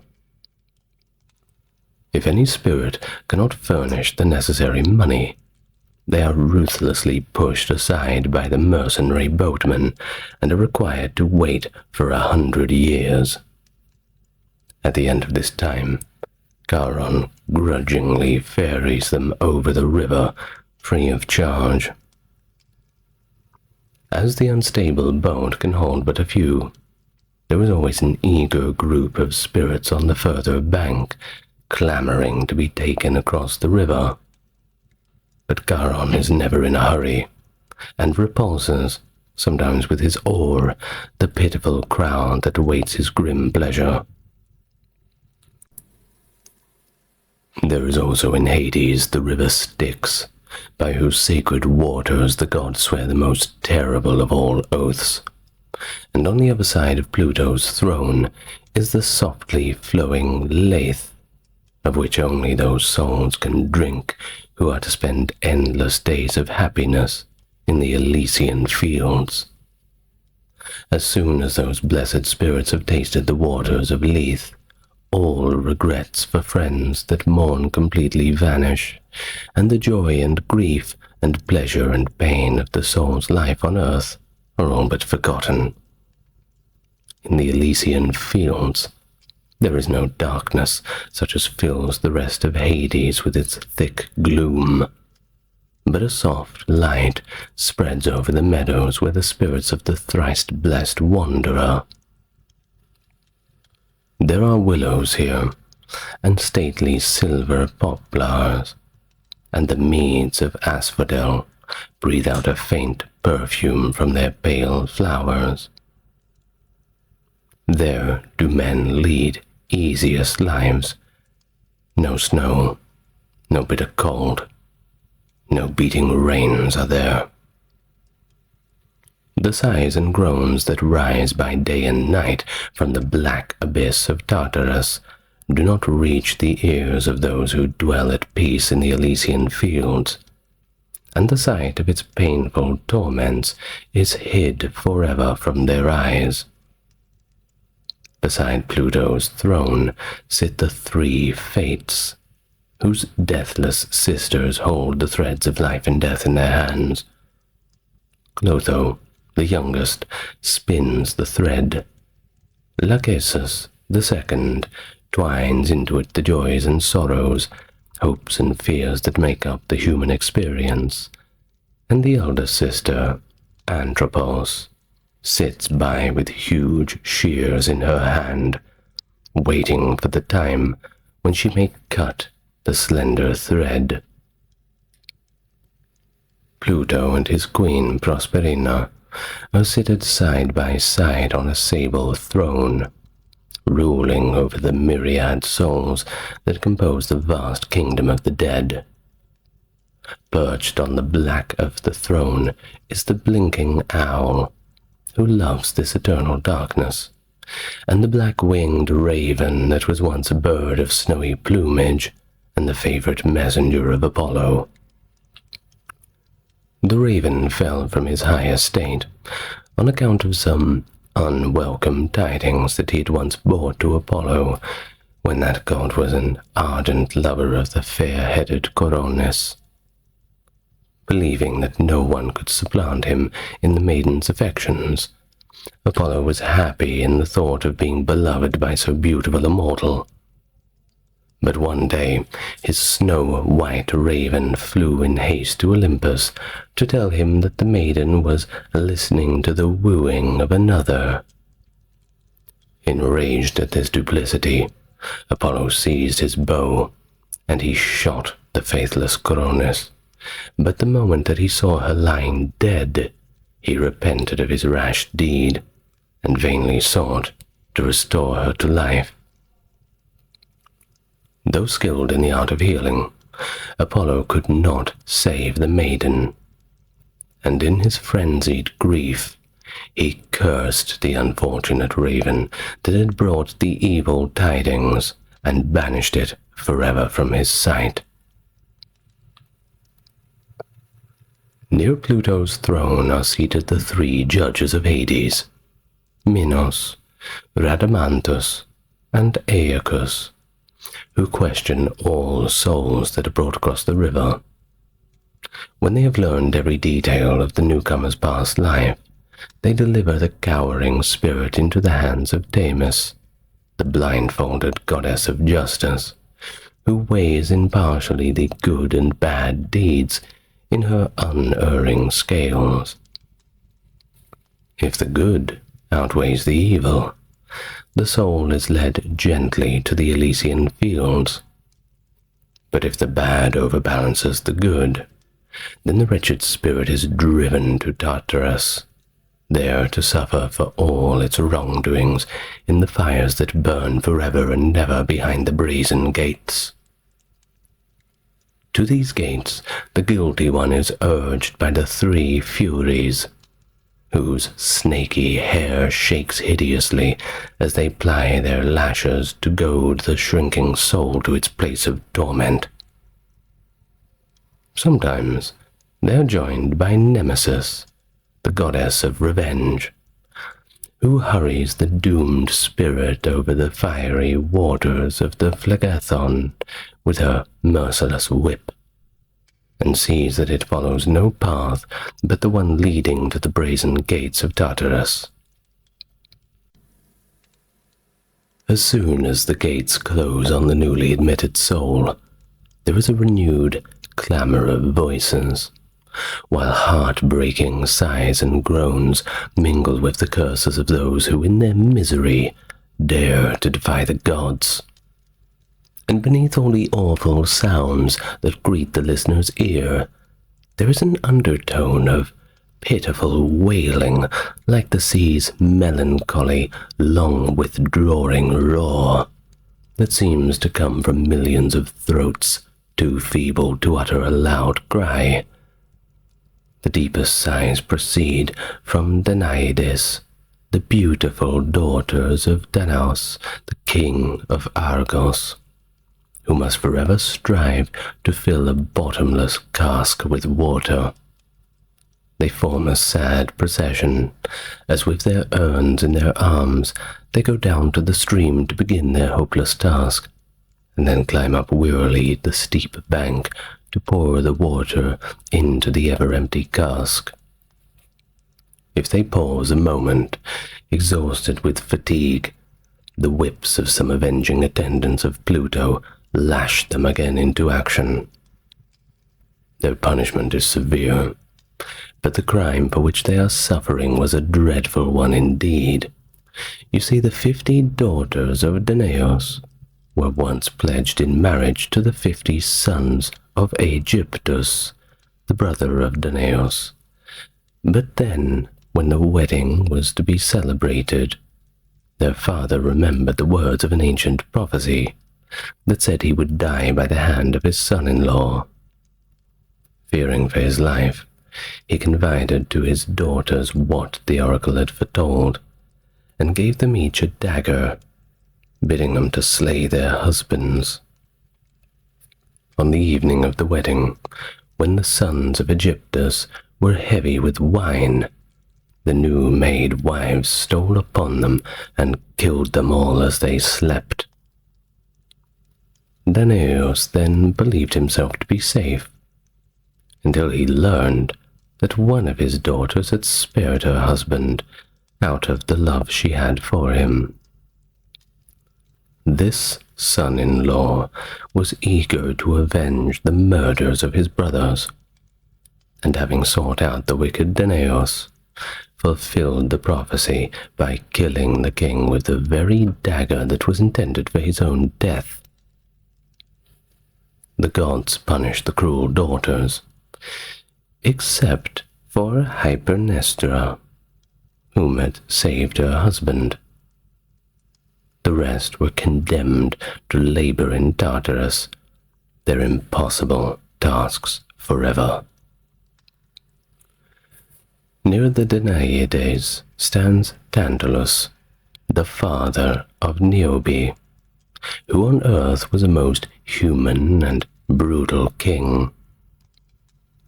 He ill-treated his subjects, defied the gods, and even dared to make his own will the religion of the entire kingdom. He boasted that the gods were not so omniscient as people were led to believe, and insulted the immortals by offering them at a banquet of flesh of his own son Pelops, believing they would never learn the truth of this loathsome feast. But the gods, they are not so easily deceived, and left the meal untouched, all except poor Ceres, who, still mourning over her daughter's detention in Hades, did not realize what was happening, and bit off some of the lad's shoulder. When the gods restored Pelops to life, Ceres was very sorry for her carelessness, and gave him a shoulder of ivory. The inhuman Tantalus was condemned to the torments of Tartarus, where he stands up to his chin in a clear stream. Though frenzied with thirst, he can never drink of the water, for whenever he bends his head, the stream recedes from his lips. Above him hangs a branch of delicious fruit, but when, tormented with hunger, he strives to grasp it, the branch eludes his eager fingers. Thus he stays, always tantalized by the sight of food and drink, which he can never secure. Not far from Tantalus is Salmoneus, also a king, who dared to challenge the gods by impersonating Jupiter. He made a huge bridge of brass and drove heavily over it while he threw lighted torches among the people who were waiting below, hoping thus to frighten them into believing that he was the very ruler of the heavens who hurls the mighty thunderbolts. This insult to his divinity so angered Jupiter that he seized a real thunderbolt and soon dispatched with the arrogant king. When Salmoneus came before the throne of Pluto, his fate was quickly decided, and he was driven to terrible Tartarus, where he sits under a huge rock that threatens every moment to fall and crush him beneath its weight. Another unhappy king is Sisyphus, who, when ruler of Corinth, became a famous robber, and in the pride of his great wealth dared to set the gods at naught. Therefore, he was consigned to Tartarus, and his punishment is to roll an immense stone to the top of a steep hill. But as soon as he reaches the summit, the rock slips from his aching arms and tumbles to the foot of the hill, and he must once start on the hopeless task of pushing it up the long ascent once more. With many a weary step and many a groan, up the high hill he heaves the huge round stone. Beyond Sisyphus lies Tityos, a giant whose body covers 9 acres of ground. He was condemned to the blackness of Tartarus because he dared to affront a goddess with his address, and so was doomed to suffer like Prometheus, being chained to a rock while a vulture tears at his liver. Near him is Ixion, who was promised the hand of a certain maiden in marriage on condition that he would give her father a large sum of money. Ixion agreed, but when the maiden became his wife, he refused to give the stipulated sum, in spite of her father's clamorous demands. At length, wearied by the old man's insistence, Ixion slew him. But the deed did not go unpunished, for the gods summoned him to appear before them and answer for this cruelty. Ixion pleaded his cause so well that Jupiter was about to dismiss him, when he saw the presumptuous mortal making love to Juno. This offense could not be overlooked, and so Ixion was sent to Tartarus, where he was bound to an ever-revolving wheel of fire. If anyone could follow the course of the gentle Lethe River, it would lead beyond the sunless realm of Pluto to a quiet and far-distant valley, where in a soundless cave lives Somnus, the god of sleep, and his twin brother Mors, the god of death. Here the sun, whether rising or in his mid-course, or setting, can never come, and fogs mingled with the dimness form a strange twilight. No wakeful bird calls forth the morn, nor do watchful dogs disturb the brooding silence. No sound of wild beast or cattle, nor any noise of creaking bough nor human voice breaks in upon the perfect stillness, where mute rest has her abode. Before the cave bloom abundant poppies and other sleep-producing herbs, which night gathers that she may distill their juice and scatter slumbers on the darkened earth. Within the cave is no door that could creak on rusty hinge, and no porter stands at the entrance of that inner room, where on a downy couch made of black ebony and draped with sable curtains, over which black plumes wave, lies Somnus, the god of sleep. Ah, sleep, the repose of all things, the gentlest of the deities, whom all care flies, the peace of mind, who can soothe the hearts of men wearied with the toils of the day, and can refit them for labor. Near Somnus sits Morpheus, one of his many sons, who watches over his slumbers and sees that no one shall break upon his sleep. This god holds a vase in one hand, and with the other he shakes the nodding poppies that bring drowsiness and sleep. Sometimes he assumes varied forms in which he appears to men at night, and always he flies through the darkness with wings that make no noise. Around the couch of Somnus hover the shadowy forms, the dreams, which are as numerous as the forest leaves or sands upon the seashore. In the distant corner of the room lurk the horrid nightmares, which creep out of the cave to visit sleeping mortals, but are never led to earth by Mercury, as are welcomed dreams. 2 gates lead out of the Valley of Sleep, one of the horn and one of the ivory. Mors, the god of death, occupies one of the rooms in the Cave of Sleep. He is a fearful-looking deity, cadaverous as a skeleton, and wrapped in a winding sheet. He holds an hourglass in one hand and a sharp scythe in the other, and stands watching the sand run out of his glass, that he may know when a human life is nearing its end.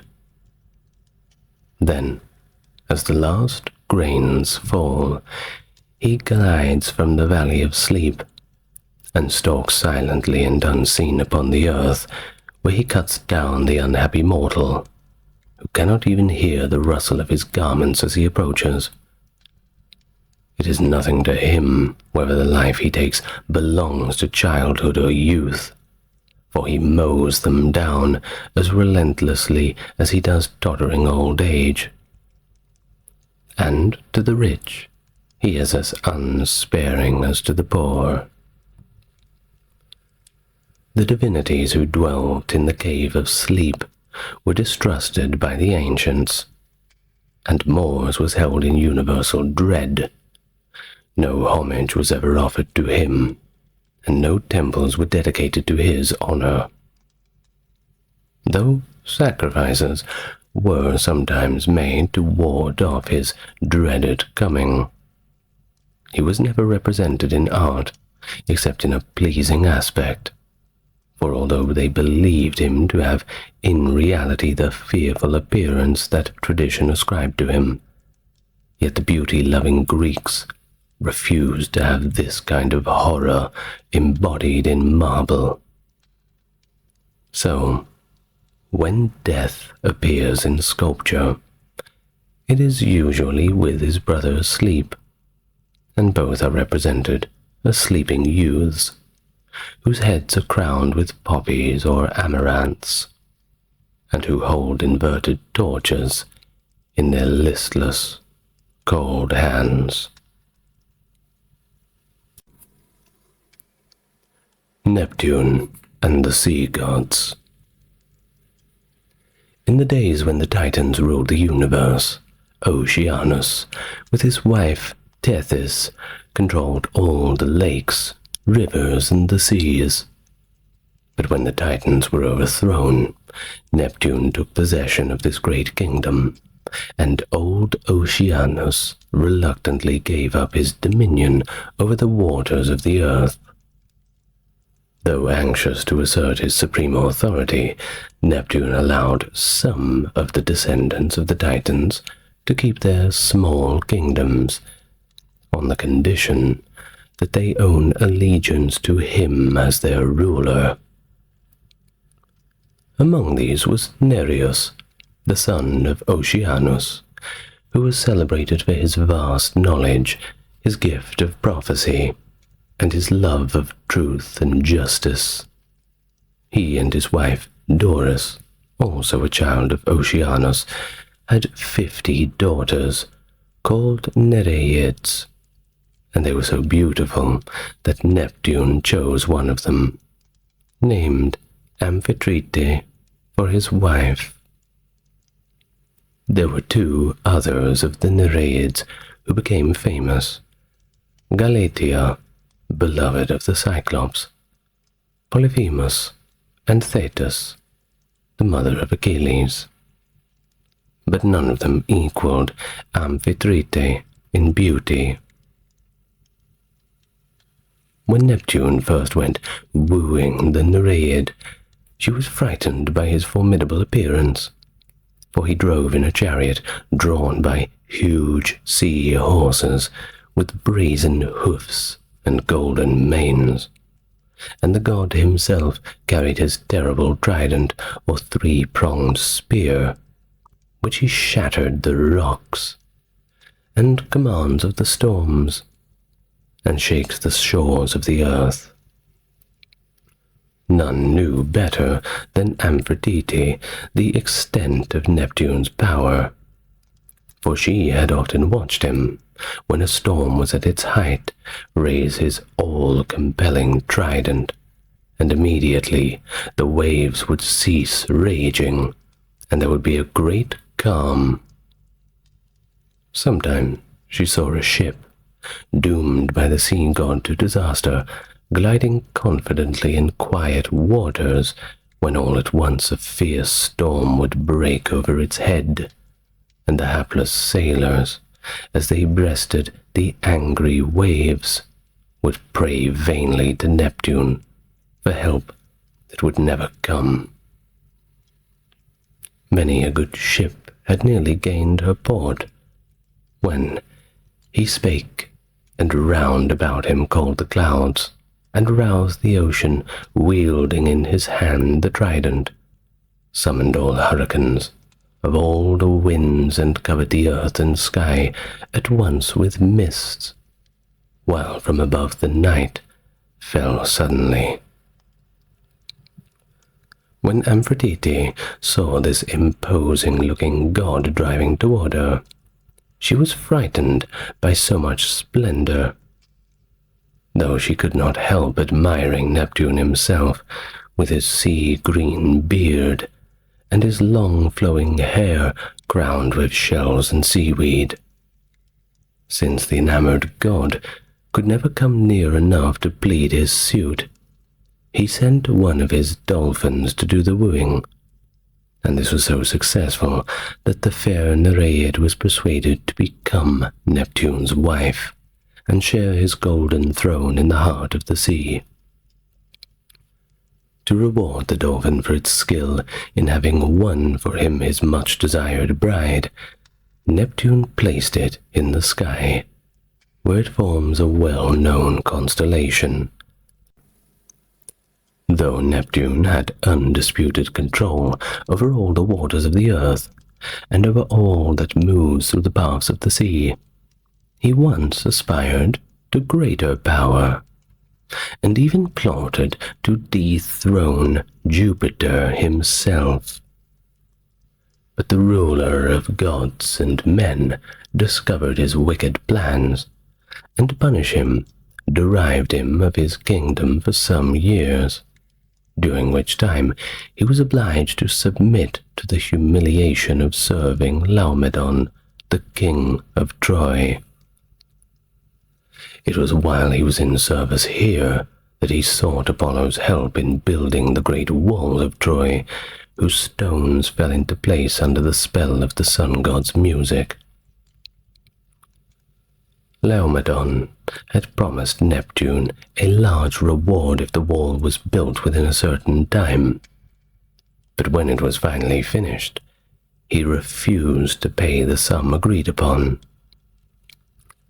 Though angered at this treachery, Neptune had to endure the king's injustice until his years of service were over. But as soon as he was restored to his former power, he created a terrible sea monster, which spread terror and death all over the land. Not knowing how to meet this calamity, the Trojans consulted an oracle, and were advised to sacrifice to the monster a beautiful maiden each year, and so prevent the wrath of Neptune from overwhelming the whole country in disaster. Reluctantly, The sorrowing people prepared to obey the oracle, and a victim was chosen by lot, and led by the priest to a large rock on the seashore, where she was securely chained. And then the hideous sea beast glided out of its cave in the slimy rocks and devoured her. Every year, this terrible ceremony was repeated, and at last the lot fell on Hesione, the king's only daughter. Laomedon tried in vain to save her, but the lot was cast, and nothing could avert the appointed sacrifice. In despair, the wretched father saw the fatal hour approaching, and when the day drew near when Hesione was to be led down to the sea, he forgot his avarice and proclaimed throughout the land that a great reward would be given to anyone who could slay the monster.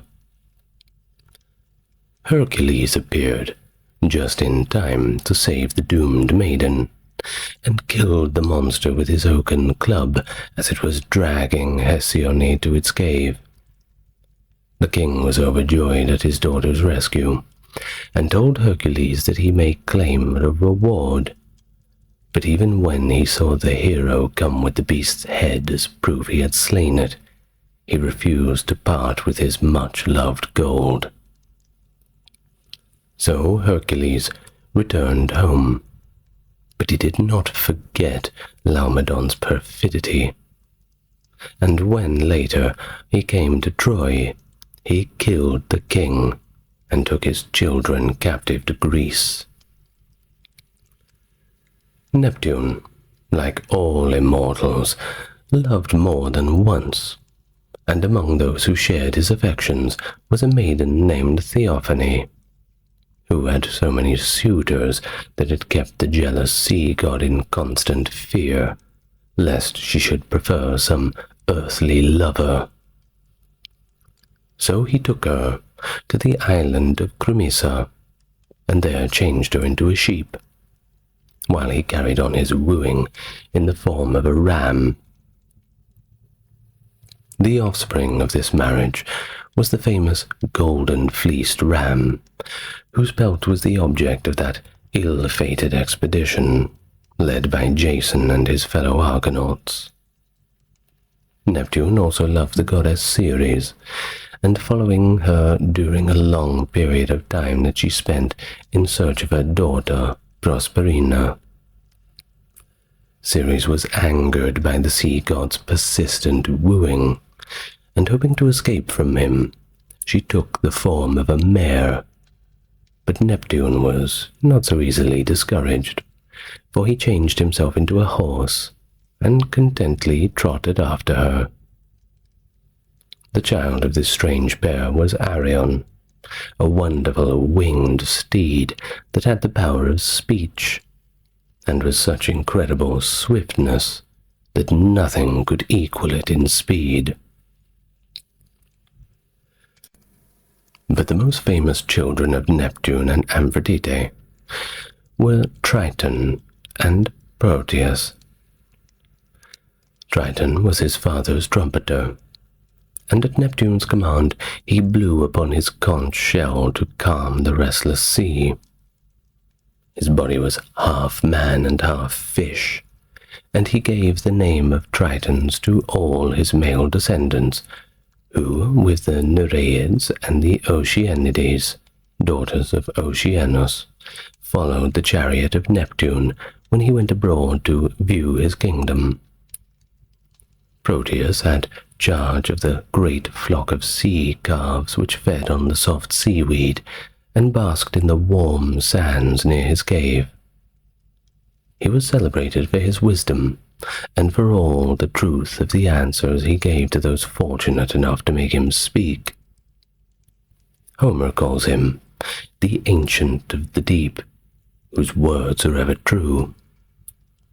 But his knowledge was not easy to obtain, for he had the extraordinary power of assuming any shape that he pleased, and only those mortals gained his advice who persistently clung to him through his many bewildering changes. Aristeus was the son of Apollo and the water nymph Cyrene. Beside tending his flocks and herds, he took care of the olive trees and vineyards, and was a famous keeper of bees. He was very proud of his hives, and the swarm of bees increased each year under the guidance of his skillful hands. But one day he found hundreds of bees laying lifeless beside the hives, and on the morrow there was still more among the dead. Not knowing how to account for this disaster, Aristeus hurried to his mother to ask her for help in saving the few bees that remained. Cyrene lived under a mountain stream, and, hearing that her son wished to speak to her, she commanded the river to divide and form a wall on either side, so that Aristeus might walk in the dry places. When the youth told her of the tragedy befalling his hives, she could not help him, but bade him to go to old Prometheus, for he alone could tell what the trouble was and find a remedy. She warned Aristeus of the difficulty in holding the Ancient of the Deep when he tried to bewilder and terrify the stranger by rapidly assuming different forms, and she bade him remember that he must keep the sea god fast bound if he would receive the wished-for answers. And then she led him to the cave of Prometheus and hid him there, exhorting him to be bold and fearless. At noon, the wizard of the deep came out from the sea, followed by his herd of sea calves, and while they stretched out on the warm sands, the god sought the retreat of his cave and was soon in deep slumber.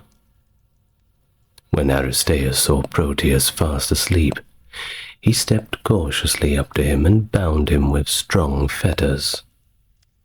The god woke with a start and tried to shake himself free of the chains, but on finding he was a prisoner, he resorted to all the trickery that he could command.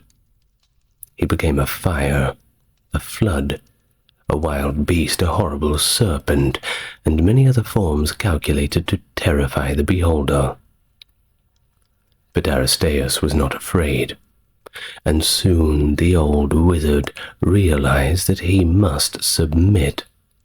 So he assumed his own shape and asked the youth what it was that he wished to know. The son of Cyrene told him of the death of his bees and begged for some remedy. Then Prometheus reminded him of how he had been the real cause of Eurydice's death by making her flee from him in such haste that she did not seek the snake at her feet. The wood nymphs, who were Eurydice's companions, had therefore wished to punish Aristeus, and had sent this destruction to his hives. It was necessary to appease the wrath of the nymphs, and to do this Prometheus bade the youth build 4 altars, and sacrifice on them 4 bulls and 4 cows of perfect form and size. This burnt offering was to placate the nymphs, and when it was made, he must pay funeral honors to Orpheus and Eurydice to pacify their anger against him. At the end of 9 days, he was to return to the grove where he had made the sacrifices. Aristeus thanked the Ancient of the Deep for his wise words, and after releasing him from the fetters, hurried away to do as Prometheus had advised. The sacrifices were made, and suitable honors paid to the dead, and then, after waiting impatiently for 9 long days, Aristeus went back to the grove. To his great joy, he found that a swarm of bees had taken possession of the carcasses, and that he was now the owner of a much larger number than he had ever dreamed of having before. One of the many sea gods who ruled under Neptune was Glaucus, who was once a poor fisherman and earned his living by selling the fish that he caught each day. One morning, he had an extra large haul, and when he threw the fish on the ground beside him, he noticed that they were eagerly nibbling the grass that grew very thickly in the spot where he had flung his net. As he stood watching them, the fish suddenly leaped up from the ground, and having flopped back into the water, swam away. Curious to see whether it was the grass that gave them this extraordinary power, Glaucus chewed a bit of it himself, and immediately he felt an irresistible desire to plunge into the sea. Fearlessly he dived beneath the waves, and soon found no difficulty in keeping under water, for the ocean seemed now to be his native element. He saw his beard turning a lovely sea green, and he found that his hair, grown suddenly long and green, was trailing out behind him. His arms were azure-colored, and his legs became a fish's tail, but he felt no regrets over losing his human form and stayed contently in the ocean. In time, Neptune made him one of the lesser gods, and took him into the friendly fraternity of the sea. As Glaucus was swimming one day near the shore, he saw a beautiful maiden named Scylla, and he fell so much in love with her that he forgot he was half fish, and begged her to be his wife. Scylla stared at his green hair and blue skin, but this did not frighten her, nor did she wonder at his fish's tail, for you see she had often played with the sea nymphs, and was accustomed to their strange appearance. Glaucus felt encouraged by her behavior, and begged her to listen to the story of his life. He told her how he had suffered a sea change, and now occupied the lofty position of a god. The maiden was interested in his recital, but she had no desire to marry a merman, even if he were a god. So when Glaucus ventured to come nearer to her, she turned and fled.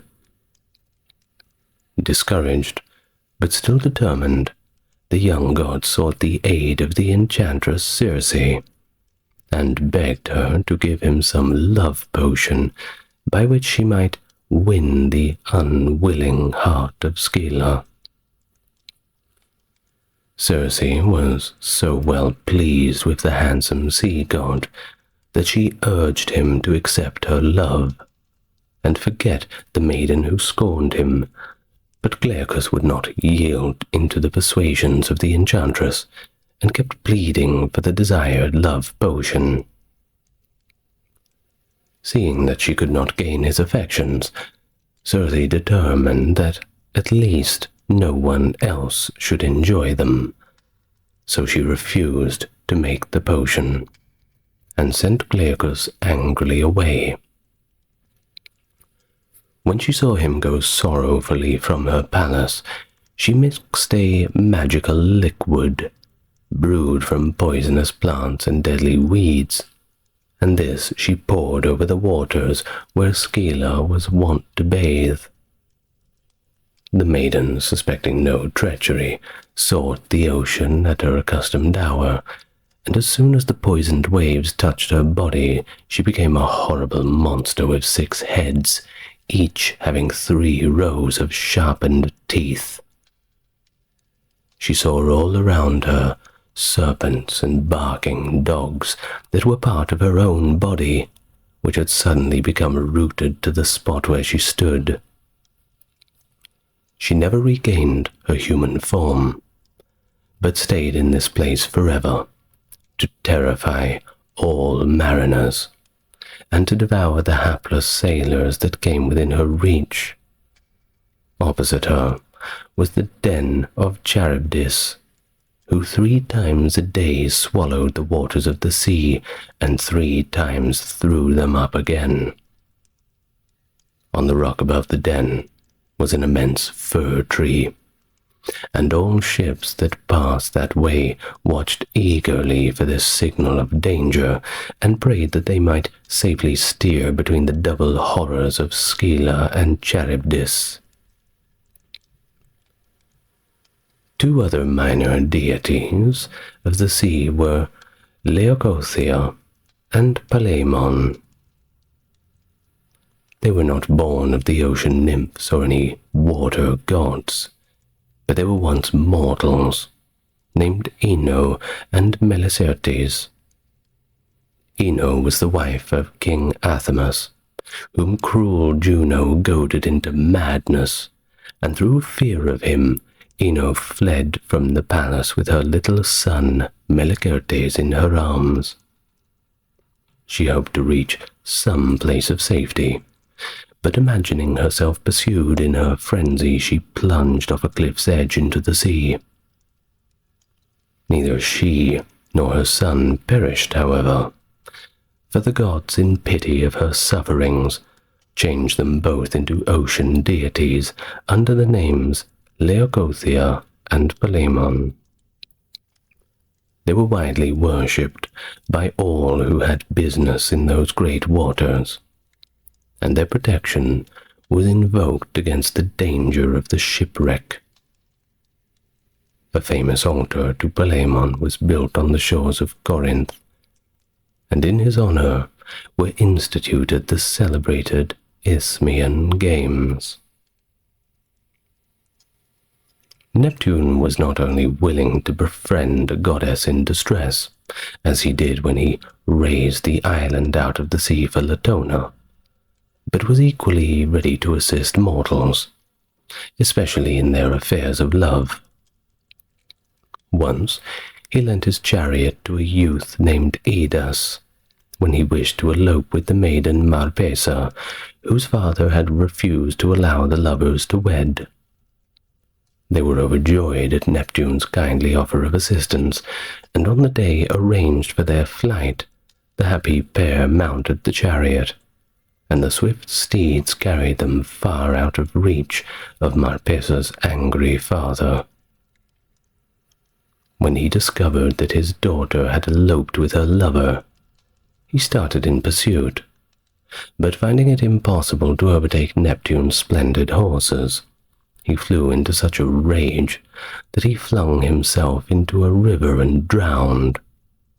The river was afterwards called by his name, Evenus.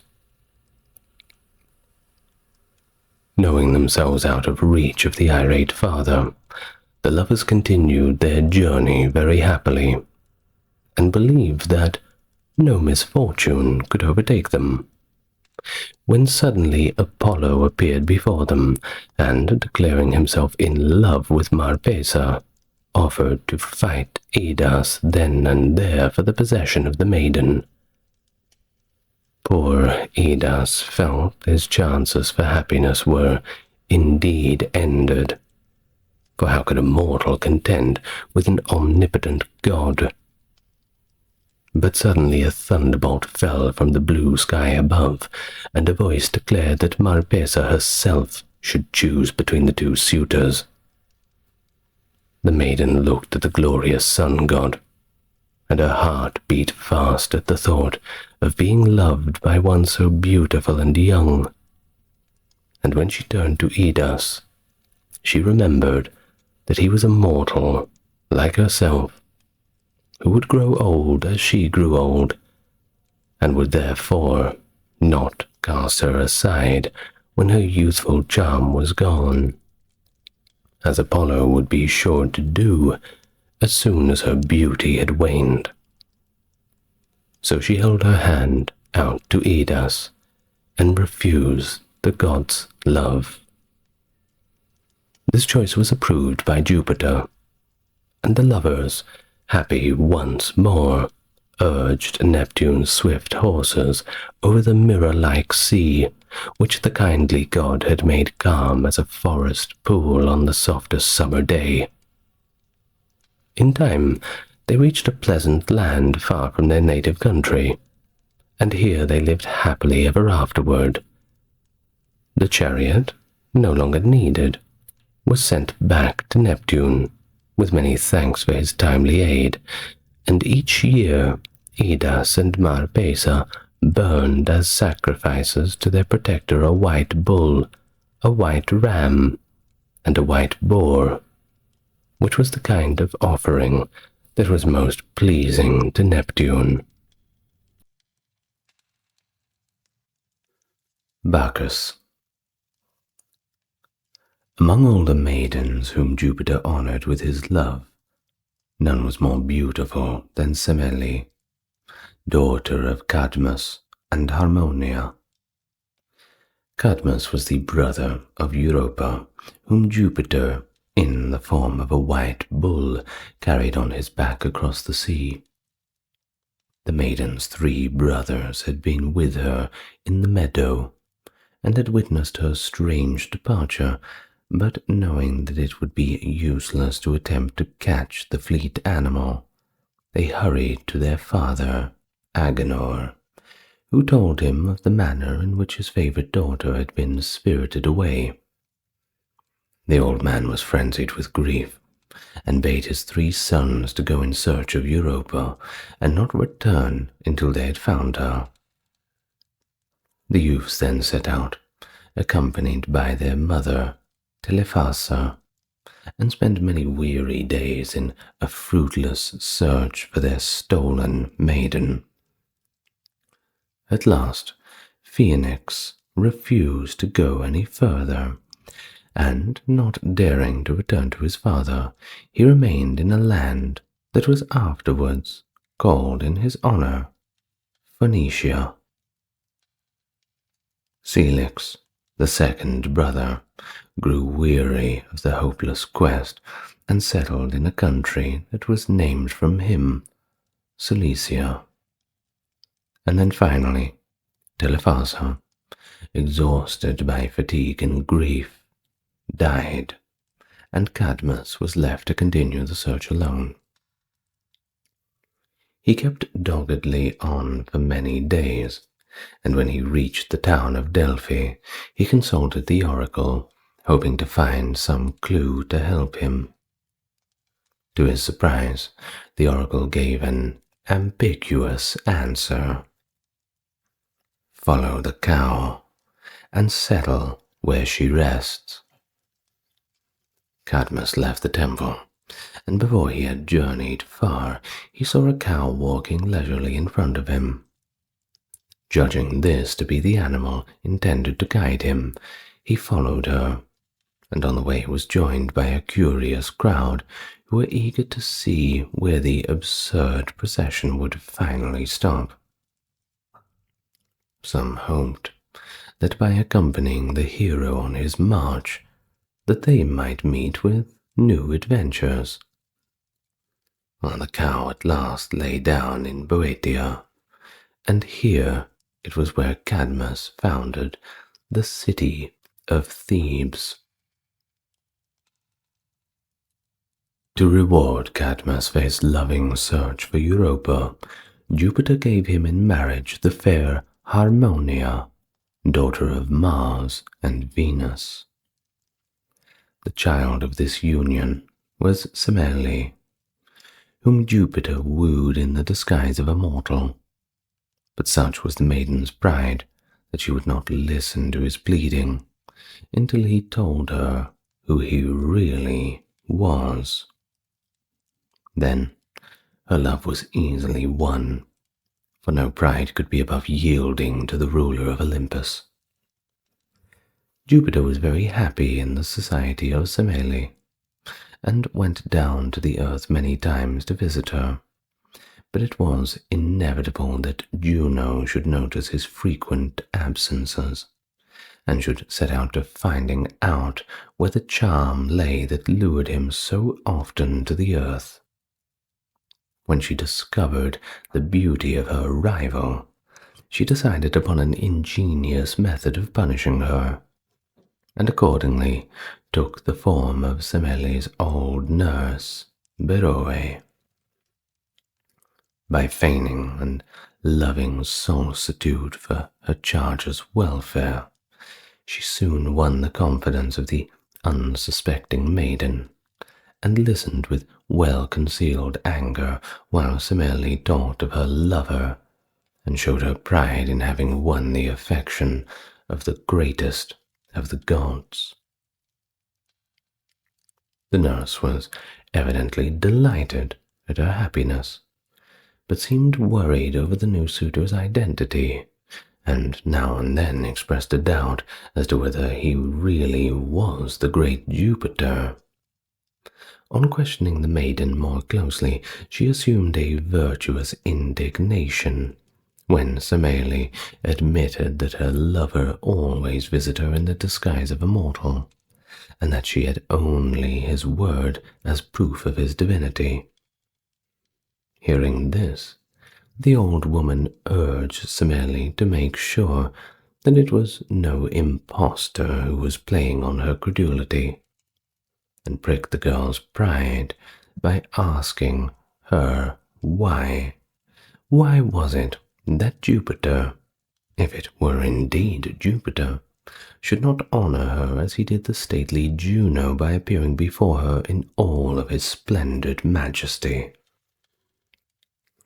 Then the pretended nurse described the glory of Jupiter as it was seen by the dwellers of Olympus, and so worked up upon Semele's pride and curiosity that the unsuspicious maiden promised to put her lover to the test.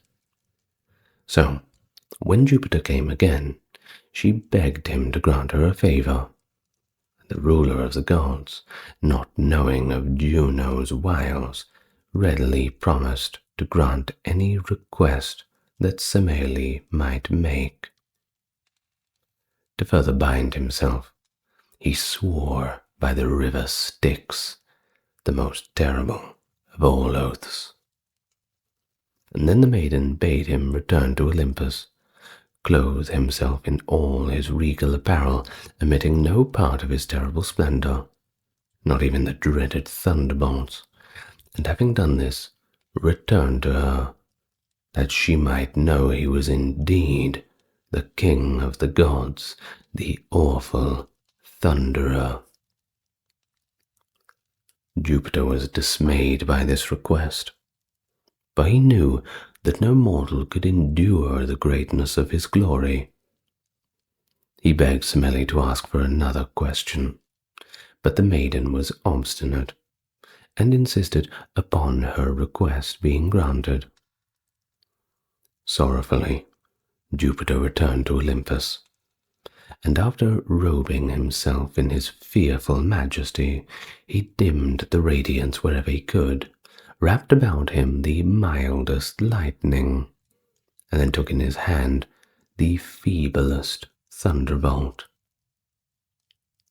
But in spite of his attempts to lessen his great splendor, even this mild glory so overwhelmed poor Semele that when Jupiter appeared before her, she dropped dead at his feet.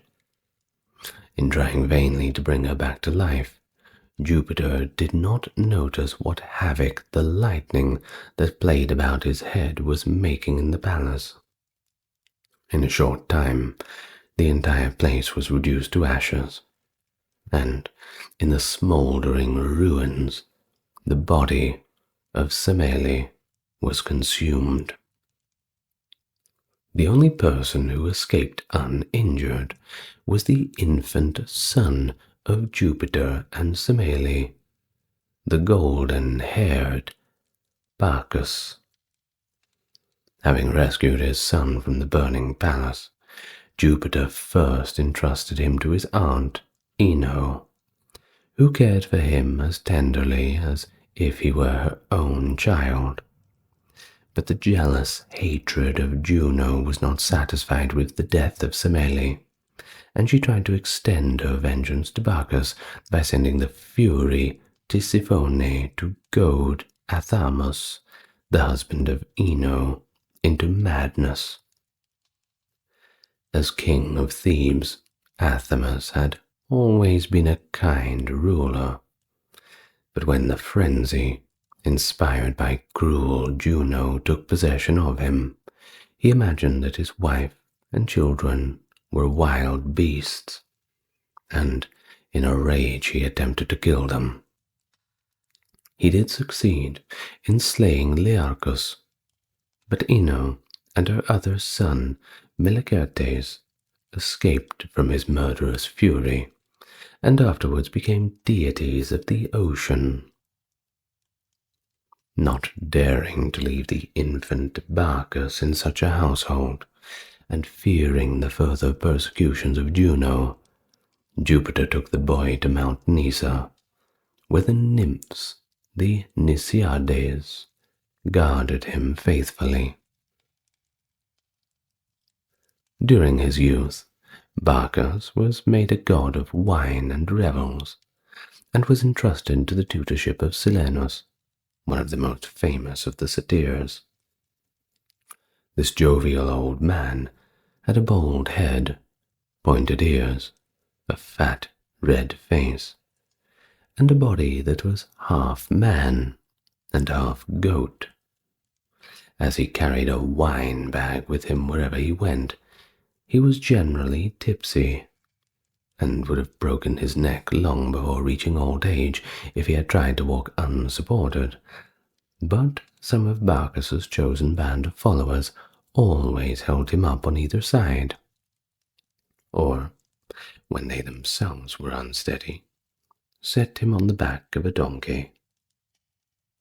Thus protected, he roamed about with Bacchus, and taught him all the craft of wine growing and the making of the choicest wine. The young god soon became a master of revels, and had a large train of followers composed of men, women, nymphs, fauns, and satyrs.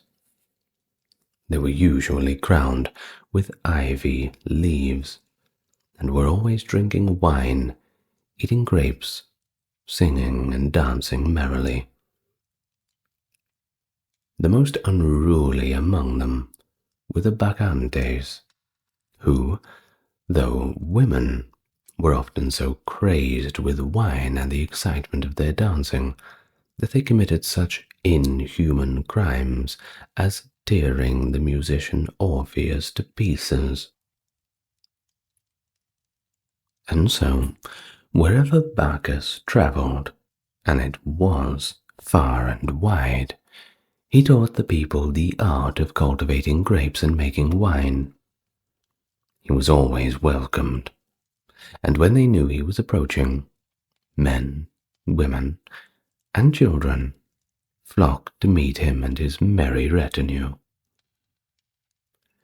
Juno tried hard to check his triumphant progress, but she did not dare take his life for the fear of Jupiter's wrath. So she afflicted him with a kind of madness that drove him forth a wanderer alone all over the earth. He had many adventures during this unhappy period, and finally landed in Phrygia, where the goddess Rhea cured him and taught him her religious rites. After this, he wandered in Asia, India, teaching the people the wonderful new art of making wine. When he returned to Greece, he was welcomed everywhere, until he reached his native city of Thebes, where his cousin Pentheus was king. When Pentheus heard the people were flocking out of the gates to meet Bacchus and his revellers, he tried to stop the excited crowds and force them to return. In vain he pleaded, commanded, threatened.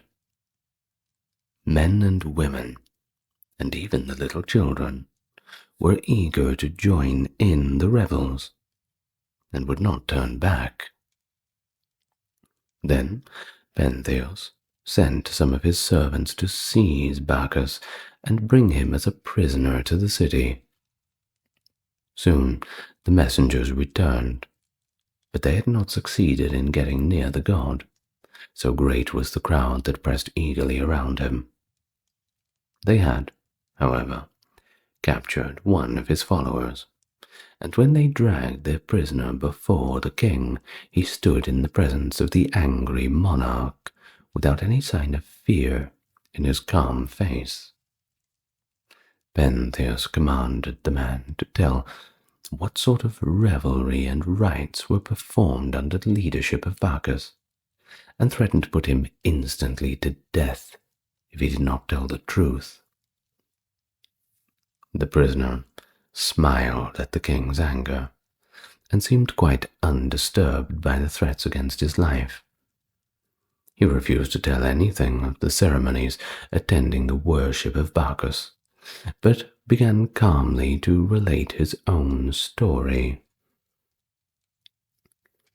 He said that his name was Achates of Maeonia, and that he was a poor fisherman by birth, but had himself learned the pilot's art of steering by the stars. He had thus become a master of cruising vessels, and once, when he was near the island of Dia, he sent some of his men to shore for fresh water. They soon returned, bringing with them a youth whom they had found asleep in the forest and had captured, hoping to obtain a large ransom for him, as the lad was surely the son of some king. So haughty and regal was his bearing. When Achates saw the youth, he begged his men not to force him on board the ship, for the pilot felt convinced that it was no mere mortal who stood proudly before them. But the sailors would not listen to his advice, and thrust the youth roughly on board. It was then that Achates refused to steer the ship, but the men only laughed and declared that they could pilot the craft as well as he could. An angry discussion took place upon the decks, and soon the quarrelling grew so loud that the captured youth, who had been gazing listlessly over the sea, turned to the wrangling crew and asked in what direction the ship was sailing. "We will steer wherever we wish to go," replied one of them, with a wink at his companions. "Then, how about we sail back to Naxos? For that is my home," said the youth. The sailors promised to do so, but the ship turned towards Egypt, where they hoped to sell their prize for a large sum of gold. Achates made several brave attempts to get possession of the helm and steer for Naxos, but the sailors struck him down and threatened to even throw him overboard if he was to interfere with their plans. Soon, the lad seemed to notice that the familiar shores were receding, and anxiously inquired if they were really sailing towards Naxos. He begged them not to ill-treat a friendless boy, but to let him return home in safety. And then the crew, weary of their pretense, told him brutally that he was being taken to Egypt to be sold as a slave, and that he could try his pretty speeches on his future master. The youth did not reply to these taunts, but looked calmly at the jeering sailors and raised his hand above his head. Immediately the ship stopped, as if it had been suddenly rooted to the sea, and though the men pulled frantically at the oars, not an inch could the vessel move. And then, as in a dream, they saw ivy twining rapidly across the sails and wrapping the oars in its strong tendrils. A vine with its heavy clusters of grapes clung to the mast and the sides of the ships. There was the delicious smell of crushed fruit in the air, and the fragrance of new-made wine. The sailors stared at the transformed ship and the captured youth, who now shook off his mask of simplicity and appeared before them in all his godlike beauty. For it was no other than the divine Bacchus, whom they had derided and hoped to sell as a slave. The sound of flutes was heard all around him, and the shrill notes of pipes. At the feet of Bacchus crouched tigers, lynxes, and panthers, and the god himself bore in his hand a staff wreathed in ivy. And then terror seized the trembling sailors, and they sprang madly over the side of the ship. But as soon as they touched the water, they were changed into dolphins. Only Admetus was left standing on the deck before the smiling Bacchus, who bade him have no fear, but take the helm and steer straight for Naxos. The pilot Admetus gladly obliged, and soon they reached their desired port, where he left his ship and became a follower of Bacchus, the god of wine. When Admetus had finished this remarkable story, King Pentheus swore that not a word of it was true, and ordered his prisoner to be taken away at once and executed. The soldiers threw Admetus into a dungeon, but while the preparations for his execution were being made, his chains suddenly dropped off, and his prison doors flew open. When the jailers came to lead him to his death, he was nowhere to be found. While the king had learned that the people were thronging around Bacchus in the Cithaeron mountain just outside the city, and were eagerly joining in all the joyous rites that attended the worship of the god of wine, the shouts of the bacchanals filled the air, and in spite of his anger against them, Pentheus was curious to see what these ceremonies were that occasioned such roisterous mirth. And so he disguised himself as a beggar and joined the shouting crowd that surrounded Bacchus and his followers. The noisiest of the revelers, of course, the Bacchantes, who danced and sung in a very frenzy of excitement as they tossed their ivy wreaths into the air and poured the red wine recklessly upon the ground. When this group, flushed with wine and half-clad, whirled madly toward him, the king was astonished to see among them his own mother, Agave. As he leaned nearer to the shouting dancers, wondering how his mother came in to join such things, she suddenly saw him, and pointing a finger at his shrinking figure, cried out the words, "There is the monster who prowls in our woods. Come on, sisters. I will be the first to strike the wild boar." Blinded by the madness that Bacchus had purposely inspired, she rushed upon the terrified king, followed by a crowd of half-crazed Bacchantes. In vain did Pentheus cry out that he was her son. Agave and her companions trampled him down in their fierce onslaught, and in a moment they had torn him to pieces. Thus was the worship of Bacchus established in Greece. The spot that the god of wine loved best on earth was the island of Naxos, and here he spent much of his time when he was not wandering all over the earth to teach the art of wine-making. One day, Bacchus was walking on the seashore with his ivy-crowned company, who followed him singing and dancing to the music of their shrill pipes. As they neared a spot where the rocks rose like a cliff above the water's edge, they discovered a maiden sitting on the white sand. This was Ariadne, who had been deserted by her lover Theseus and left to pine away alone on the island. For days, Ariadne had sat looking mournfully out over the sea. And now, when Bacchus, with his joyous group of revellers, suddenly broke in upon the silence of her solitude, she was frightened by the sight of so many strangers.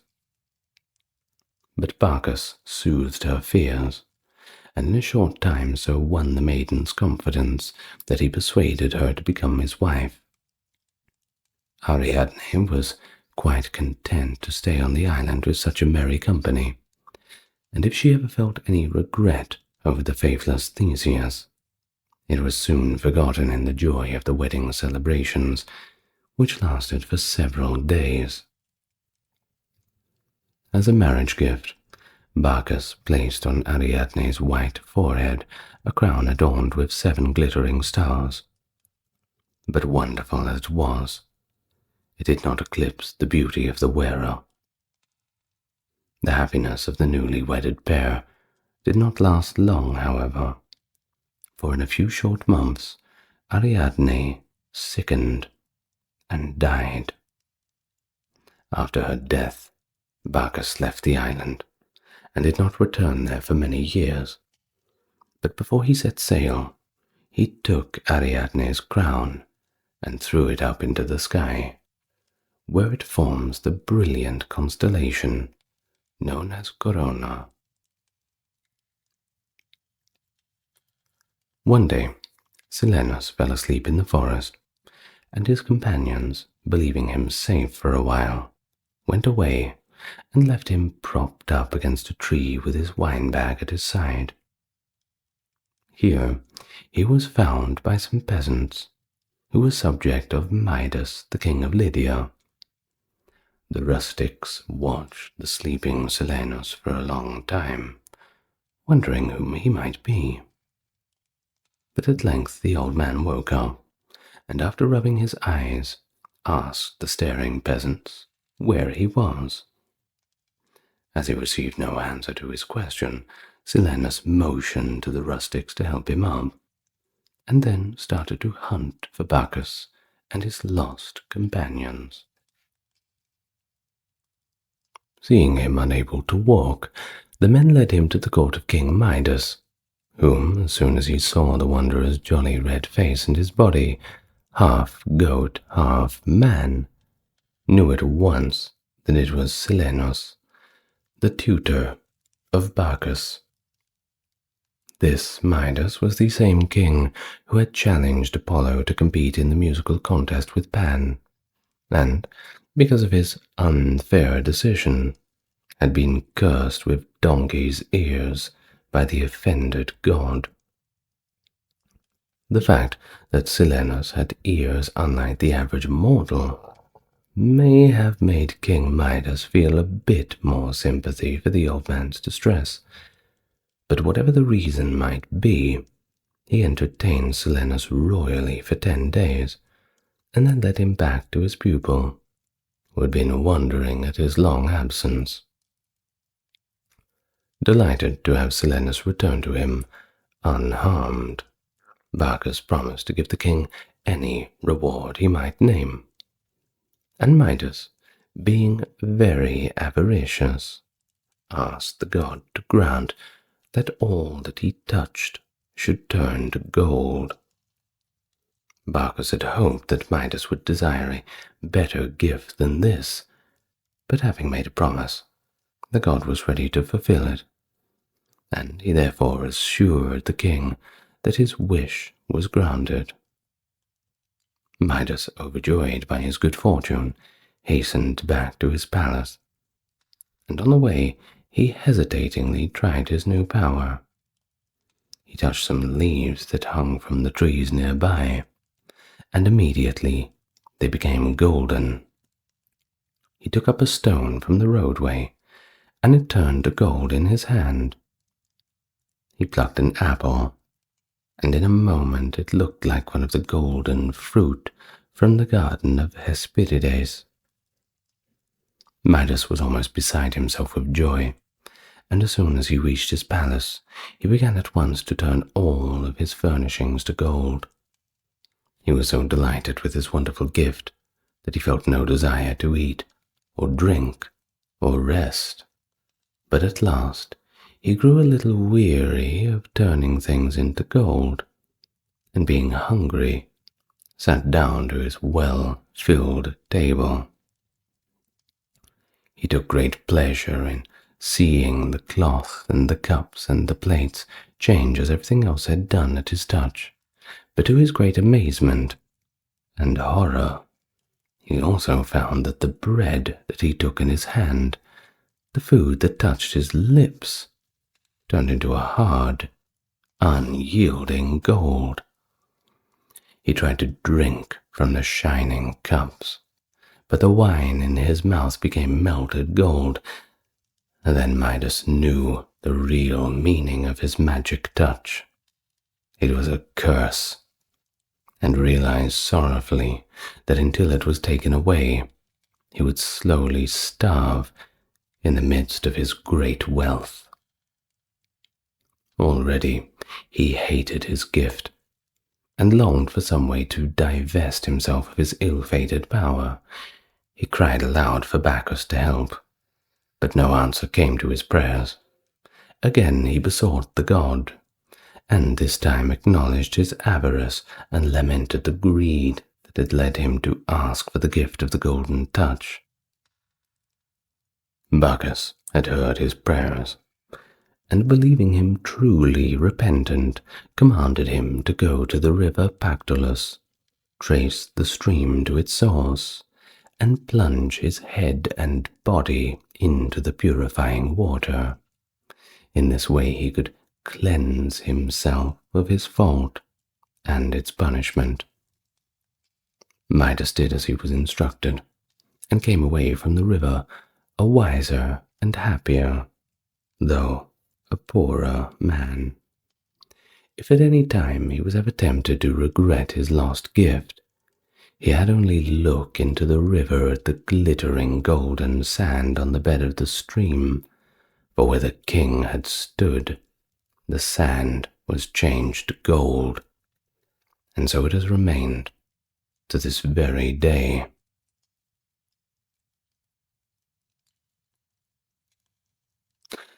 Pan and the Nymphs.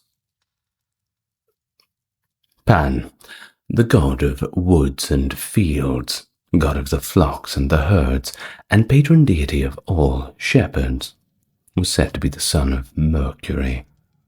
It is apparently not known who his mother was, but she must have had some sylvan blood in her veins, for the youthful Pan showed every evidence of having been born of woodland creatures, as he had the pointed ears of the fawns, and the horns and goat's legs of the satyrs. The story goes that his mother, whichever nymph it was of the many reputed to have borne him, was disgusted with his absurd appearance, and refused to acknowledge him as a child. But Mercury was delighted with his son's grotesque figure, and took him to Olympus to amuse the gods. Pan's favorite dwelling place was Arcadia, where he wandered all over the hills and among the rocks, or roamed through the fertile valleys. He delighted in hunting, and amused himself with various pastimes, his special pleasure being to lead in the dances of the nymphs.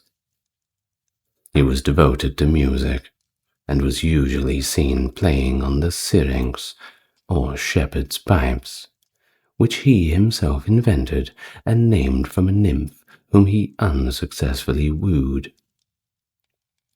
The maiden Syrinx was a follower of Diana, and one day, as she was returning from the chase, she met Pan, who immediately fell in love with her beauty and begged her to be his wife.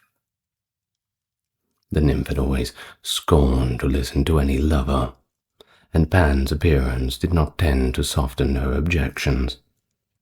So, while he was praising her many charms and pleading for her love, she turned and ran away. The woodland god was not to be put off so lightly, however, and he promptly gave chase to the fleeing maiden, who, finding that her pursuer was gaining on her, called wildly on the river nymphs for help. She had, by this time, reached the edge of the water, and just as Pan's arms were about to enfold her, the kindly nymphs turned her into a cluster of reeds. The god was much chagrined at the failure of his hopes, but since he could not have the living maiden, he determined to take whatever remained of the beautiful thing that had charmed him. And so he gathered a bunch of reeds, and after cutting them into unequal lengths, bound them together into a sort of shepherd's pipes.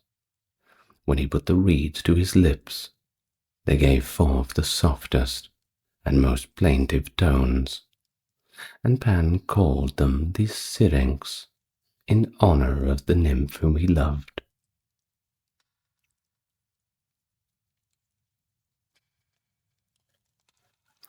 Before inventing this new instrument, Pan had played upon the flute, and it was his skill in this direction that made King Midas dare to affront Apollo by declaring Pan to be the better musician. The god of woods and fields was not, however, a frequenter of palaces, but made his home in grottos and piped to the murmuring trees. He loved to prowl by night in lonesome places, and lurk among the shadows where some belated traveller, startled by the weird hoot of an owl, would see his grotesque form and rush away, filled with an unreasoning terror called a panic. Pan's partners in the sylvan dance were the wood nymphs, who always welcomed him and his followers. When his days were spent among the mountain solitudes, the Oreads, or the mountain nymphs as they are called, danced with him in the moonlight, and when he preferred to live in the valleys, the Dryads, or nymphs of vegetation, joined in the revels led by Pan and his company of fauns and satyrs. The Naiades, the beautiful water nymphs who dwelled in the clear depths of the fountains, did not come out of their quiet haunts to take part in the merriment, nor did the shy Hamadryads leave the safe shelter of their trees to mingle in the joyous dance. Among these latter nymphs, each had her particular tree, and lived and died with one entrusted to her care.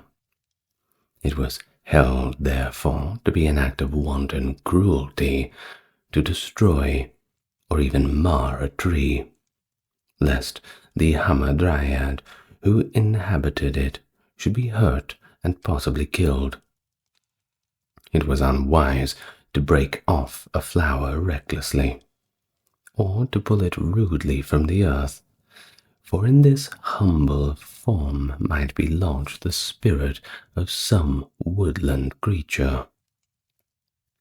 Such a sad mistake did Dryope once make, and suffered for her carelessness by being changed from a mortal into a Hamadryad. Dryope was a beautiful young princess, the wife of Andremon, and the mother of a golden-haired boy. Every day she carried her children to a small lake near the palace, and let him gather the gaily covered flowers that grew on the water's edge. There was one day, as she wandered by the lake, that Dryope saw a lotus blossom, and pointed it out to her little son, who immediately tried to pluck it. As it was much beyond his reach, his mother leaned over the water and broke it off at the stem. But to her surprise, she saw drops of blood slowly oozing from it, and as the boy eagerly grasped the flower in his chubby little hand, the crimson stream trickled through his clasped fingers. He dropped the blossom with a frightened cry, and ran screaming to the palace, while Dryope stood looking down bewildered at the bleeding flower. Just then, she heard a voice telling her that she had killed the nymph Lotus, who, to escape from the arms of the hateful god Priapus, had taken the form of a lotus flower. When Dryope realized the dreadful thing that she had unknowingly done, she turned pale with fright, and would have hurried away from the unlucky spot. But when she tried to turn from the sight of the dying flower, she found that she could not move. Her feet seemed rooted to the ground, and as she looked down, she was horrified to see that a rough bark was beginning to enclose her limbs. With dreadful rapidity it spread upward, and soon encircled her whole body, while her arms changed into twisted branches, and her hands into green leaves. In vain she called to her husband and her friends for help, but when they arrived, there was nothing left of the fair Dryope but her tear-stained face, which was covered all too soon by the cruel bark. Just before she disappeared completely from their sight, she begged that her little son might be taught to play beneath her branches. And when, in all the after days, the boy sat willingly beside the tree and listened to the soft rustling of the leaves, the passers-by would say, "Dryope, Dryope is whispering to her child." The danger of recklessly destroying any tree is shown by the story of Erysichthon, who dared to defy the goddess Ceres, and so received a fitting punishment.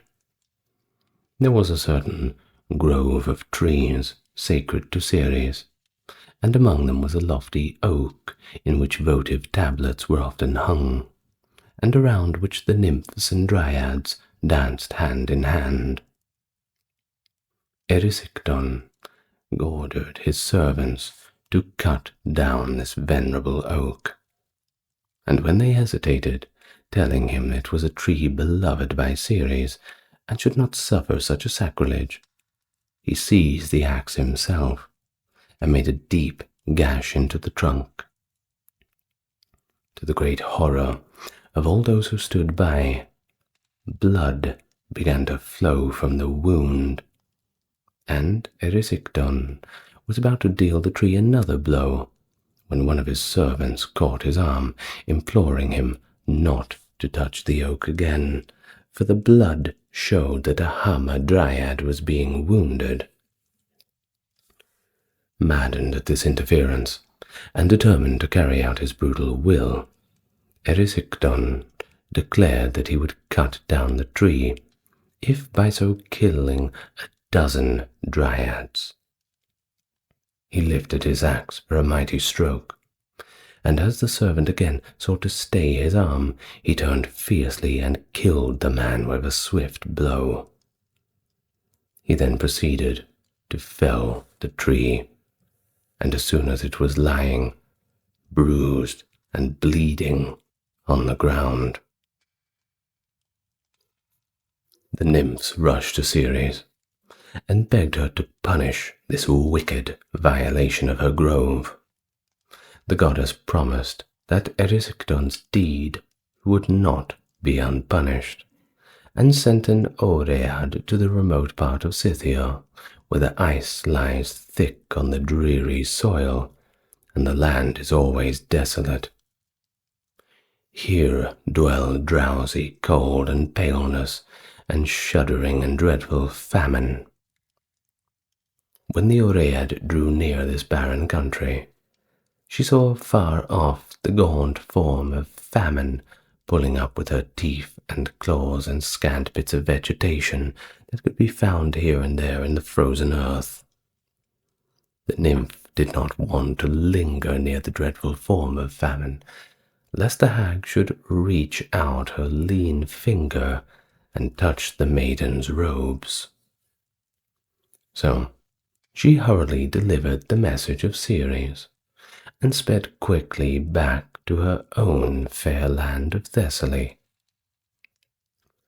Not daring to disobey the goddess's command, Famine left her dreary country and sought out the home of Erysichthon. She found him asleep, and as she slept, she enfolded him with her wings and breathed into his nostrils her deathly breath. Then she returned to her frantic digging in the unyielding soil. When Erysichthon awoke, he was at once consumed with a fierce hunger.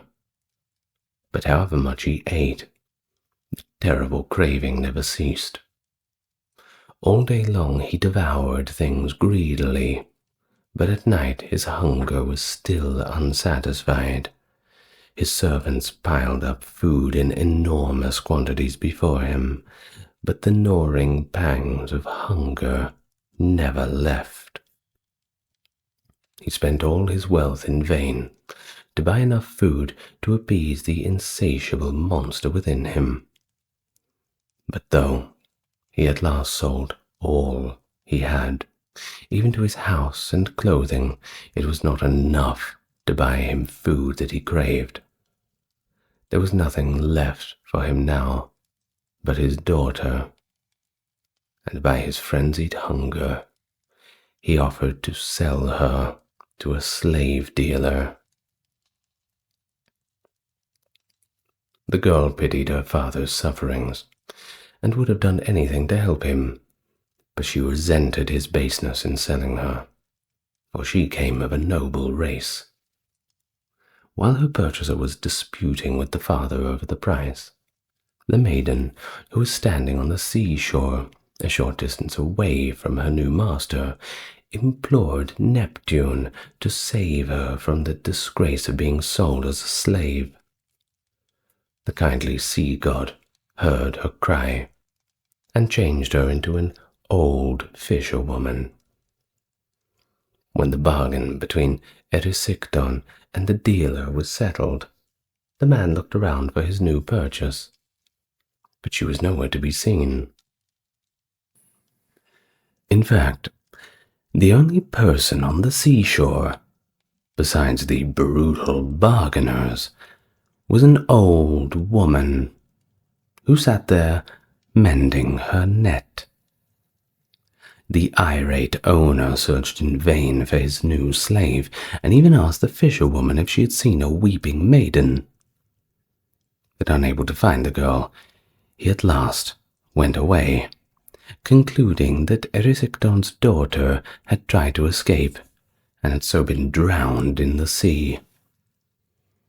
The maiden rejoiced at her deliverance, but her cruel father, on seeing her regain her own form, decided that this was an easy way of making the money that he desperately needed.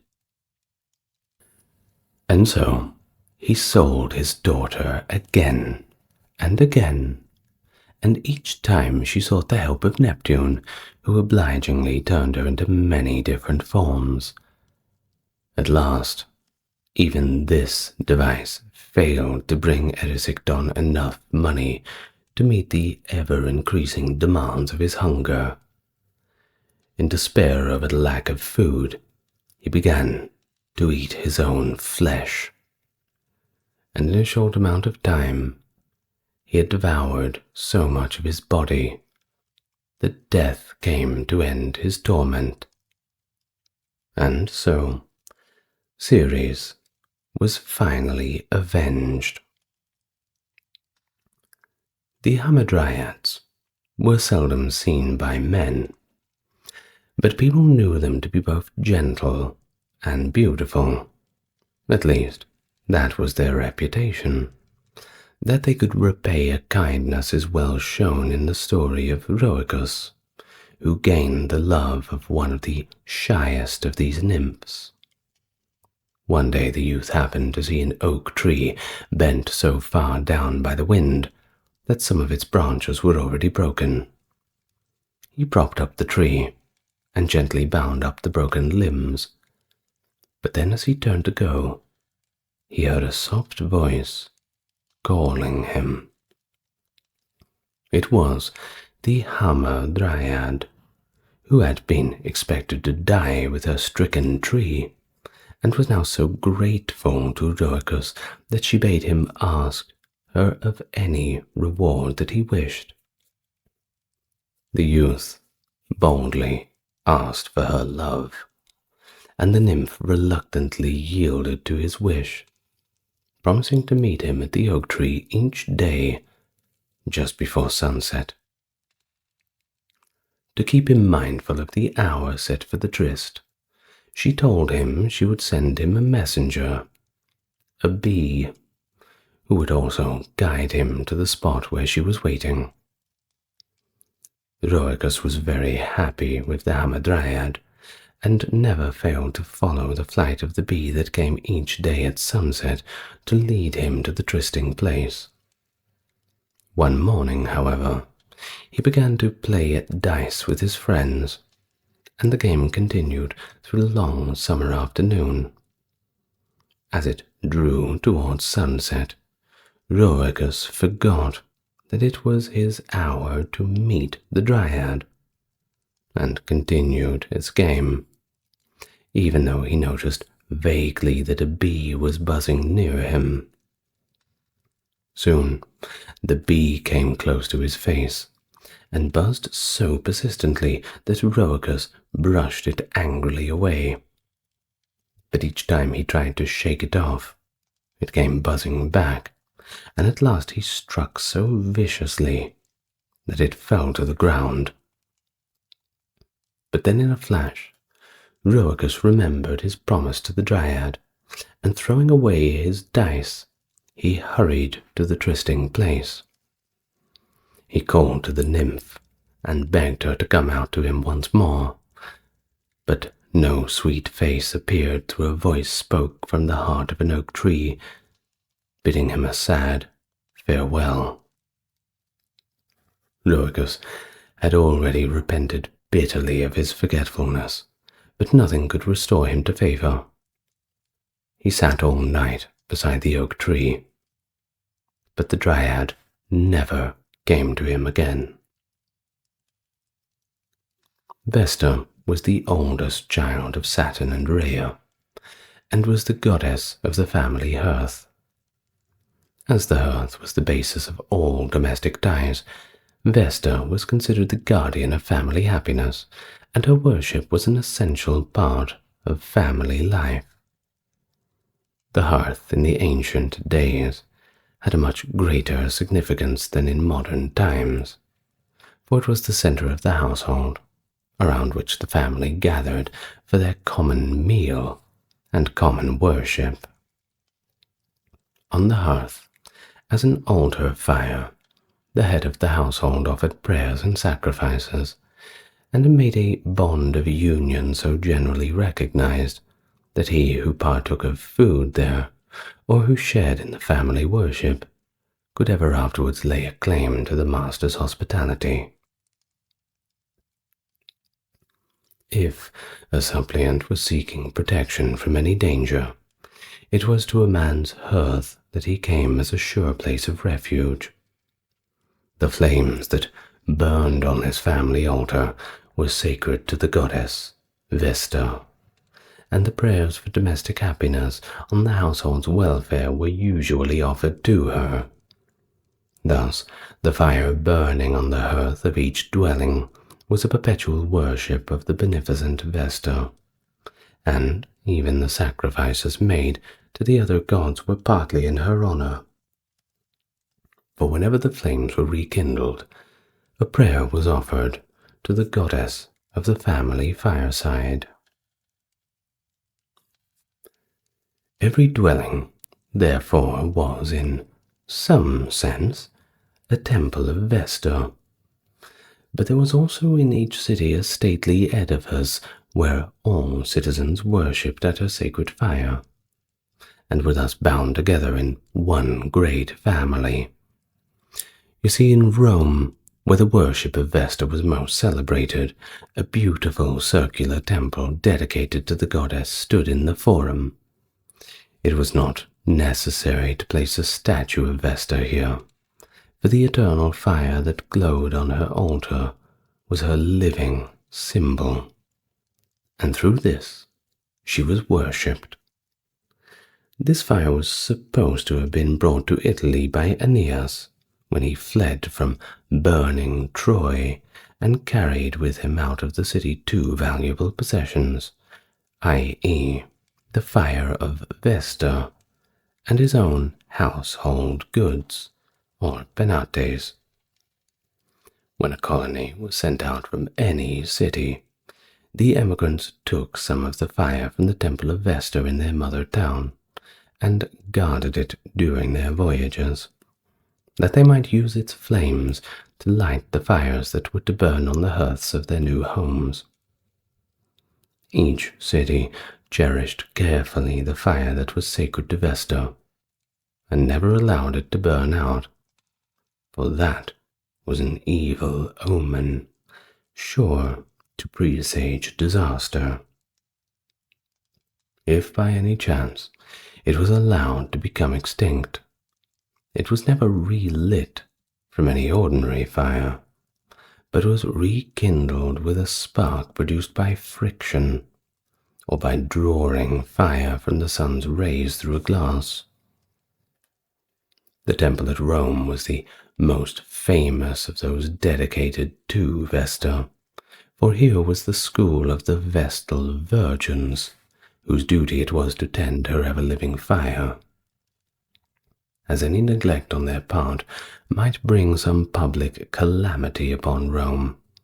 This altar was jealously guarded, and when, as it sometimes happened, enemies threatened the city, the Vestals carried the fire of Vesta down to the Tiber and kept it in concealment until the danger was over. Since so much depended on the watchfulness and fidelity of the Vestals, the office of priestess to the temple was held in high honor, and the maidens were chosen from the noblest of families in Rome. They entered the service at the youthful age of 6, and spent 30 years in the temple.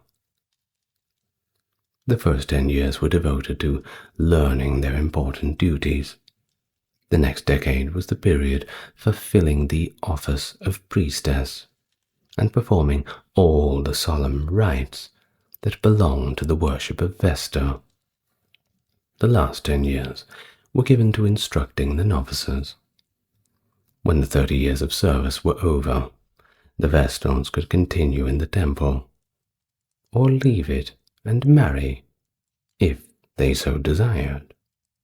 But so holy were the Vestal virgins thought to become through their long residence in the temple, that it was held a sort of sacrilege for any man to consider marrying them. Therefore, the priestesses usually died, just as they had lived, in the service of the goddess. The chief duty of the Vestals was to watch in turns, by night and by day, the sacred fire, and see that the flames never grew dim. During their entire period of service, they were obliged to keep the strictest vows of chastity, under penalty of being buried alive in a vaulted room built especially for this purpose by King Numa Pompilius. The Vestals were, however, so true to all their vows made at the great altar fire that in 1,000 years only 18 had failed in their promises and thus suffered punishment because of it. The story is told that the Vestal Tucia was accused of having broken her vow, but was able to prove her purity, by being given the miraculous power to carry water in a sieve from the Tiber to the temple. Though the restrictions placed upon the vessels were severe, and the rules of their order were pitilessly enforced, yet the privileges they enjoyed were such as to raise them in dignity above the other women of Rome. They were entirely released from all paternal authority. They had conspicuous places at the theatres and gladiatorial shows, and occupied seats of honor at all public festivals. Treaties and important state documents were entrusted to their care as in a place inviolable, and their persons were held so holy that when they died, they were buried within the city limits, a privilege that was granted only to a few. When they went abroad, each was preceded by a lictor, and consuls, praetors, and even tribunes made way for them, while if any one passed under their litter, he was put to death. If they chanced to meet a criminal on his way to punishment, they could demand his release, provided that it could be proved that their meeting was accidental. The Vestals wore a robe of pure white linen, with a wide purple border, and over their shoulders was a purple mantle. When the festivals of Vesta, the Vestalia, were held, the priestesses marched in procession through the streets, carrying their sacred fire, while the Roman matrons followed them barefooted, chanting hymns in praise of Vesta. During these ceremonies, all work was suspended in the city. The houses were decked with flowers, and the beasts used in procession were wreathed in garlands. Banquets were set out before the houses, and people gave themselves to gaiety. When Aeneas fled from the burning Troy, and took with him some of the fire from the temple of Vesta, as the most necessary thing in founding a new city, he also brought to the shores of Italy his own household goods, or penates, who presided over the daily affairs of the household, and were the guardians of each member of the family on whose hearth they had held in the place of honor. The statues of the penates were of clay, wax, ivory, silver, or gold, according to the master's wealth, and were always carried to the new home when the family changed its dwelling place. Now, when the common meal was served, only a small portion of it was set aside for the penates, and a libation of wine was poured to them from the hearth. In return for this daily deference, the penates blessed the household with happiness and prosperity.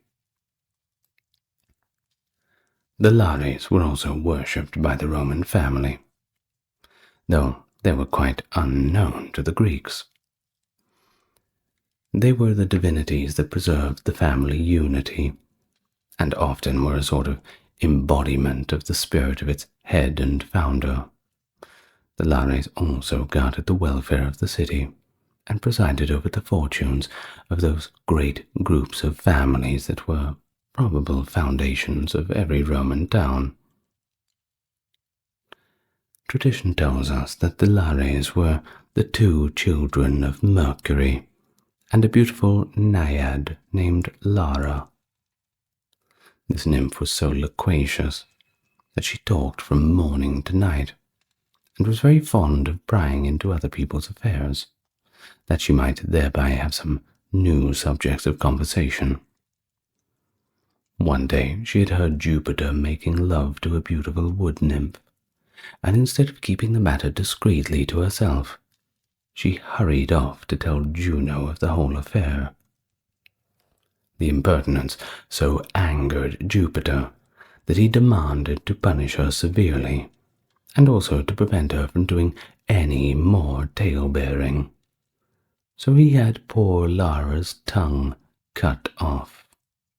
Then he summoned Mercury and bade him to take the nymph to Hades, where the sight of her sad face could never offend his eyes. On the way down to Pluto's kingdom, Mercury fell in love with his fair companion, and instead of leading her into Hades, took her into a kindlier place, where he soon won her love and persuaded her to be his wife. The two children of Mercury and Lara were called Lares, and to them the Romans paid many honors, reserving for them a place of honor on the family hearth. Minor deities. 1. Aeolus.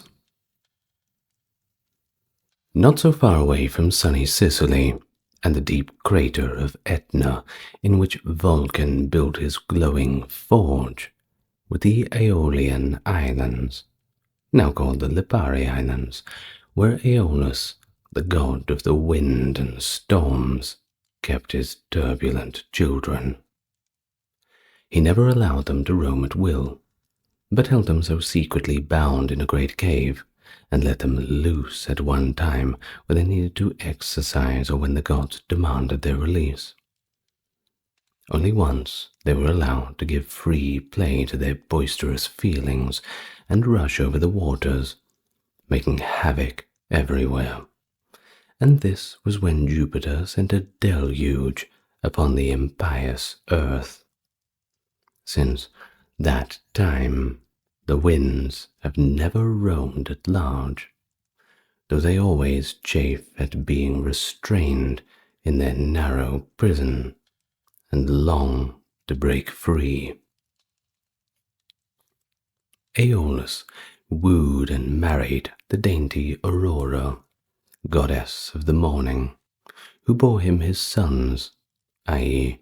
Boreas, the north wind, Nautus, the south wind, Eurus, the east wind, and Zephyrus, the soft and gentle west wind.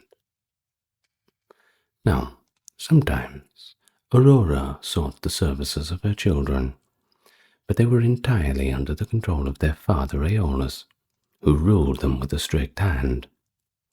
Sometimes when the stately Juno sought his assistance, he let the winds sweep over the calm sea until the waves rose mountain high, for he was reputed to have received his royal status as god from Juno's hands, and so was ever anxious to serve her.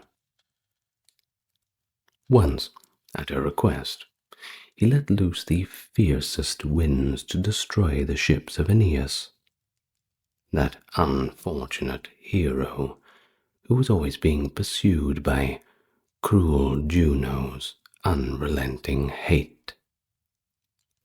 The goddess was so eager for his destruction that she went herself to the cave of the winds and begged Aeolus to shatter the Trojan ships.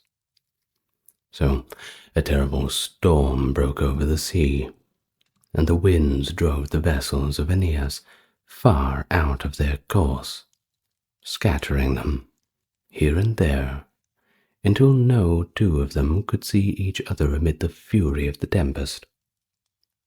When Neptune realized what was happening, he lifted his head above the white-capped waves and saw the Trojan ships tossed about and beaten out of their course. As he himself had given no commands for such a storm, he knew it was the never-ending hatred of Juno for the Trojans that had brought about their disaster. But the sea, and all that therein is, was Neptune's to control, and he was justly angry with Juno's interference. So he recalled the winds from their mad race and bade the storm cease. quite differently did Aeolus treat another famous hero, Ulysses, whose ships on the long homeward journey touched the Lipari Islands. Here the wanderer was hospitably entertained by Aeolus, and when he set sail again, the kindly god sent the west wind to blow the ships gently over the sea, while he shut up the blustering winds in a leather bag and tied it with a silver string. This bag he gave to Ulysses, the sagacious, and bade him keep it close until the journey was over. For 9 days and nights the hero stood at the helm, watching, while the west wind bore the ships along without the help of oars. At last, exhausted by his long vigil, Ulysses fell asleep, and the sailors, believing that the bag contained treasure that King Aeolus had generously given, untied the string and freed the roaring winds. The ships were now driven hither and thither by the madly rushing force, and were tossed over the sea far away from the longed-for Ithaca. Finally, they were blown back to the Lipari Islands, where Aeolus received them but coldly, and refused to help them any further. So they turned their prows once more towards home, and worked wearily against the weather and the slow pull of the oars. The Athenians built a temple to Aeolus, and is generally known as the Tower of the Winds, or simply the Temple of Aeolus. The structure is hexagonal, and on each side there is a flying figure of one of the winds. Notus, or Auster, the south wind, was usually represented by an old man with dusky wings. He is clad in a black robe, and his head is covered with clouds, for he sends the rains and sudden showers.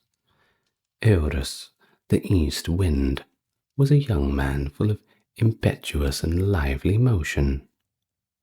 Chorus, the northwest wind, drove clouds of snow before him, and Boreas was a figure rough and shivering. Zephyrus had a lap full of flowers, and was the one the wind sent to play among children. Boreas was the bringer of hail and tempests, and when he wooed the nymph Orythea, he sought in vain to approach her gently, and breathe his love softly.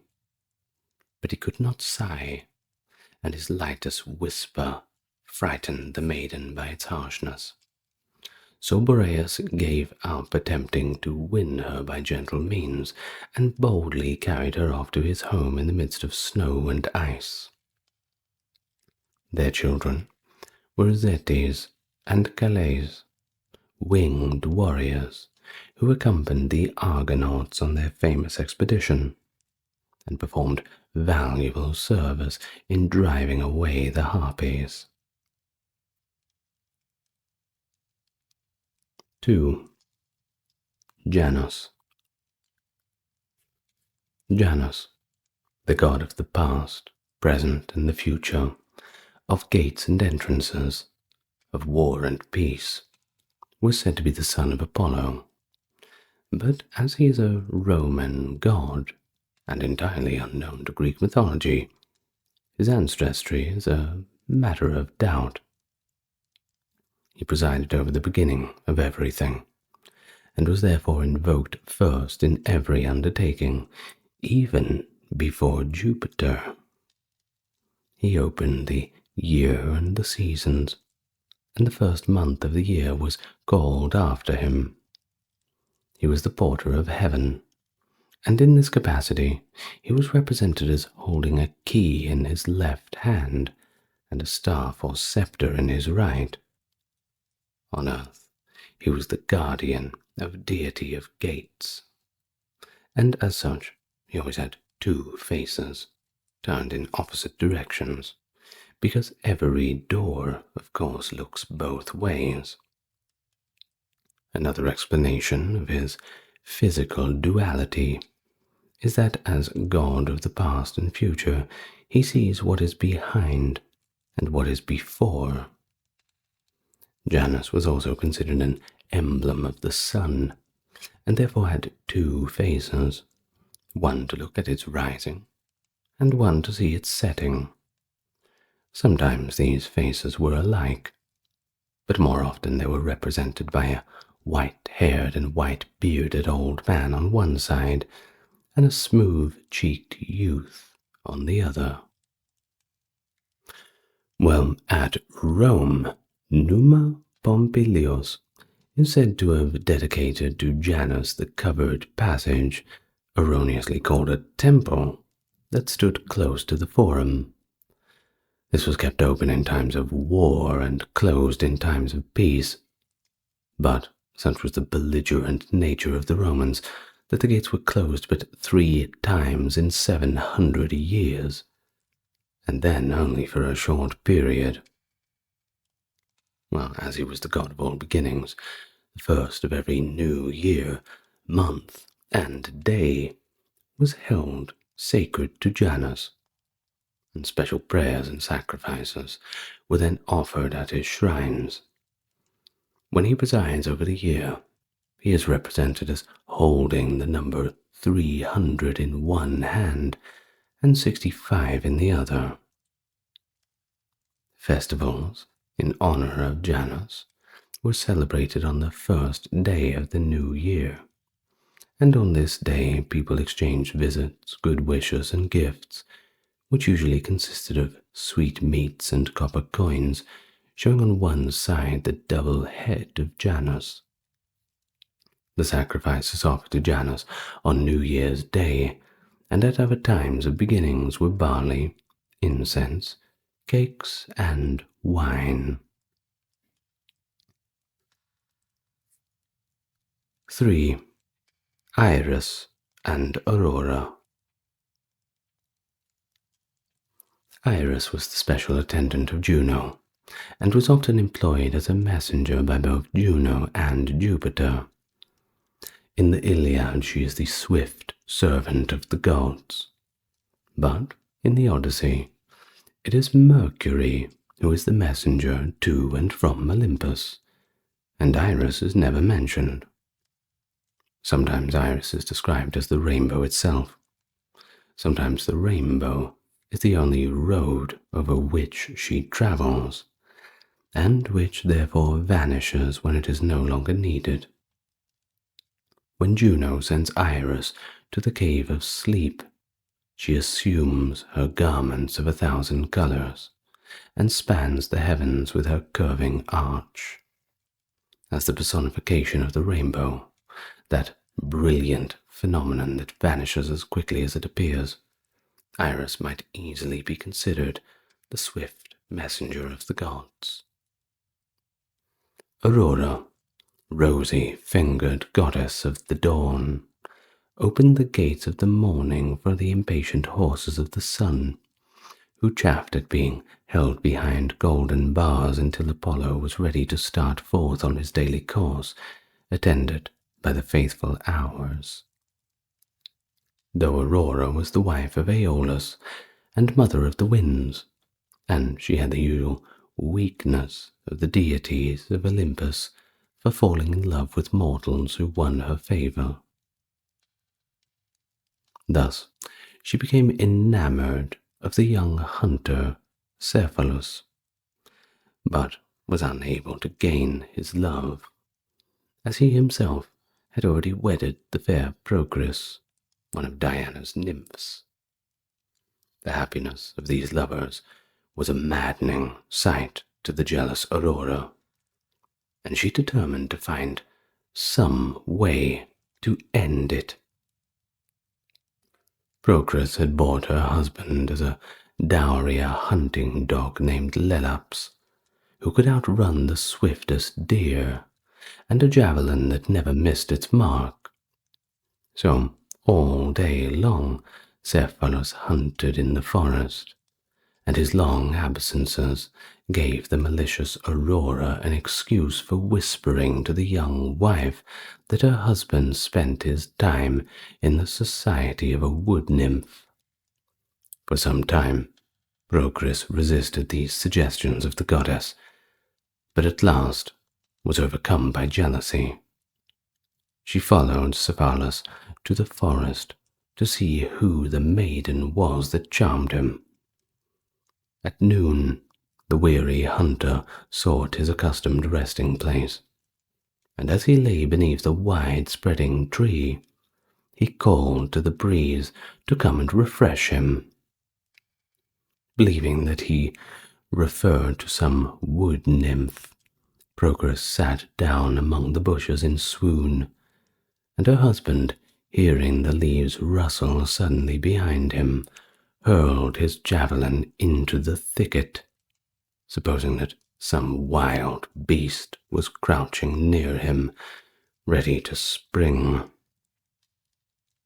To his horror, he discovered the body of Procris, and though he did all he could to staunch the wound made by his unerring spear, his wife died in his arms, but not before an explanation had been given.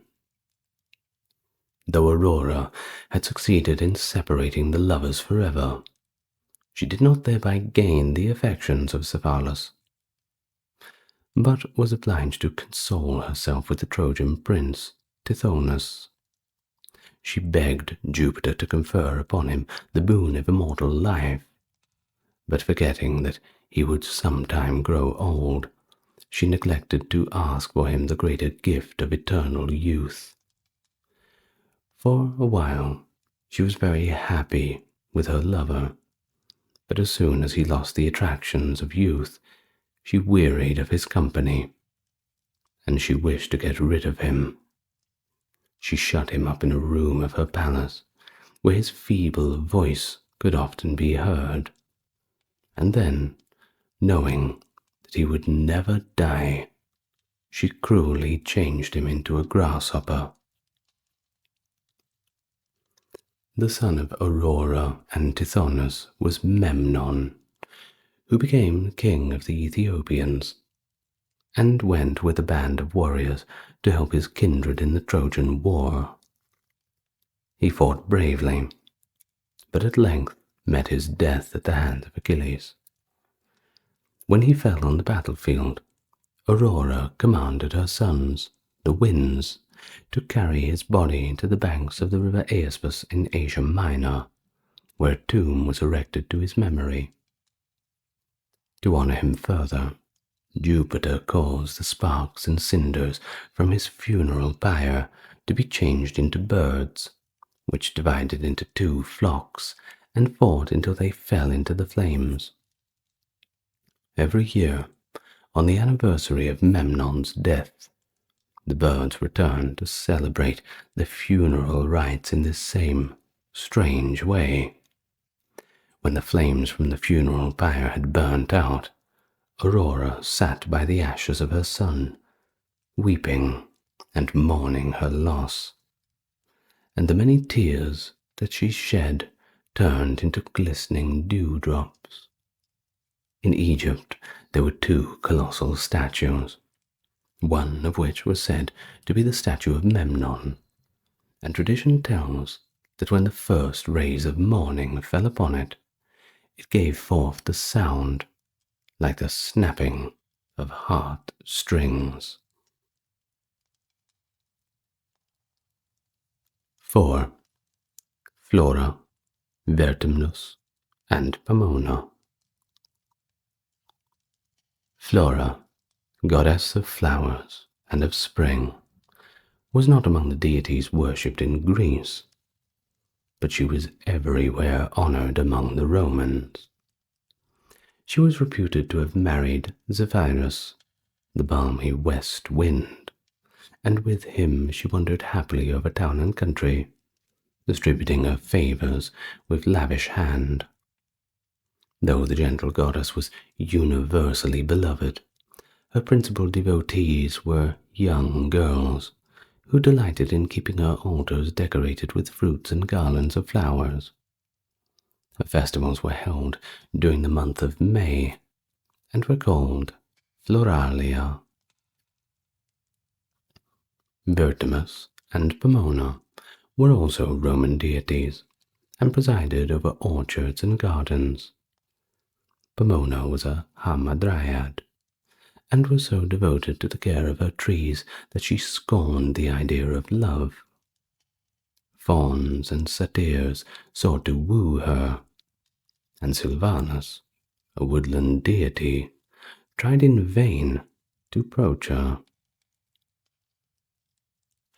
Even the wily Pan was never able to come near enough to urge his suit. But the youthful god, Vertumnus, was not to be discouraged by the coldness of the nymph, and determined to win her for his wife. Hoping to catch her eyes and so get to speak with her, he assumed various disguises. How often did he carry the ears of corn in a basket under the guise of a hardy reaper? How often he bore a whip in his sturdy hand, so that you would have sworn he had instantly been unyoking the wearied oxen. Now he was carrying a ladder, and you would suppose he was going to gather fruit. Sometimes he was a soldier with a sword, sometimes a fisherman taking up the rod. But no attractions in the form of a man could induce Pomona to leave her orchard, or to admit one of the hated beings. At last, the resourceful Vertumnus hit upon the plan that brought him his well-earned success. Having bound his brows with a colored cap, leaning on a stick, and with white hair falling around his temples, he assumed the shape of an old woman and entered the well-cultivated garden. After praising the fruit and the flowers, the pretended old woman began to ask Pomona why she had persistently remained unwed, and told her how foolish it was to fly from love. Much to the surprise of Vertumnus, the maiden seemed to receive this advice very kindly, and when he went on to speak of a certain youthful god who had sought her love, he was delighted at gaining the confession from Pomona that she might be willing to listen to Vertumnus if he came to her. At this admission, the bold lover threw off his disguise and claimed the fulfillment of the maiden's promise. The Story of Hercules. Hercules was the son of Jupiter and Alcmene, a lovely princess, the granddaughter of Perseus and Andromeda. Juno hated her, just as she did with all of her mortal rivals, and sought to bring misery and suffering to the unoffending maiden. When she learned that Hercules, the son of Alcmene, was born, she sent 2 immense serpents with poison fangs to attack the child while he slept. The child happened to waken just as the creatures were twining themselves about him, and grasping their necks in each of his tiny hands, he strangled them, thus showing from his birth the wonderful strength that was later to make him into a famous hero. The education of Hercules was entrusted to Chiron, the most renowned of the centaurs, who had himself been instructed by Apollo and Diana in hunting, medicine, music, and the art of prophecy. The idea of a creature half man and half horse, well, that was not so repulsive to the ancients, who were too fond of a horse to consider a man's union with him degrading. When Hercules left the kindly tutelage of Chiron, he set out to his own adventures, and before he had travelled far, he had met two beautiful women, each of whom offered to guide him on his journey. Galatea told him that if he followed her, he would gain love, riches, and a life of ease. And Arete, virtue, promised him honor, bought at the price of hardship, poverty, and endless toil. And so Hercules faced the choice to follow Galatea, the one of vice, or Arete, the path of virtue. For a while, the youthful hero deliberated over the two very different rewards offered to him, and at last he gave his choice to Arete, virtue, who henceforth led him through many perils and into labors such as no man had ever yet performed. Like most heroes, Hercules was a great wanderer, and on one of his journeys he came to the city of Thebes, where Creon, the king, entertained him and showed him so much favor that when Hercules asked for the hand of Creon's daughter Megara in marriage, the king gladly gave his consent. The hero then rested from his wanderings and spent many happy years in the society of his wife and children. But Juno had not forgotten her old hatred of Alcmene's offspring, and she determined to end his happiness. So she afflicted Hercules with a sudden madness, and in his delirium he killed his wife and threw his children into the fire. When at last he recovered his senses, he suffered terribly over the thought of the crimes he had unwittingly committed, and would have gone off to the mountains to spend his days in sorrow and remorse had not Juno demanded that he should expiate his deeds of bloodshed.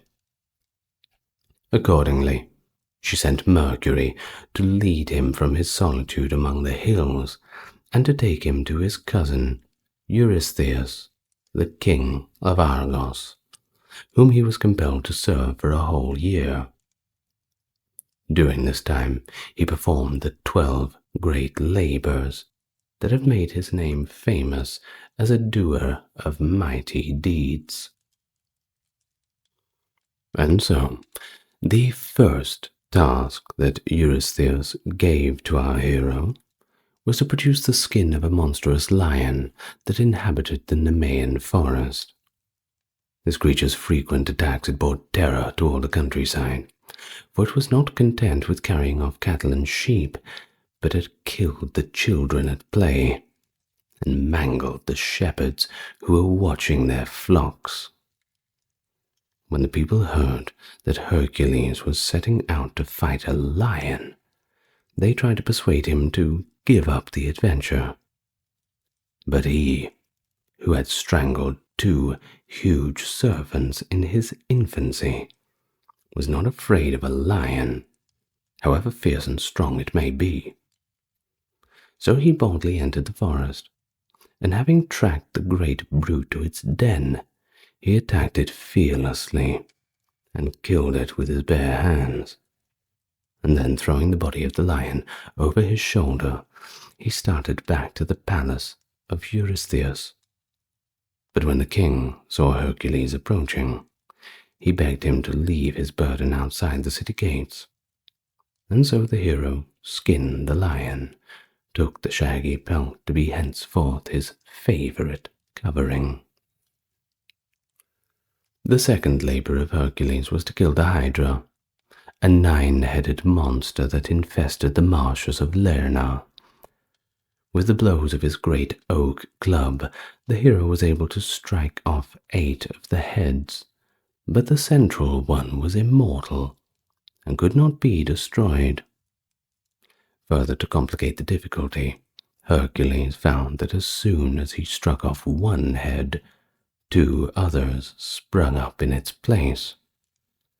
To prevent this discouraging miracle from continuing, the hero bade his friend Aeolus, who had accompanied him, take a lighted brand and sear the wounds as soon as they were made. Through this wise precaution, the Hydra was finally killed, and its one immortal head was buried beneath a huge rock. While this difficult struggle was going on, Juno, always eager to thwart Hercules, sent a large crab to pinch Hercules' feet while he wrestled with the Hydra. He succeeded in crushing it with his club, but Juno did not leave its body on the trampled and blood-stained ground.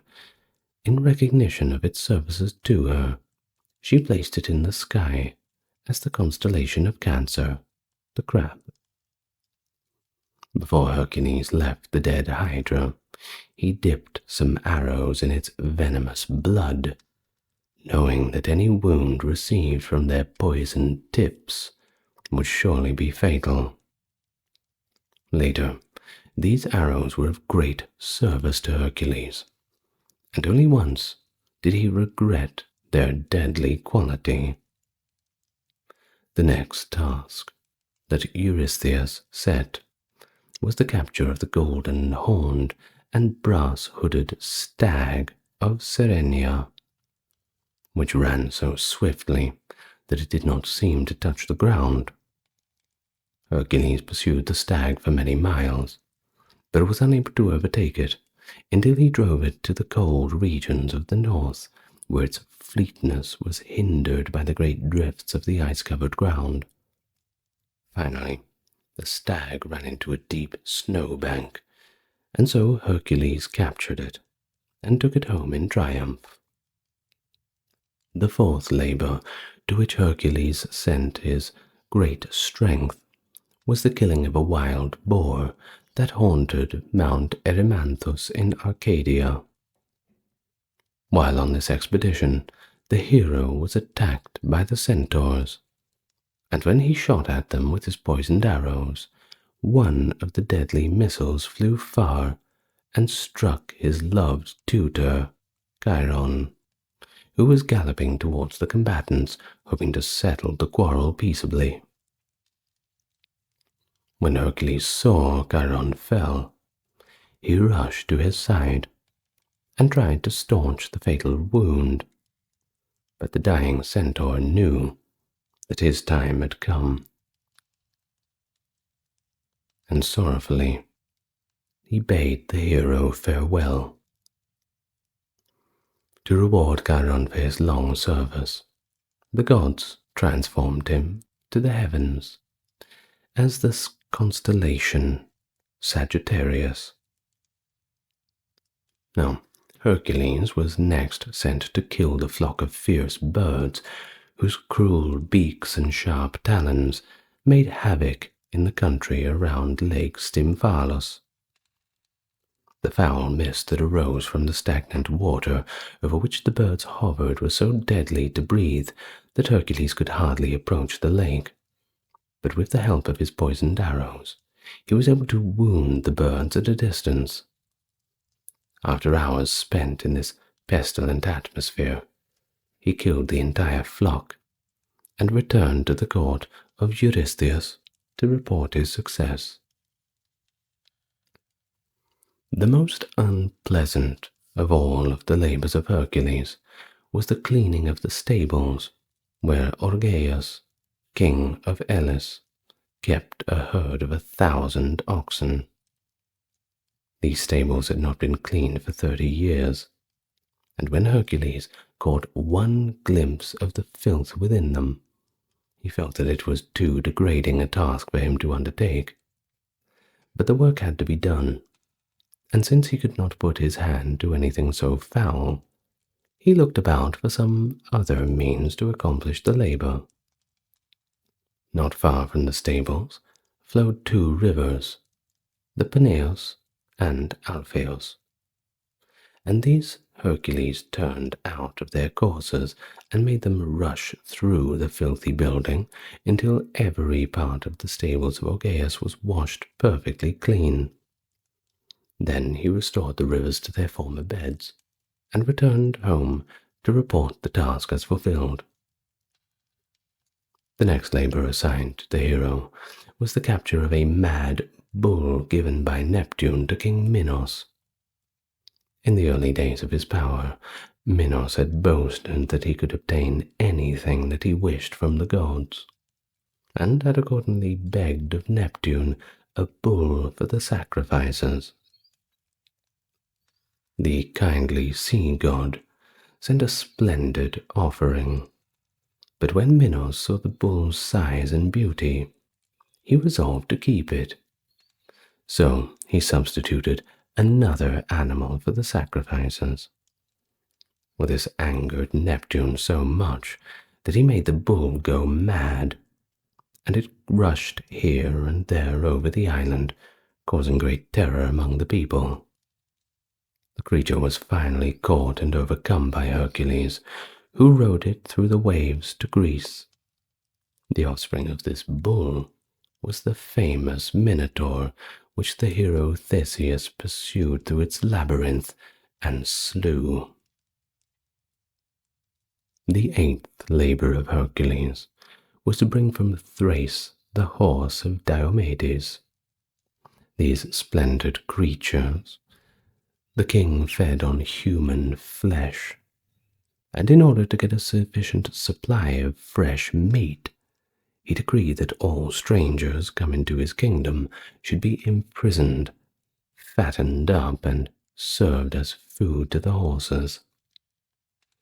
To punish Diomedes for his years of cruelty, Hercules fed him to his own steeds, and then led them back to Eurystheus, who was proud to be the possessor of such a prize. At the court of Eurystheus was the king's beautiful daughter, Admete, who loved purple and fine linen, and decked herself with all the jewels that her father's wealth could command. One day, Admete heard a traveller telling wonderful tales of the girdle that was worn by Hippolyte, the queen of the Amazons, and at once the spoiled princess demanded of her father that he send Hercules to procure for her the coveted girdle. And so the hero set out again, accompanied by his friend Aeolus. And after a hard and perilous journey, they came to the country of the Amazons. These were a fierce, warlike nation of women, who kept in their tribe only the girls who were born among them, and disposed the boys by killing them, or by giving them to the neighboring peoples. The girls were trained in severe military discipline, and became a race of very redoubtable warriors, whom no king cared to treat with contempt. When Hercules came before the queen, Hippolyte, she received him kindly, listened to the explanation of his visit, and even promised to give him the girdle that the selfish Admete had coveted. Before the hero and his friend set out on their journey homeward, the queen entertained them royally, with feasting and games that lasted several days. Meantime, Juno saw an opportunity for indulging her hatred of Hercules, and, taking the form of an Amazon, she mingled freely with the women. By pretending to have received a heaven-sent message, she persuaded them that the stranger had used the girdle as a mere pretext for his visit, and that his real intention was to carry off the queen. The Amazons believed this artfully contrived report, and rushed in a body to protect Hippolyte. They attacked Hercules fiercely, but he fought them away, and finally escaped with his friend, but not before he had killed several of the Amazons, including the queen, who had once befriended him. With the dearly bought girdle, he returned home, and on the way he heard the proclamation of Laomedon that whoever would save his daughter Hesione from the sea monster would receive a large reward. Hercules then killed the beast and freed the maiden, but was obliged to leave Troy without the promised gold, because Laomedon's perfidy and greed was too much. When the ancients looked each evening at the glowing west, they pictured it as a far distant country, more wonderful than any yet ever seen by mortal eyes. Here in this land of heart's desire lay the garden of Hesperides, where a dragon garnered the golden apples that grew on a wonderful tree which had sprung up miraculously to grace the wedding of Jupiter and Juno. In this far-off sunset land were also the Isles of Blessed, where mortals who had led virtuous lives were transported without ever tasting of death. Here the blessed of the gods enjoyed an eternity of bliss, and wandered happily over the isles, which had a sun and moon and stars of their own, and never felt the touch of the cold wintry winds. In this mysterious region of the west was the island of Erythea, called the Red, because it glowed in the light of the setting sun. To this spot Hercules was sent to take possession of the oxen Geryon, a monster with 3 bodies. On his journey to the island, Hercules was blocked by a huge mountain, and with one blow of his strong oak club he cleft the opposing rock, and allowed the waters of the sea to flow through. This is now the Strait of Gibraltar, and the cliffs on either side are called the Pillars of Hercules.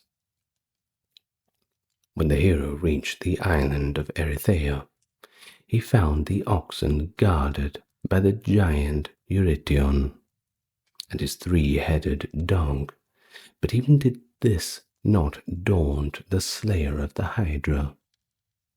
He boldly attacked the giant, and after a fierce battle, in which his oak club stood him in great stead, killed both Eurydice and the monstrous dog. Then he went in search of the oxen, and after herding them closely, drove them towards his own country. On the journey homeward, he passed Mount Aventine, where the giant Bacchus lived in a rocky cave. One night, as Hercules was asleep near the mountain, the giant stole part of the cattle, and, to deceive the hero, he dragged them backwards by their tails into his cave. Hercules might have been tricked by this stratagem, if the stolen oxen had not lowed loudly as the rest of the herd passed the cave, and so betrayed their hiding place.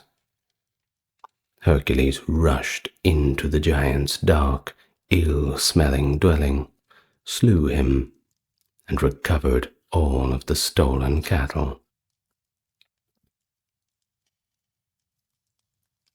The Story of Hercules, Part 2. One of the most difficult of Hercules' labors was to procure the golden apples that the Hesperides, daughters of Hesperus, the god of the west, guarded so jealously. At the foot of the tree coiled a fierce dragon, whose nostrils poured out fire, and whose deadly breath would have slain any venturesome robber, even if he had escaped the dragon's claws, that is. Now, as Hercules did not know in what part of the great glowing west the garden of Hesperides laid, he wandered many miles before he met with anyone who could direct him where to go. The first help he received was from the nymphs of the Eridanus River, who was sporting on the river bank and called to Hercules to come in and join their games. Much as he would have liked to rest, the hero dared not tarry, but he begged the friendly nymphs to tell him the way to the garden of the Hesperides. Well, they could not help him, but they advised him to go to old Proteus, the ancient of the deep, who could tell him whatever he wished to know better than anyone else. So Hercules went down to the seashore and found the hoary god asleep in his cool, green cave. Knowing the old man's wiles, the hero grasped him firmly and held him fast through all the bewildering changes by which he sought to frighten away the stranger. At last, finding himself securely caught, the wizard assumed his own form, and he asked Hercules, what was it that he wished to know? The hero stated his errand, and Proteus told him, in words that never deceive, that he must find the giant Atlas, who alone knew where the garden of Hesperides lay. So Hercules started again on his search, and in the course of his journey came to the Caucasus Mountains, where he found Prometheus, the stealer of the sacred fire, bound with adamantine chains to the rock, while a vulture daily feasted on his liver. Hercules killed the foul bird, broke the chains, and set Prometheus free. And in return for his deliverance, the grateful Titan directed his rescuer where to find the giant Atlas. Following Prometheus's advice, Hercules traveled straightway to Africa, and on the way he passed through the land of the Pygmies, a tiny race of warriors who waged continual warfare with neighboring tribes, and especially with their deadly enemies, the cranes. Hercules was not aware that he had reached the country of the Pygmies, but one day, when he had fallen asleep from weariness, he was awakened by sharp prickings all over his body, and looking around, he saw a host of diminutive men attacking him with their tiny weapons. The hero laughed at these brave efforts, caught up a few of the doughy little warriors, and wrapping them in his lion skin, carried them back with him to the court of Eurystheus. As he journeyed through Africa in search of Atlas, Hercules came to the country of Antaeus, a mighty giant and wrestler, and the son of Terra, the earth. All strangers who came into the land were obliged to wrestle with him, and if they were defeated, they were immediately killed. As no one had ever overcome Antaeus, he had brought an untimely death on many a brave hero. So Hercules was eager to defeat him and avenge the unknown dead. As soon as they had grappled for the first struggle, the slayer of the Hydra knew that he had met more than his equal in strength. For a long time they wrestled, Antaeus growing stronger after each fall, and Hercules growing fainter from every additional blow of the giant's hand. Again and again, the undaunted hero threw his adversary to the ground, but Antaeus rose with redoubled vigor and continued the unequal contest. And then, all at once, Hercules remembered the tale he had once heard of a giant who drew strength from his mother earth, and believing that this was the case with Antaeus, he made a mighty effort and lifted the giant from the ground. Antaeus struggled to get his feet again on the earth, but Hercules kept him in the air and held him there until he felt the powerful body begin to weaken. Little by little, the miraculous strength oozed away, and soon Antaeus grew so weak that Hercules easily crushed the limp form with his hands. The hero then travelled on in search of Atlas, whom he finally found standing on the coast of Africa, with the great weight of the heavens resting on his broad shoulders. As Hercules looked up at the enormous figure, which reached so far into the clouds that nothing could be seen above his waist, he noticed that forests had grown up so thick and tall around that only a glimpse of the giant's huge legs could be seen through the heavy foliage. As the hero stood watching this figure, that for centuries had stood here in obedience to the divine command of Jupiter, he saw dark clouds beginning to gather about the giant's head, and soon a storm broke over the sea and land.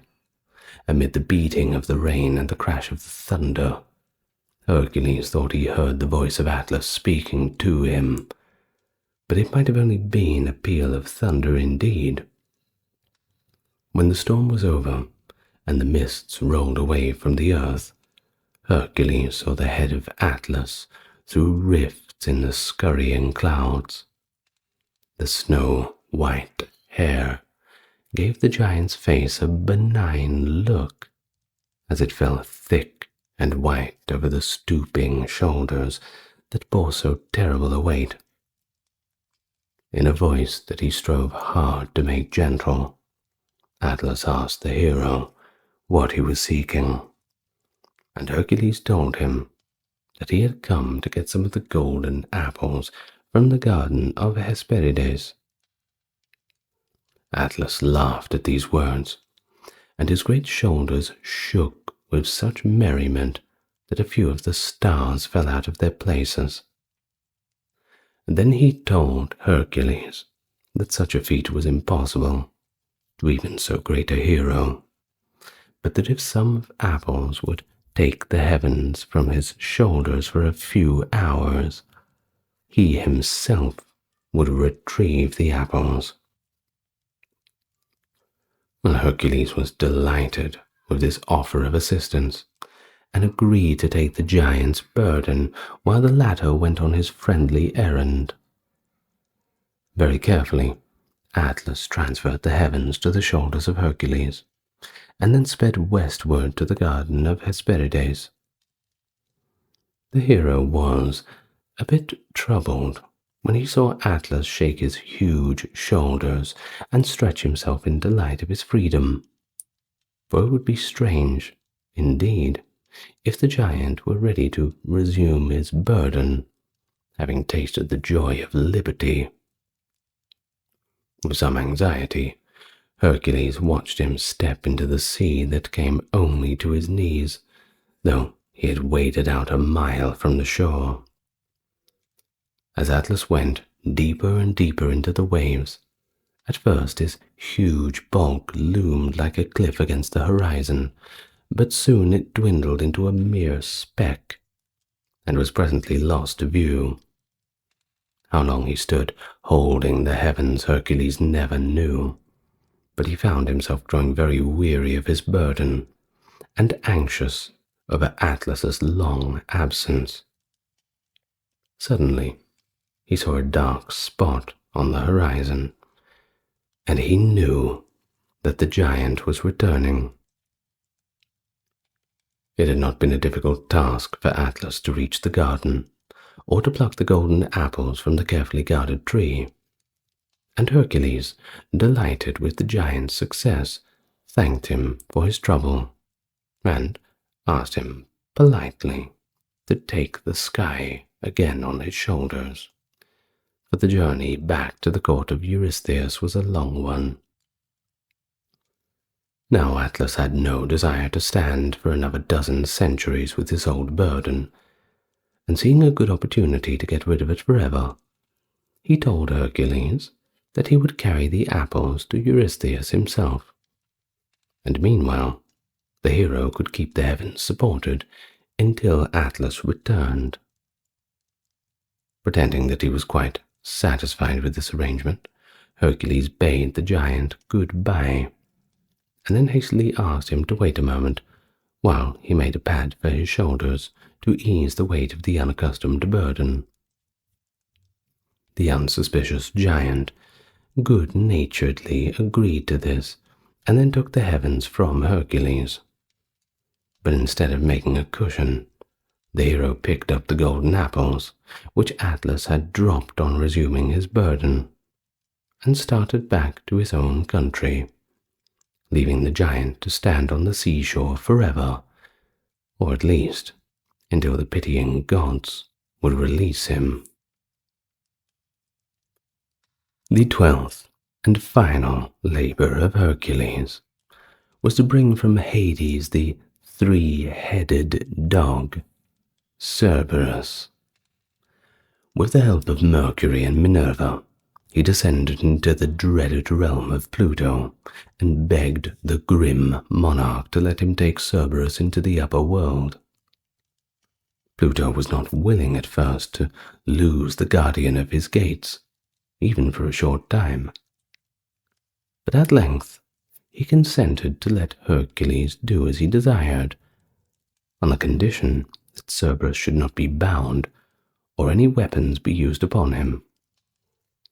So fierce the three-headed creature was carried, snarling and struggling in the hero's strong arms, and when the pair approached the throne of Eurystheus, the horror-struck monarch implored Hercules to take the monster back as quickly as possible, for the sight of its dripping jaws from which oozed the deadly nightshade so terrified Eurystheus that he sought refuge in a huge jar, and would not come out until his courtiers assured him that Cerberus was safely out of the country. When the 12 labors were ended, Hercules' term of service at the court of Eurystheus was over, and he was free to wander wherever he willed. He spent many years roaming through various lands and assisting other heroes who, like himself, were in search of adventure. He took part in the battle between the Centaurs and the Lapithea, joined in the Argonautic expedition, organized the first siege of Troy, and braved the terrors of Hades to bring Alcestis back to her repentant husband. The expedition against Troy was one of revenge, for the false Laomedon had never paid the gold he had promised for the release of his daughter Hesione from the sea monster, and Hercules now set out to punish the treacherous king. So he sailed for Troy with 18 ships, and the city fell into his hands with but little resistance. Laomedon was killed, but his son Priam placed on the throne of Troy, and Hesione given in marriage to Telamon, one of the Greeks who accompanied Hercules.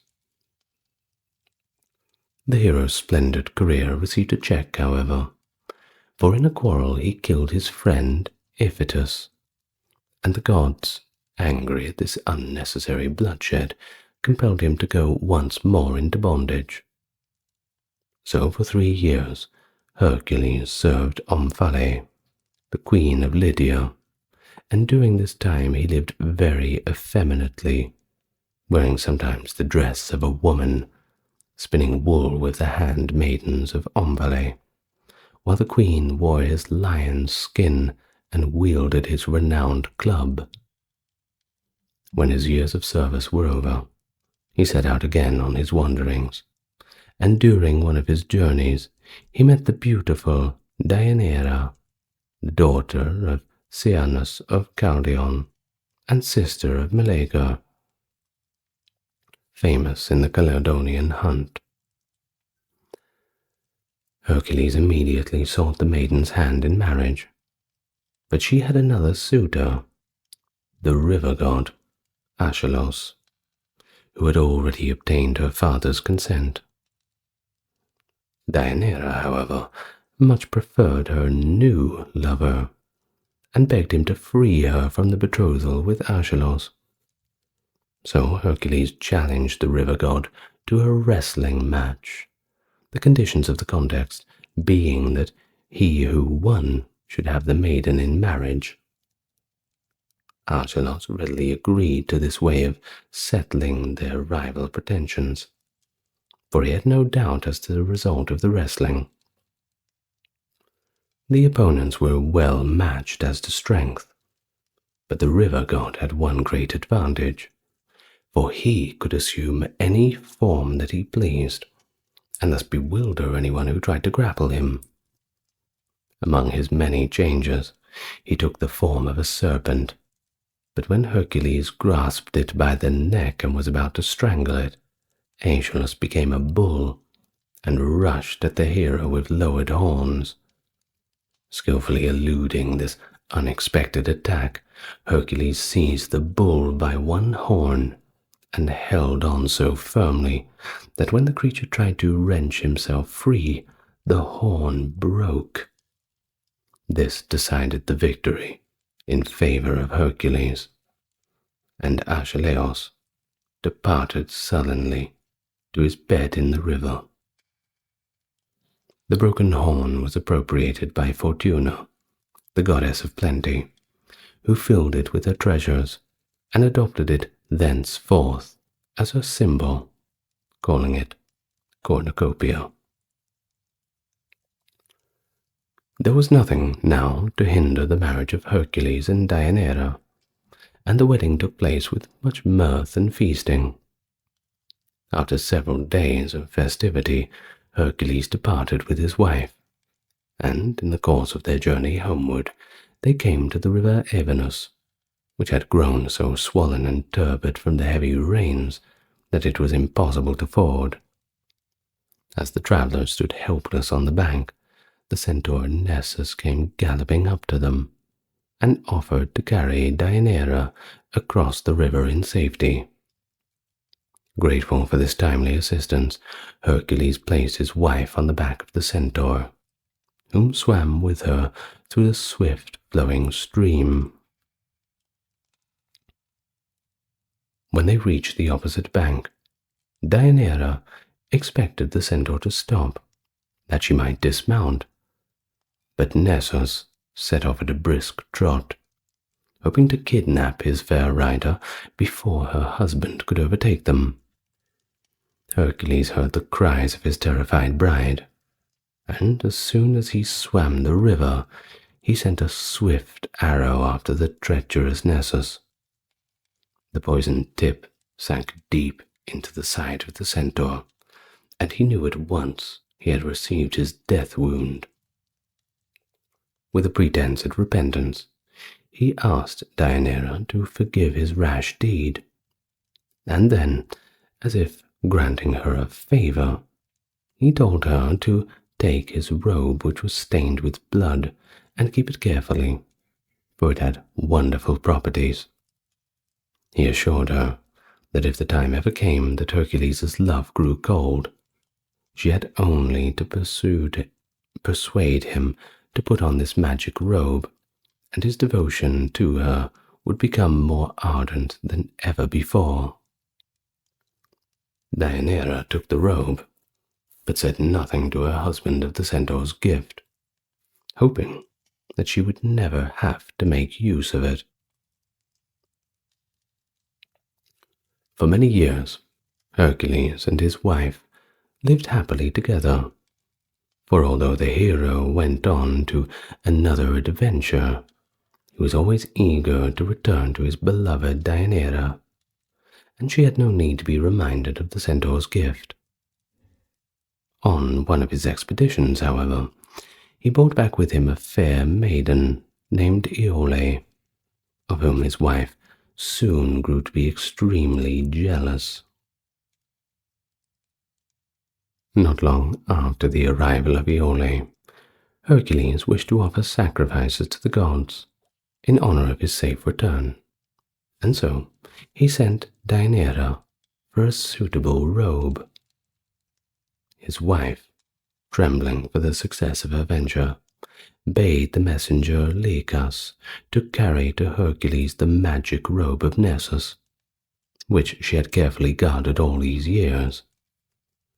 Hercules, not knowing the history of the fatal garment, threw it over his shoulders, and as soon as it touched his flesh, the poisoned blood began its deadly work. The body of Hercules burned suddenly, as if on fire, and agonizing pains convulsed his frame. He tried to unloose the fatal robe, but it clung to his skin, and he tore off part of his flesh in trying to set himself free. In his rage and pain, he turned upon Lycus, the unhappy bearer of the poisoned robe, and seizing him in his still powerful arms, flung him into the sea from the top of Mount Aeta, where they had assembled for their sacrifices. And then the hero tore up huge oak trees by their roots and built a lofty funeral pyre on which he stretched his pain-racked limbs. Calmly, he bade his serpents to apply the torch, but no one was willing to do this, even to ease his sufferings. So Hercules turned to his friend Philoctetes, and even after giving him the poisoned arrows, begged him in pity to light the funeral pyre. The youth placed beside Hercules the hero's famous oak club, and covered his body with the lion's skin. Then he applied a torch to the wood, and the flames rose over with a roar and crackling to the skies. But only the mortal part of the hero perished, for Jupiter would not allow the divinity that he had bestowed upon Hercules to suffer extinction. Purged of his mortality, the hero took his place in high Olympus, and even revengeful Juno was so reconciled to his presence that she gave him her daughter Hebe in marriage. And here we arrive at the end of this part of the video. If you've stuck around for this long, why don't you give us a like and subscribe? Leave your thoughts in the comments. Yeah, okay. I'd like to thank my top tier patrons and supporters. There's Dark, Carrie, Kimberly, Amber, Ben, Britt, Charles, Aaron, James, Jeffrey, Melissa, Scott, Stark Factory, Wendy, Jaden, Sherry, Jessica, and Christine. Thank you very much. And you must know that there will be more of these kinds of videos coming up soon. But for now, let's all have a little bit of a rest. Well, it's more of a rest for me than it is for you. And I will see you in the next video. Good night, everyone. Lots of love to you all.